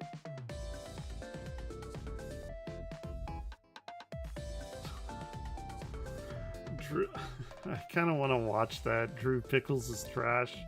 I just randomly got online. I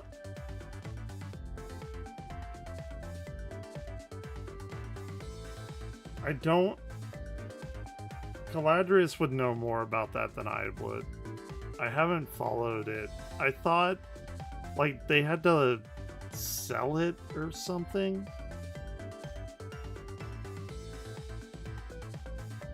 I guess we can look it up.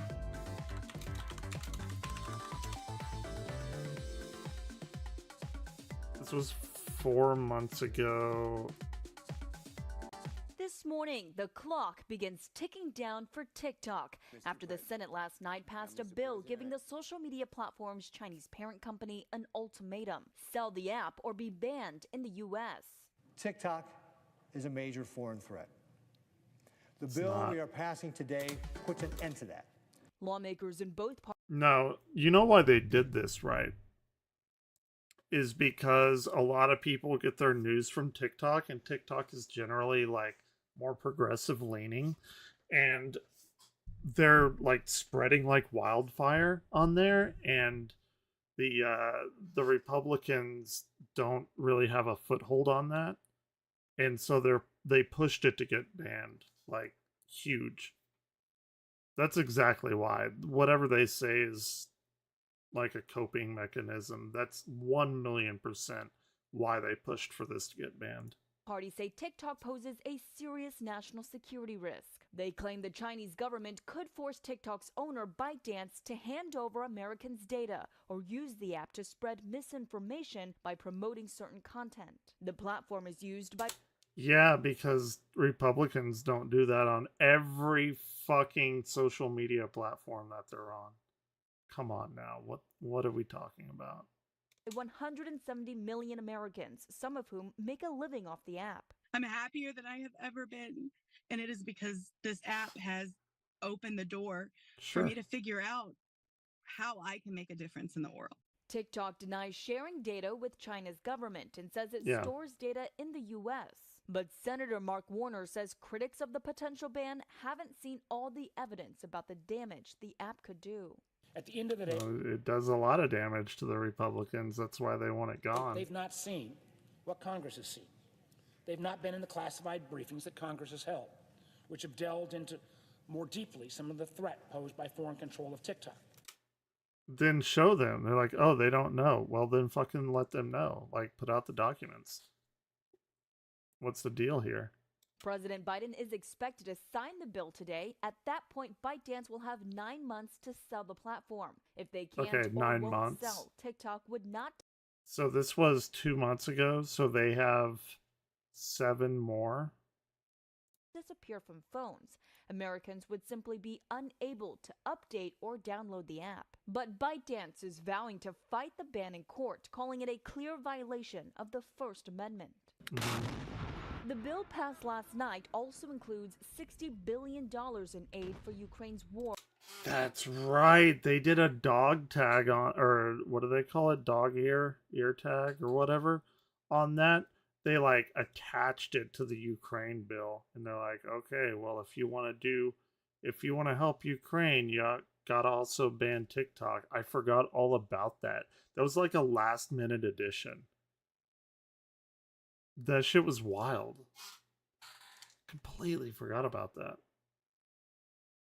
War against Russia. Ukraine has suffered months of setbacks on the battlefield due to ammo and air defenses running low. Also in the bill, $26 billion to support Israel, along with humanitarian aid for Gaza, where Israel's war against Hamas continues and could soon escalate in the city of Rafah. The UN is now calling for an investigation into mass graves uncovered. Okay, well, I don't want to get into that right now. But yeah, okay, so they had 9 months. Interesting, good to know. What's old King Cobra doing right now? We have a massive fucking burrito right here. This guy is so funny. This guy's wild. This is a Viva La Mexico burrito. Is he gonna make a nasty food? Know what's up. It's got everything a California burrito has, and Dude, this guy has 102,000 fucking subs. I get it. He's like a lol cow, but I gotta say I'm a little bit envious. bacon and beef, extra cheese, guacamole, sour cream. He like makes incredibly nasty like food shit.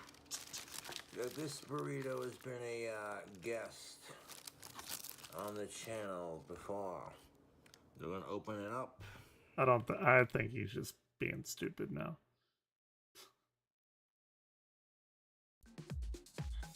He's made some like really fucked up shit. I'm sure there's one or two that I haven't seen from August the Duck. That's how I found out about him. Let's see. Where is he? He's gotta pop up. Yeah, I guess he hasn't done a video on him in a hot minute. He used to do them a lot.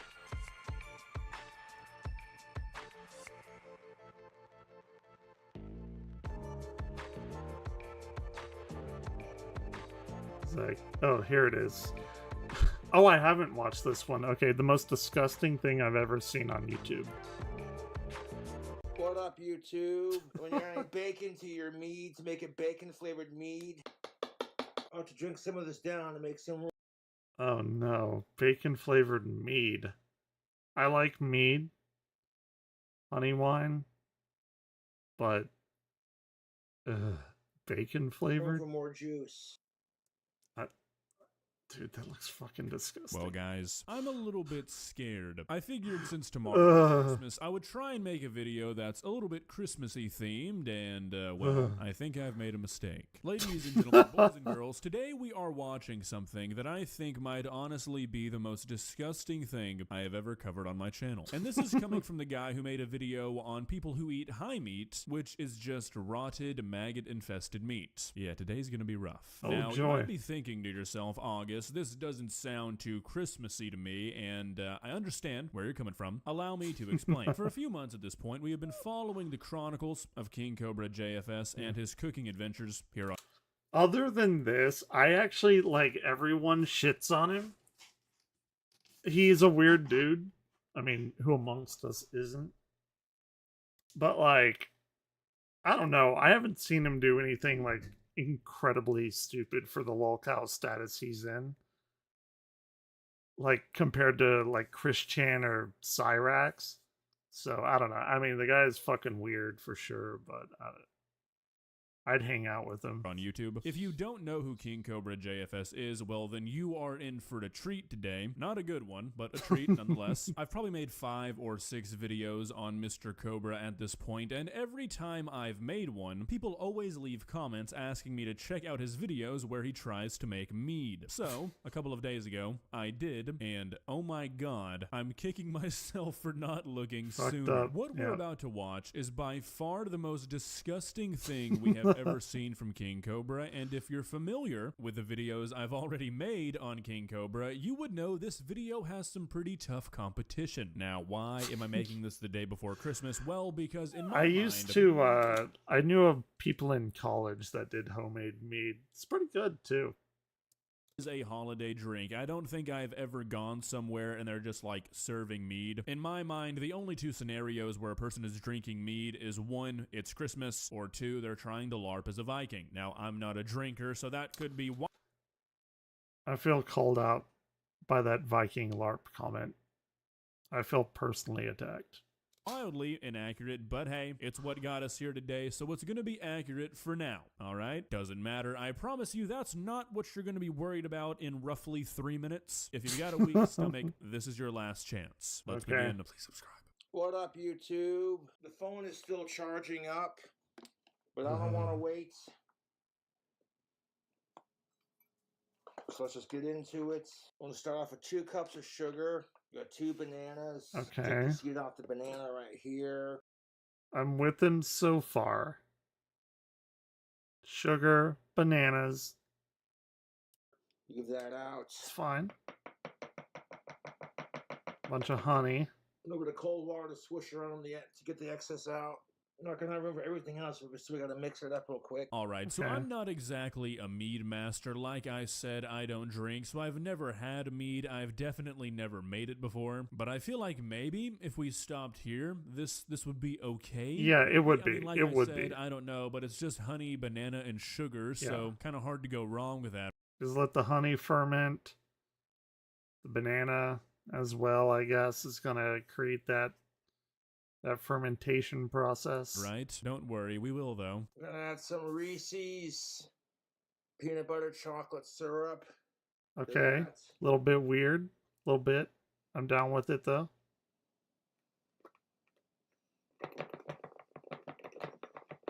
Couldn't get the whole bottle in there, but that's enough. Dude, one of the most disgusting things that I've ever witnessed in real life, he just made me think of it. When I was in grad school, we had a roommate. I don't think he ever graduated. He was also in grad school. He's a really fucking stupid person. I don't know how he even got accepted. But anyway, his name was Keith.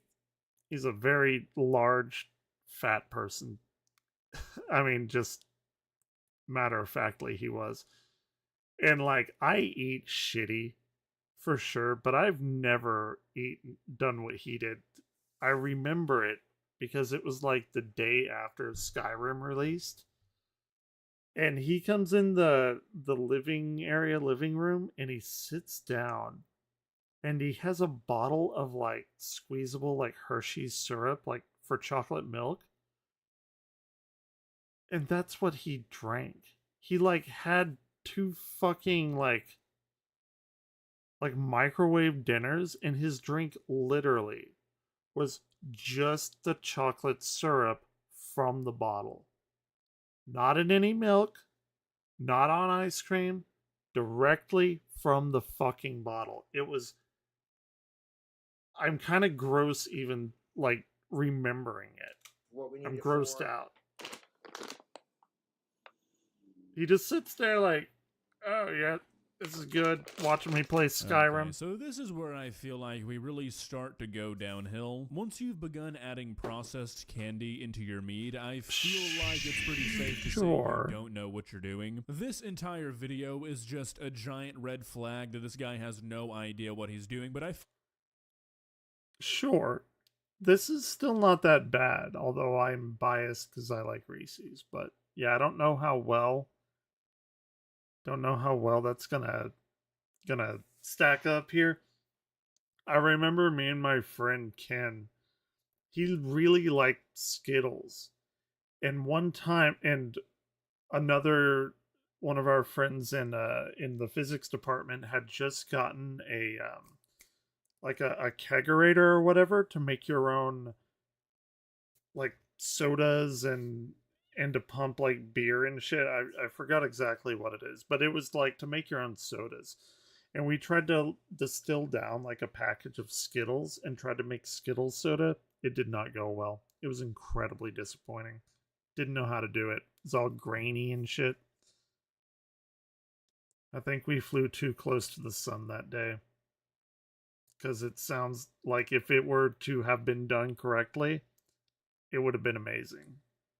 We didn't have the culinary skill to do it.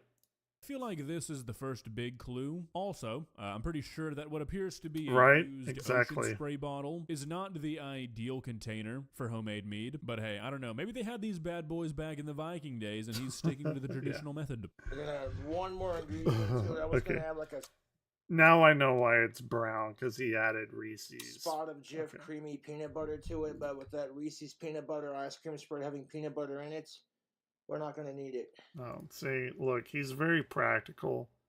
He's thinking, you know, I want to add peanut butter, but I did just add the Reese's, so I don't really need to add the peanut butter. See, he's thinking. He's got it. This is already like practically almost full. When you're adding bacon to your mead to make it bacon flavored mead, you want the bacon bits to do it because it's already cooked and cured, so it won't. No, sir. We have bacon bits in the house. Bacon bits are not bacon. It's not already cooked. It's not already cured. It's literally vegan approved. It's made out of soy and like bacon flavoring. Dude. Oh no. Oh, he thinks bacon bits are real bacon. Oh no. Won't get all funkified and rotten. Then we'll dump this entire container of bacon bits into our wine. I don't. No.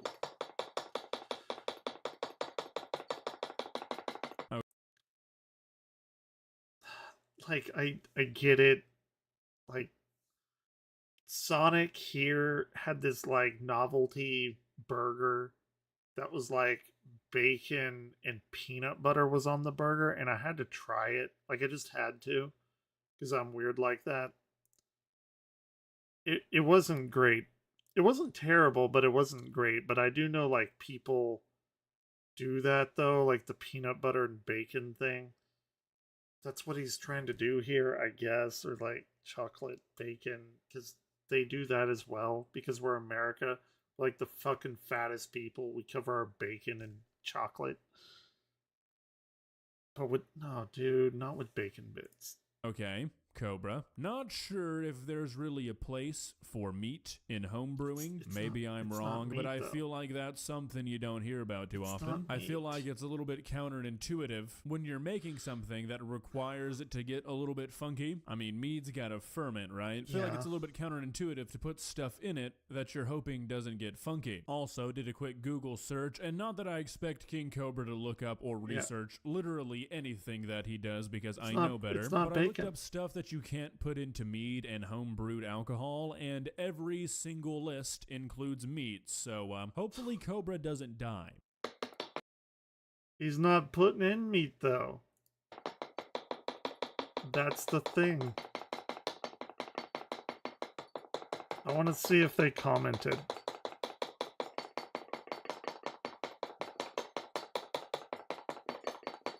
Oh. Okay, so I have no idea what made Cobra think that the best way to get these bacon bits into this container was through a funnel, but I promise you, I'm really not kidding. He spent 3 entire minutes trying to get these bacon bits through the funnel. 3 whole minutes doing nothing but this. He never changes strategy. He never thinks, this isn't really working. Just 3 minutes of bacon bits through the funnel. There should be enough sugar for our juice and our yeast to ferment. Up to the whole damn container. The fucking funnel. As you can see, it's been emptied and it's ready to add other stuff to it. Not gonna have much room for the liquid, but that's alright. Oh, that's gonna be a flavor explosion of banana, chocolate, peanut butter, bacon goodness. I mean, isn't that like... That was like Elvis's favorite sandwich, right? Like banana... bacon. I don't know if it had chocolate in it. I'm pretty sure that's something like Elvis used to like. And just for shits and giggles, we'll add a little bit of Jif Creamy. Okay, he is doing it.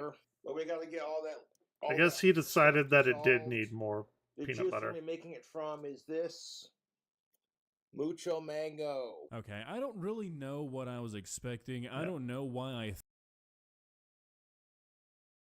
Is that one of those juices that are like, oh yeah, it contains 0% juice?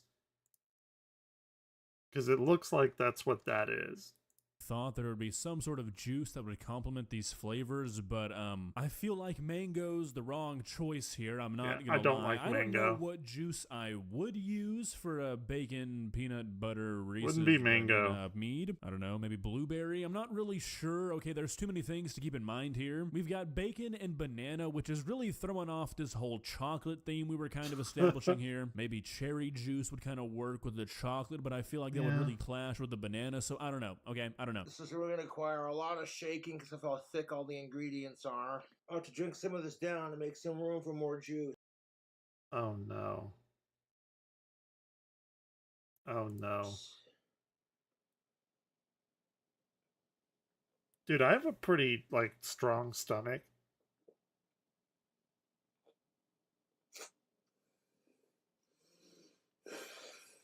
Guys, I'm not gonna lie to you. Those 10 seconds right there might be the closest I have ever come to throwing up while making a YouTube video.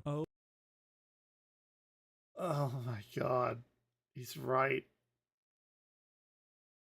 Oh my god, why did you not just pour some of it out? Cobra, you have a sink. You have a toilet, which is where this liquid belongs. Why did you think you That's where it looks like it belongs. I truly cannot imagine the taste. We have seen this man eat a lot of insane things and call it delicious. We have literally seen him eat a rotten burrito that had bugs crawling around inside of it. For him to look like he does not enjoy the taste of this, it must be like drinking diarrhea. It's about half. That was where it was at when I mixed all the ingredients.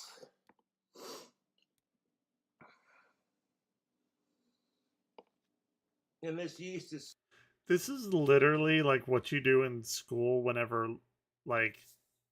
at the lunch table, everyone pours all of their, various liquids into a cup and I'll give you $20 if you drink a sip of that. It's exactly what this reminds me of. Fucking exactly. Slow to rise. They don't look very appetizing, but there you go. That should be enough. room for that. Alright, so after this, he seals it up and puts it away to ferment. And guys, I kid you not, I went through every single video on his channel that has anything to do with mead. I cannot find him drinking this. I'm not joking. I must have watched about 40 different mead videos this guy's made. I don't think I drank it. Why? I have no idea. So I don't want to leave you guys hanging, so I think I found the next best thing. We're about to watch him do a taste test of another banana mead that has chocolate chip cookies, Monster Energy, and jalapenos. So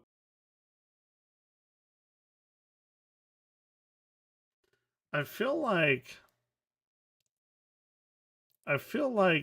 he probably goes to his pantry and sees what's about to expire, and then he uses that, like whatever it is, whatever it happens to be, he uses that to make mead. Doesn't even matter what it is. It's like, oh, I need to use this and this and this. They're about to go bad.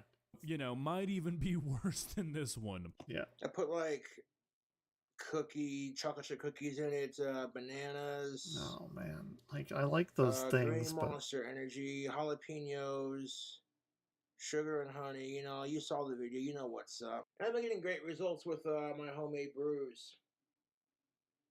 It actually smells really good. okay. The green Monster complements the green jalapenos. Yes, everyone knows this.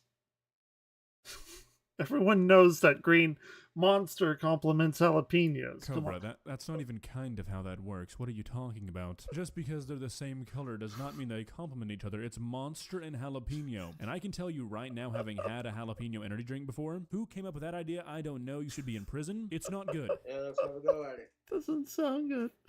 I like jalapenos every now and then. With 1118 winemaking yeast YouTube, you want to wait a minimum of 2 weeks for it to ferment. Oh my god, it was so bad he forgot what he was talking about. He didn't even say what it tasted like, he just started explaining how to use yeast. The mead has fried this man's brain, and I'm only kind of saying that as a joke. This man will probably have permanent side effects from drinking all of this mead. Godspeed, Cobra. Well guys, what do you think? Oh my god. Here, let's watch the... Could it get any more perfect than this? This is what it looks like. Oh no. Have you witnessed such a burger that took your breath away? It said, "Come hither and feast upon my excellence." Oh my god, YouTube, this burger is fantastic. Well guys, we're back. We're back once again, revisiting I'm gonna go forward. are calling the best, worst chef to ever grace YouTube. That's right, people. It's time for some more King Cobra. Now, after making my last video on Mr. Cobra, a lot of you guys DM'd me more of his cooking videos to look at, and my god, how is a person capable of eating the things this man makes and not dying immediately? If scientists are really shooting to up the human life expectancy, this is what we need to be studying. I would also really enjoy if scientists could come to my house and study why this room is the most echoey place on the planet. What is it? I'm trying to like guess. It looks like it has...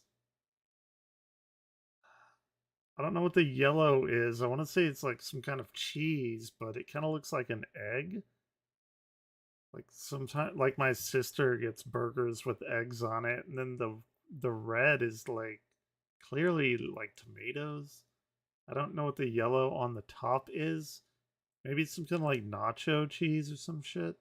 The echoes of large caves. I've got rugs and acoustic panels on the way, but they're not quite here yet because for some there's reason some green Amazon in has there not too. figured out how to do 1 hour delivery yet, which... Oh god. Those are Cheetos. Those are fucking Cheetos. Those are Cheetos. Truly is a shame. But why are we sitting here worrying about things like echoes when we've got a Cobra Bacon Cheddar Jalapeno Jerky Pizza Cheeseburger to look at, baby? Everything you think you know about cooking is about to be flipped upside down and then blown up in a visual explosion because you're about to see a master at work. You better be ready. Let's begin. Please subscribe. What's up, YouTube? We are back at you, Cool Cobras. Whoop, with another video. Whoop. Here we are, smashing. Look at what we got here. We got some Texas toast. We're gonna toast up some buns, and we're gonna make bacon cheddar jalapeno jerky pizza cheeseburger. What nonsense is this, you ask? Only the kind of nonsense that could be found on Cobra's channels. He's right about that. He is right about that. So that being said, if you like the cooking videos, ding that notification bell and subscribe for more. What continuously remains to be my favorite part of these Cobra cooking videos is the fact that he does not understand that nobody else lives and eats like this. Like, I think he fully believes people are watching these videos and following along for like their Sunday dinner. I mean, I'm sorry to be the one to break it to you, Mr. Cobra, but I don't think people are watching these for the tutorial aspect. I think it's more general human wonder at the fact that you are making things man was never supposed to make. These beef patties.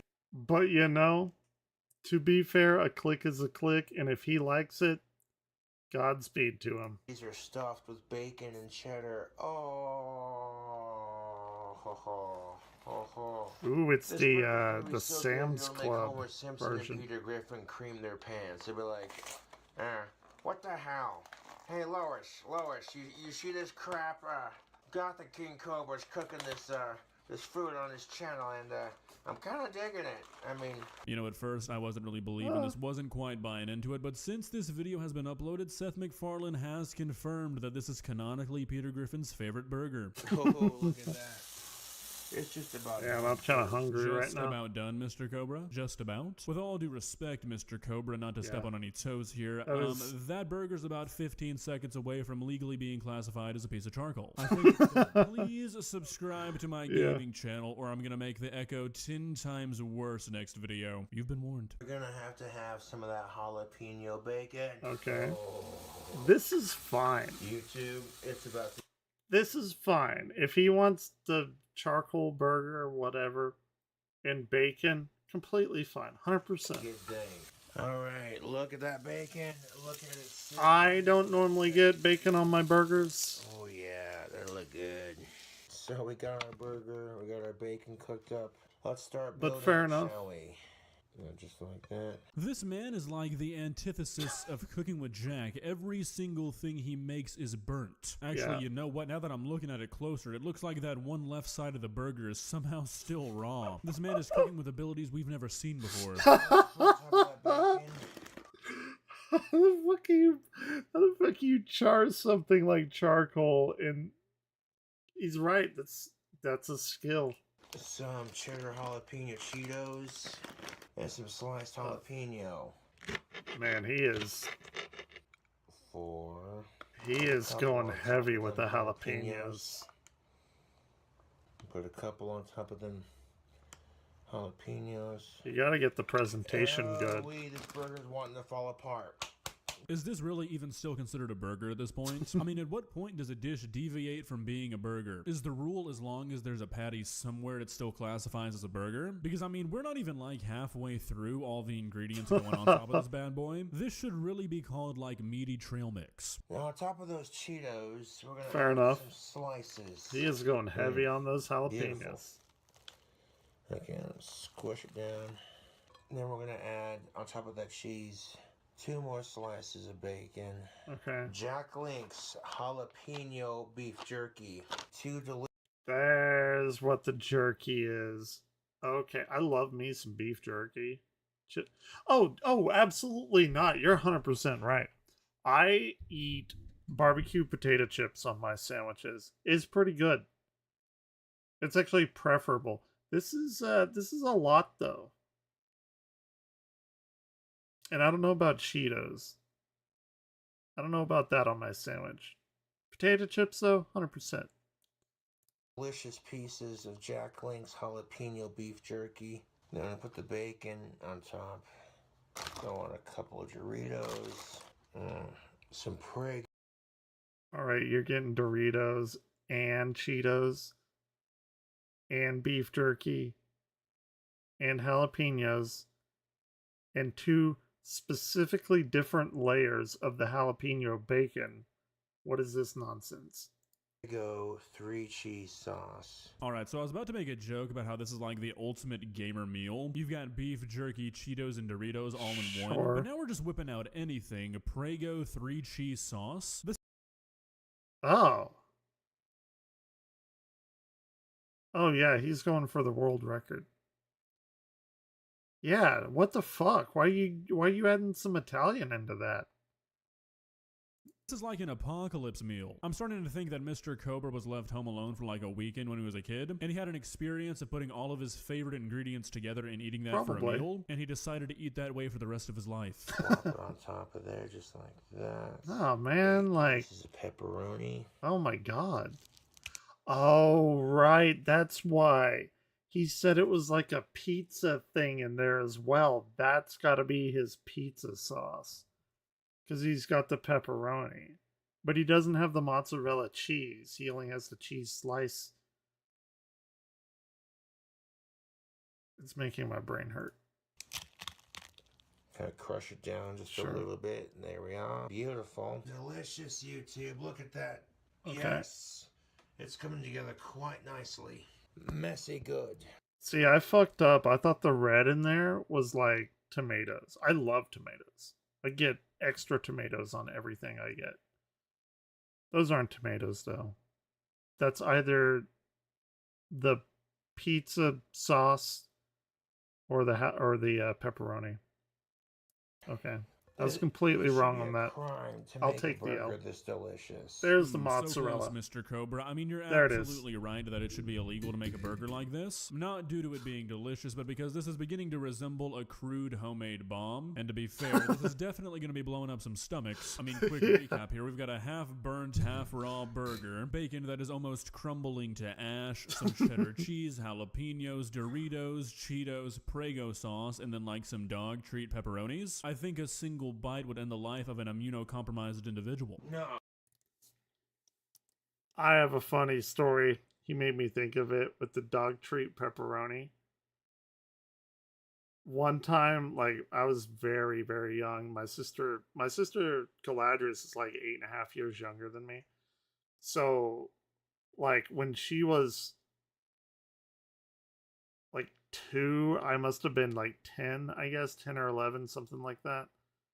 We made her eat, there's some dog treats called sausages. And she thought they were like these little smoky, like, Frank things. And I got her to eat one. She was like a toddler, had no idea. Everybody laughed. My parents, me, or whatever. And then she looked around, she like spat it out from her mouth. It's pretty fucked up. She's done some fucked up shit to me, though, so I don't feel terribly bad. Oh, no. Yeah, baby. Look at that. Oh, there it is. This big can of cheddar jalapeno nacho cheese. I opened the corner of it. I'm going to put some of this on top of the burger when the cheese is done melting in the microwave. I think jalapeno's been in like 90% of the shit that he put on there.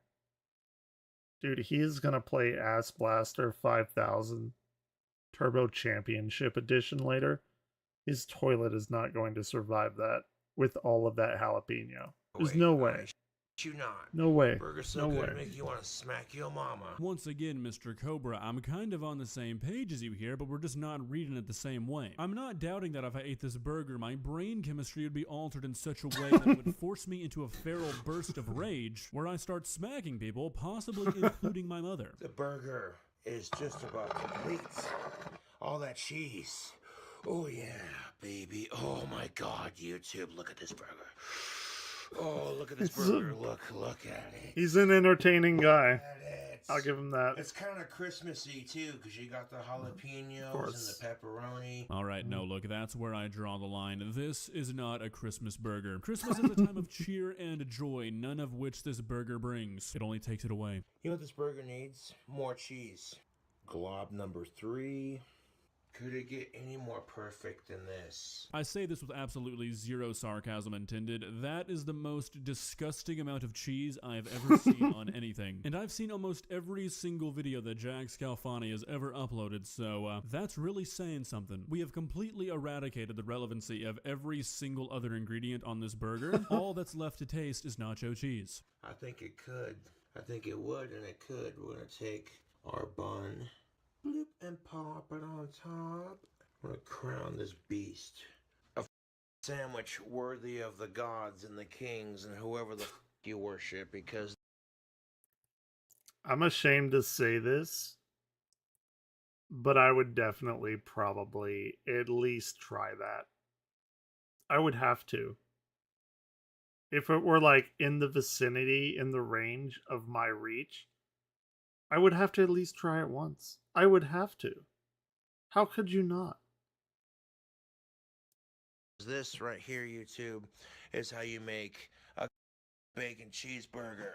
This is what it looks like. I'm not proud of it. The onion ring on top of a burnt burger smushed between 2 frozen fish fillets. Unappetizing does not even begin to describe it. Look at the size of this thing, dude. That's what she said.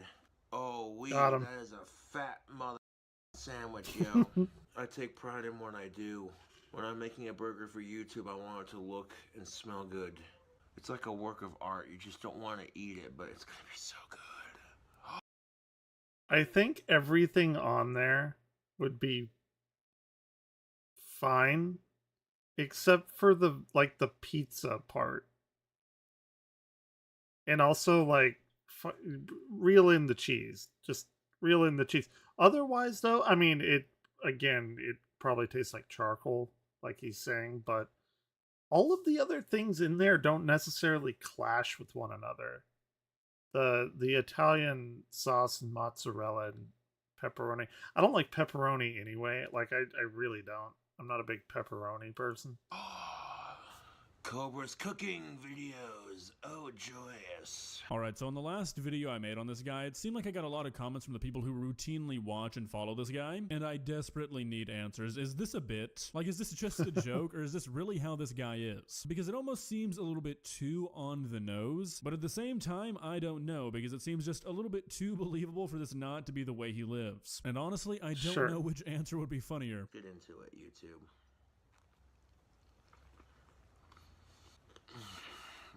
Oh, this burger. Oh, my taste buds. I'm having a foodgasm right now. Am I gonna get banned? Oh my God, this is good. I feel like I'm gonna get banned. This is the kind of taste test I want to see when Jack or Kay tries something. This makes me believe that he actually enjoys eating this. This might be the most disgusting thing to man, but after that performance, I believe he still likes it. But let's maybe not talk about the cross sections here. That is not a cross section I ever want to see again, okay? I'm not just saying this because I made it, but I'm being serious. Like, this burger was stacked and made. All that shit's falling out of it. Such a burger that took your breath away. It said, "Come hither and feast upon my excellence." Oh, it's spicy, but not too spicy. I don't want this journey to end. Oh my God, YouTube, this burger is fantastic. I feel like Good this is for a him. private moment, maybe one that should have not been uploaded to YouTube. Yeah. This is getting a little graphic. Not safe for work. Kinda surpassing the PG-13 rating I like to Sure. keep around here. This man is having the time of his life eating the worst burger ever created. So the rest of the video is him just raving on and on about this burger, having Good the for him, absolute man. time of his life. I'm pretty sure this man has reached nirvana. I can't tell you what exactly is going on with this channel, but I'll tell you one thing. This man loves what he does and what he creates, apparently. I think we could all learn a thing or two from Mr. Cobra. Well, guys, Good for him, man. Good for him. Nirvana. Isn't like... so, like, everyone wants to reach that level of nirvana, but there's, like... there's a level above that called, like, moksha, where, like, nirvana is, like, letting go of everything, like all your worldly possessions, and like your mind is like completely free. But I think moksha, if I remember right, is actually the rejection of nirvana itself. It's like nirvana is attained by rejecting all of that other stuff that you hold dear, and like reaching the level of moksha is rejecting nirvana as well to make it complete, if I remember right. I always thought that was like really fucking weird. Yeah, I could be wrong, but that's how it was explained to me.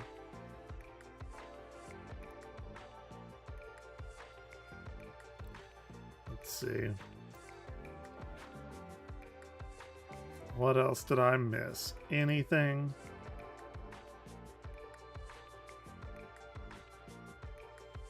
Oh yeah, that I wanted to watch a few more of those.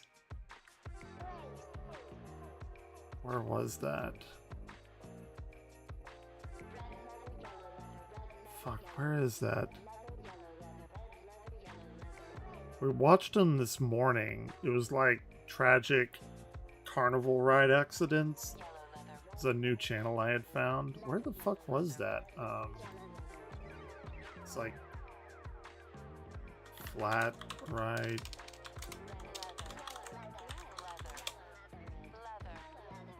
It's like really fucked up, but it's really interesting to me.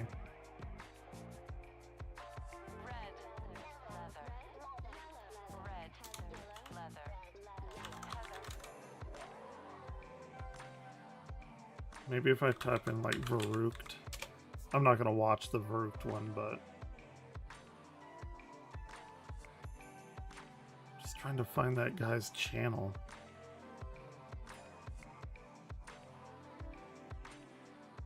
And it's there it is. Wait, Disasterthon, that's what it is. These are like really, really interesting to me.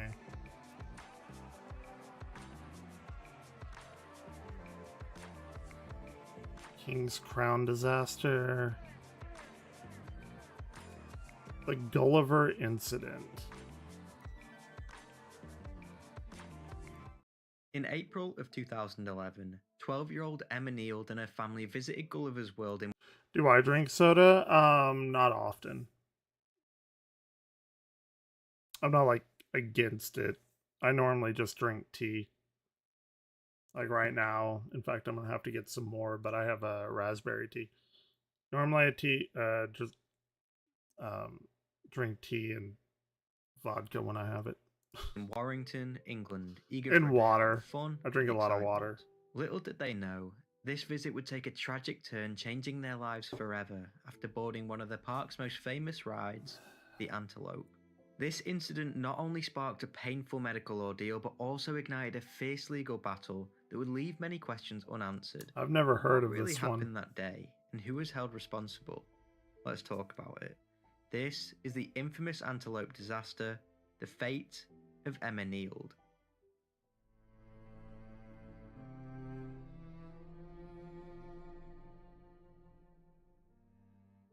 The Antelope stands as the sole roller coaster designed by Allett and Lomax, marking their unique and questionable contribution to the amusement park industry. Allett and Lomax were an engineering consultant who specialized in highways and railways, and they had never designed a roller coaster before and would never again. The Antelope was, One and done. still is, one of the only few family-friendly wooden roller coasters in the UK. Named after the ship Gulliver sailed on in 1699, the roller coaster reaches a height of 30 feet and has a duration of 1 minute and 50 seconds. There is a single train that can fit 16 riders, and it can be found in the Smuggler's Wharf section of the park. It is clear from my research that when the ride opened in 1995, it was popular and well liked, but the ride has not aged well. As stated on Theme Park James, a website for roller coaster reviews, the Antelope is nice to look at, but definitely not to ride. It is terribly rough and provides an extremely uncomfortable ride experience. Most wooden At the front, it is coasters jarring, do. but at the back, They're not it is almost fun. intolerable. They went on to say, Junior Woodies are supposed to be fairly gentle, acting as an introduction to children who cannot yet go on larger roller coasters. I wouldn't be surprised if the Antelope put them off for life. Damn. Theme Park that James were bad? not the only ones Really? to have this opinion. Online, there is bad review after bad review. One reads, "My neck and lower back were jarred so violently, I'm surprised I actually managed to walk after it. Behind me, a child was screaming, evidently hurt by the ride, God damn. scared." That Nevertheless, bad, the ride really? would stay open and continue to be popular, but all this changed in April of 2011. In April of 2011, 12-year-old Emma Neild, along with her friend and parents, visited Gulliver's World in Warrington, England. When she boarded the Antelope, Emma sat in the last carriage at the back, which is known to be the roughest. However, despite her small stature, she met the height requirements, and her safety restraints were checked by the park and given the okay. These safety restraints included a lap bar and a seatbelt. The ride then set off, and it was anything but enjoyable for Emma. Whilst riding, Emma was thrown back and forth violently due to being small.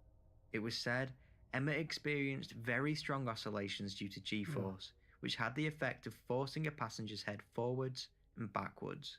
She was vigorously thrown around and unable to... We have the Texas Giant here, and before they redid it, that's what it felt like going on there. It was so, like, rattling, for lack of a better word.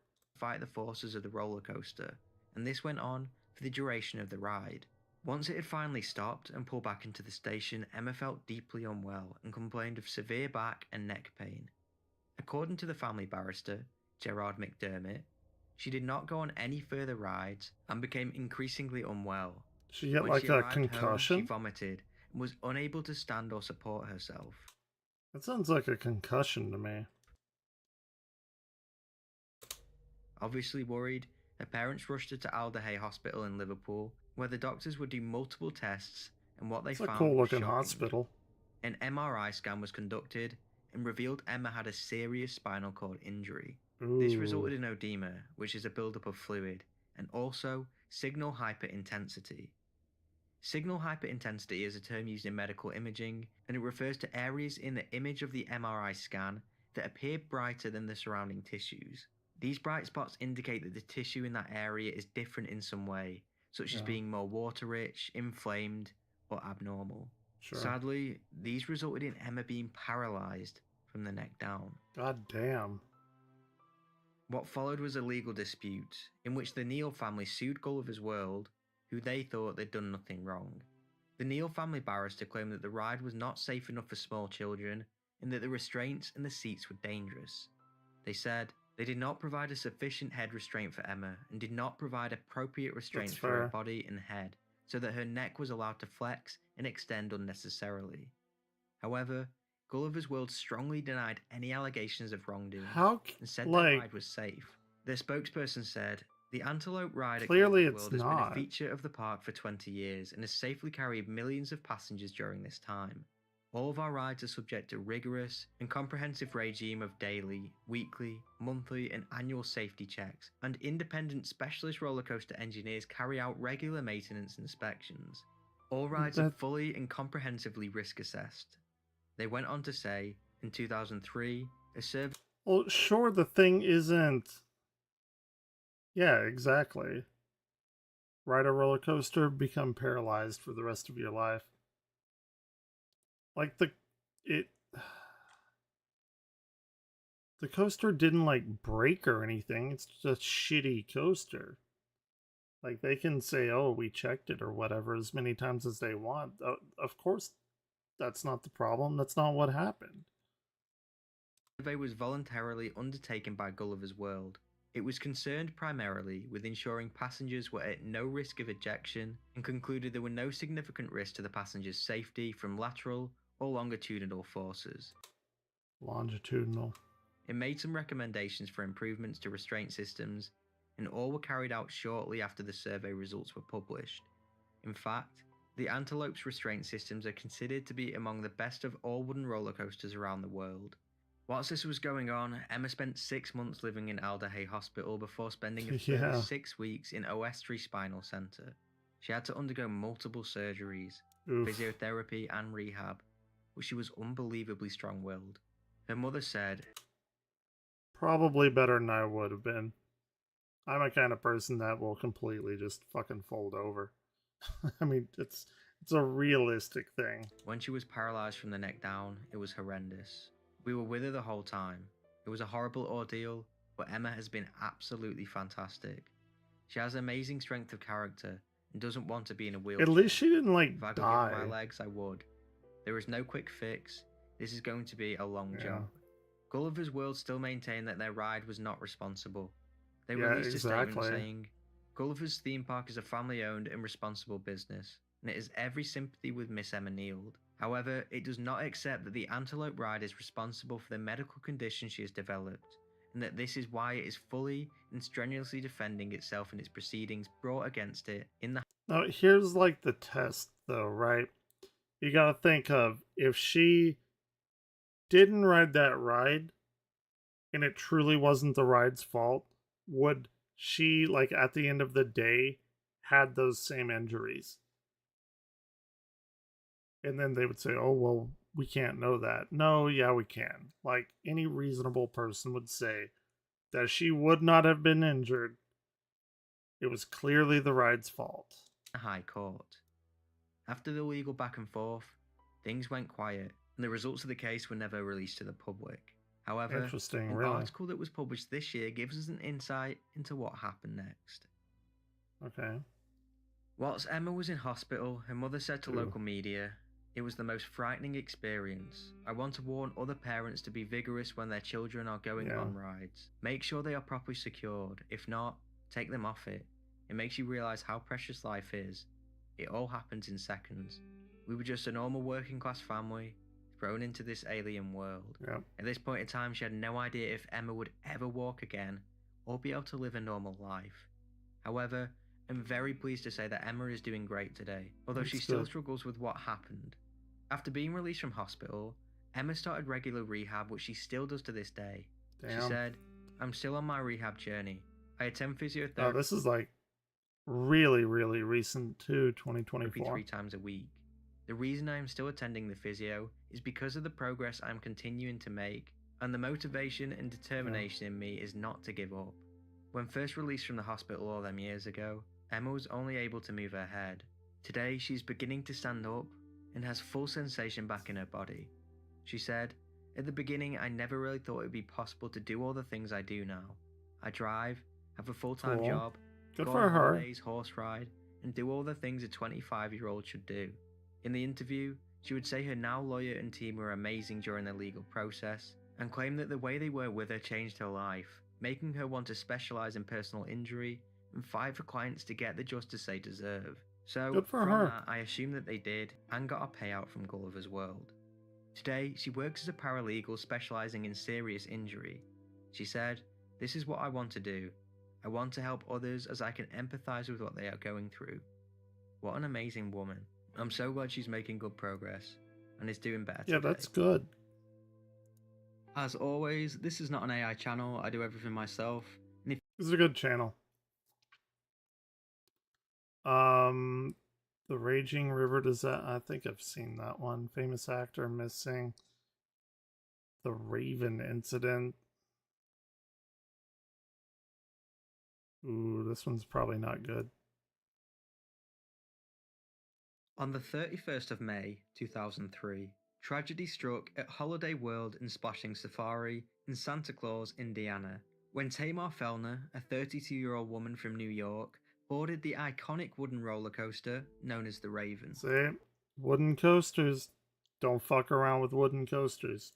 After enjoying the ride so much on the first time around, she decided to ride again, unbeknownst that this decision would be fatal.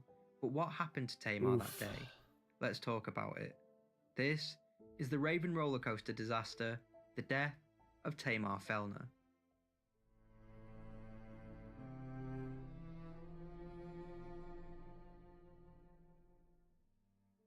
Holiday World and Splashing Safari is nestled in the charming town of Santa Claus, Indiana, in the United States. Oh yeah, there is a Park town opened named its doors Santa on Claus. the 3rd of August, 1946, with the name Santa Claus Land, and it was the world's first theme park. Louis J. Koch, its founder, envisioned a place where families could feel Christmassy all year round. Over time, the park evolved. I remember like watching a introducing documentary themed on areas that. dedicated to various holidays. In 1984, it was aptly renamed Holiday World to reflect its broader spectrum of holiday-themed attractions. Holiday World is divided into distinct themed areas, each celebrating a different holiday. These range from Thanksgiving to Halloween. In the Halloween area, rides such as all the day, Legend of every day. a Sleepy Hollow themed wooden coaster, as well as the Scarecrow Scrambler, one of the park's oldest rides, which debuted in 1976. The Halloween area is also home to the Raven roller coaster, one of the park's most notable rides. The Raven was conceptualized in 1994 by the now defunct Custom Coasters International. I wonder It was why. named after Edgar Allan Poe's famous poem, The Raven. The ride first opened on May the 6th, 1995, exactly 150 years after the poem was published, according to the park anyway. From the station, riders swiftly navigate a 180-degree turn before plunging down an 85-foot drop at 50 miles per hour. Emerging from a tunnel, the coaster ascends again and sweeps over Lake Rudolph and through a wooded terrain. After a final drop and series of curves, I want to play Park the ride Attack concludes now. with a swift turn into the brake run, ending the journey approximately 1 minute and 30 seconds after it sets off. It's a pretty 2 trains standard operate, with coaster. each train consisting of 6 cars, accommodating 4 riders each, with 2 rows per car holding 2 riders each. Safety measures include individual lap bars and a 2-point lap belt. The track spans 2,800 feet and features an 85-foot and 61-foot drop. The ride was a fan favourite at the park and had been since its debut in 1995. It's like it was even voted the the best most roller generic in the world coaster, from 2000 which isn't a to bad thing. 2003. Simple. It ran without incident up until May the 31st, 2003, when Tamar Fellner visited the park and decided to ride. Tamar was a 32-year-old woman from New York and was attending an event held by the park called Stark Raving Mad with her fiancé, Robert Wietzner. Tamar was a popular woman, described as a dark-haired beauty. She was renowned for a great sense of humour and deep empathy. Do we not have any for those pictures less of her? fortunate. I guess not. On that day, at approximately 8 o'clock in the evening, Tamar, along with her fiancé, boarded the Raven roller coaster sitting in the rear seats of the last car. As per usual, the operator of the ride checked both of their safety restraints, and he confirmed they were locked in and safe to go. Okay. The ride set off, I bet they made its weren't. full trip and returned to the station without a problem. Tamar and her husband enjoyed the ride so much, they decided to ride it again. Do it and again. remained seated. As there wasn't much of a queue at the time, the ride operator allowed them to do so, Sure. but made sure to check their safety restraints again. That's always the before letting the roller best coaster time leave to the station. go. This was confirmed by the fiancé Robert Wietzner, who stated they were both restrained safely before leaving the second time. Once again, the roller coaster would set off, but this time, Tamar would never make it back to the station. It is quite unclear what happened next, but 3 witnesses from different angles in the park said they could see Tamar virtually standing up on the roller coaster. Suddenly, during the last decline of the ride, Tamar fell from the roller coaster, hitting the track and then falling below. Riders in front of the couple didn't see what happened, big but fall. began to hear Robert screaming that his fiancée had fallen out. Didn't they say it was like an 83-foot drop? That's a fucking long way to fall. Once the roller coaster returned to the station, Robert, who was now in hysterics, told the ride operator that Tamar had fallen out of the ride. Robert, the ride operator, a passenger... God, can you imagine, like being a person that operates the ride and it goes and then it comes back and there's one less person in the car? And the doctor then ran towards where she had fallen. They found her lying under the wooden structure, unconscious on the ground. The doctor who was with the group began CPR, whilst the rest called for emergency services. They arrived at the park quickly, but sadly it was too late. Tamar was pronounced dead on her way to the hospital. According to the forensic pathologist at St. Joseph's Hospital, the cause of death was blood loss due to multiple injuries. It was determined that Tamar fell from a height of 40 feet, or 12 meters, causing multiple fractures to her body. Investigators Clifton Lee White and Christy Rabley of the Santa Claus Police Department were put in charge of the investigation. Their task was to review reports, photographs, and interview witnesses from the incident. Yeah. They learned that when the roller coaster returned to the station, Tamar's safety restraints were unfastened. Examination into the seatbelt found no defects, and it was deemed to be working correctly. Then Investigators what then looked happened? into the train and the car, but was unable to find any defects. They claimed that there was no indication of crime or criminal activity, and gave the verdict of accidental death. The roller coaster was inspected the same. That guy looks like me whenever I ride rides. I have fun, but I just and gave the verdict of accidental death. The roller coaster was inspected the same day and was running fine without problems or guest complaints. It was determined that Tamar purposely took off her safety restraints. The report read, Miss Fellner engaged in conduct contrary to the rules of operation and in disregard of the verbal instructions and posted. Why the fuck would anyone willingly take off restraints? Oh, okay, cool. willingly take off restraints in the middle of a roller coaster ride. Don't fucking even with that. There's no way. What the fuck are they talking about? There's no way. Written warnings. These actions resulted in Miss Fellner placing her body in a position that the ride was not designed to carry human passengers. Once in this undesigned position, the forces exerted on the body resulted in Miss Fellner leaving the passenger carrying area of the car and falling down through the wooden structure to the ground. The injuries sustained resulted in the unfortunate loss of Miss Fellner's life. It also read There's that in the no report, way, man. I investigators don't were believe unable to that. get any information from her fiance Robert. He never returned any calls or cooperated with the investigation. Maybe she did. That's some sketchy shit too. He wouldn't answer them? Like for an interview or anything? After the investigation, the ride was deemed safe and reopened, but the story doesn't end there. Uh-oh. A few years later, after her death, the family of Tamar sued the park for negligence. According to the Fellner family, the park failed to manufacture the restraints properly and said that they never should have been able to open whilst the ride was in operation. They also said the park failed to train their staff properly, failed to maintain the safety restraints, and failed to provide adequate warnings, and as a result... I mean, they inspected it and didn't find anything wrong. I get that, like they're like, oh, well, you should have never been able to open them in the first place. But like, if she did actually open them of her own free will, then like, I don't know. That's weird. I don't know what to think about that. Result, Tamar was killed. The hearing took place in October 2007, where both parties agreed to an undisclosed settlement. This court case caused a fair bit of controversy, as many believe the family was wrong, but I will let you decide that in the comments below. There were theories flying around that Tamar panicked and stood up, although she had been on the ride once already and enjoyed it so much, so I can't see this happening. Yeah, she panicked, so she stood up when they literally just rode it. They sat in the car. They didn't even get out of the car. What the fuck do you mean? They had so much fun. What? No.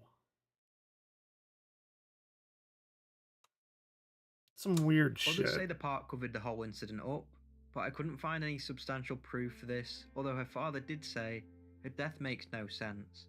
Either way, this was a tragedy and a young girl's life was lost. Tamar was described as spirited and intelligent, and over 1,500 people turned up to her funeral, which says a lot about her character. May she rest in peace. A lot of people. As always, this is not an AI channel, I do everything myself. Damn, that's really weird. That's like the weirdest shit I've heard in any one of these. But I'm gonna go get some food and I'll be back later. Weirdly enough, watching that nasty burger made me like really hungry. I didn't really eat dinner today. It is like 4 in the morning. So I'll be back later, but I'm gonna go get some food. So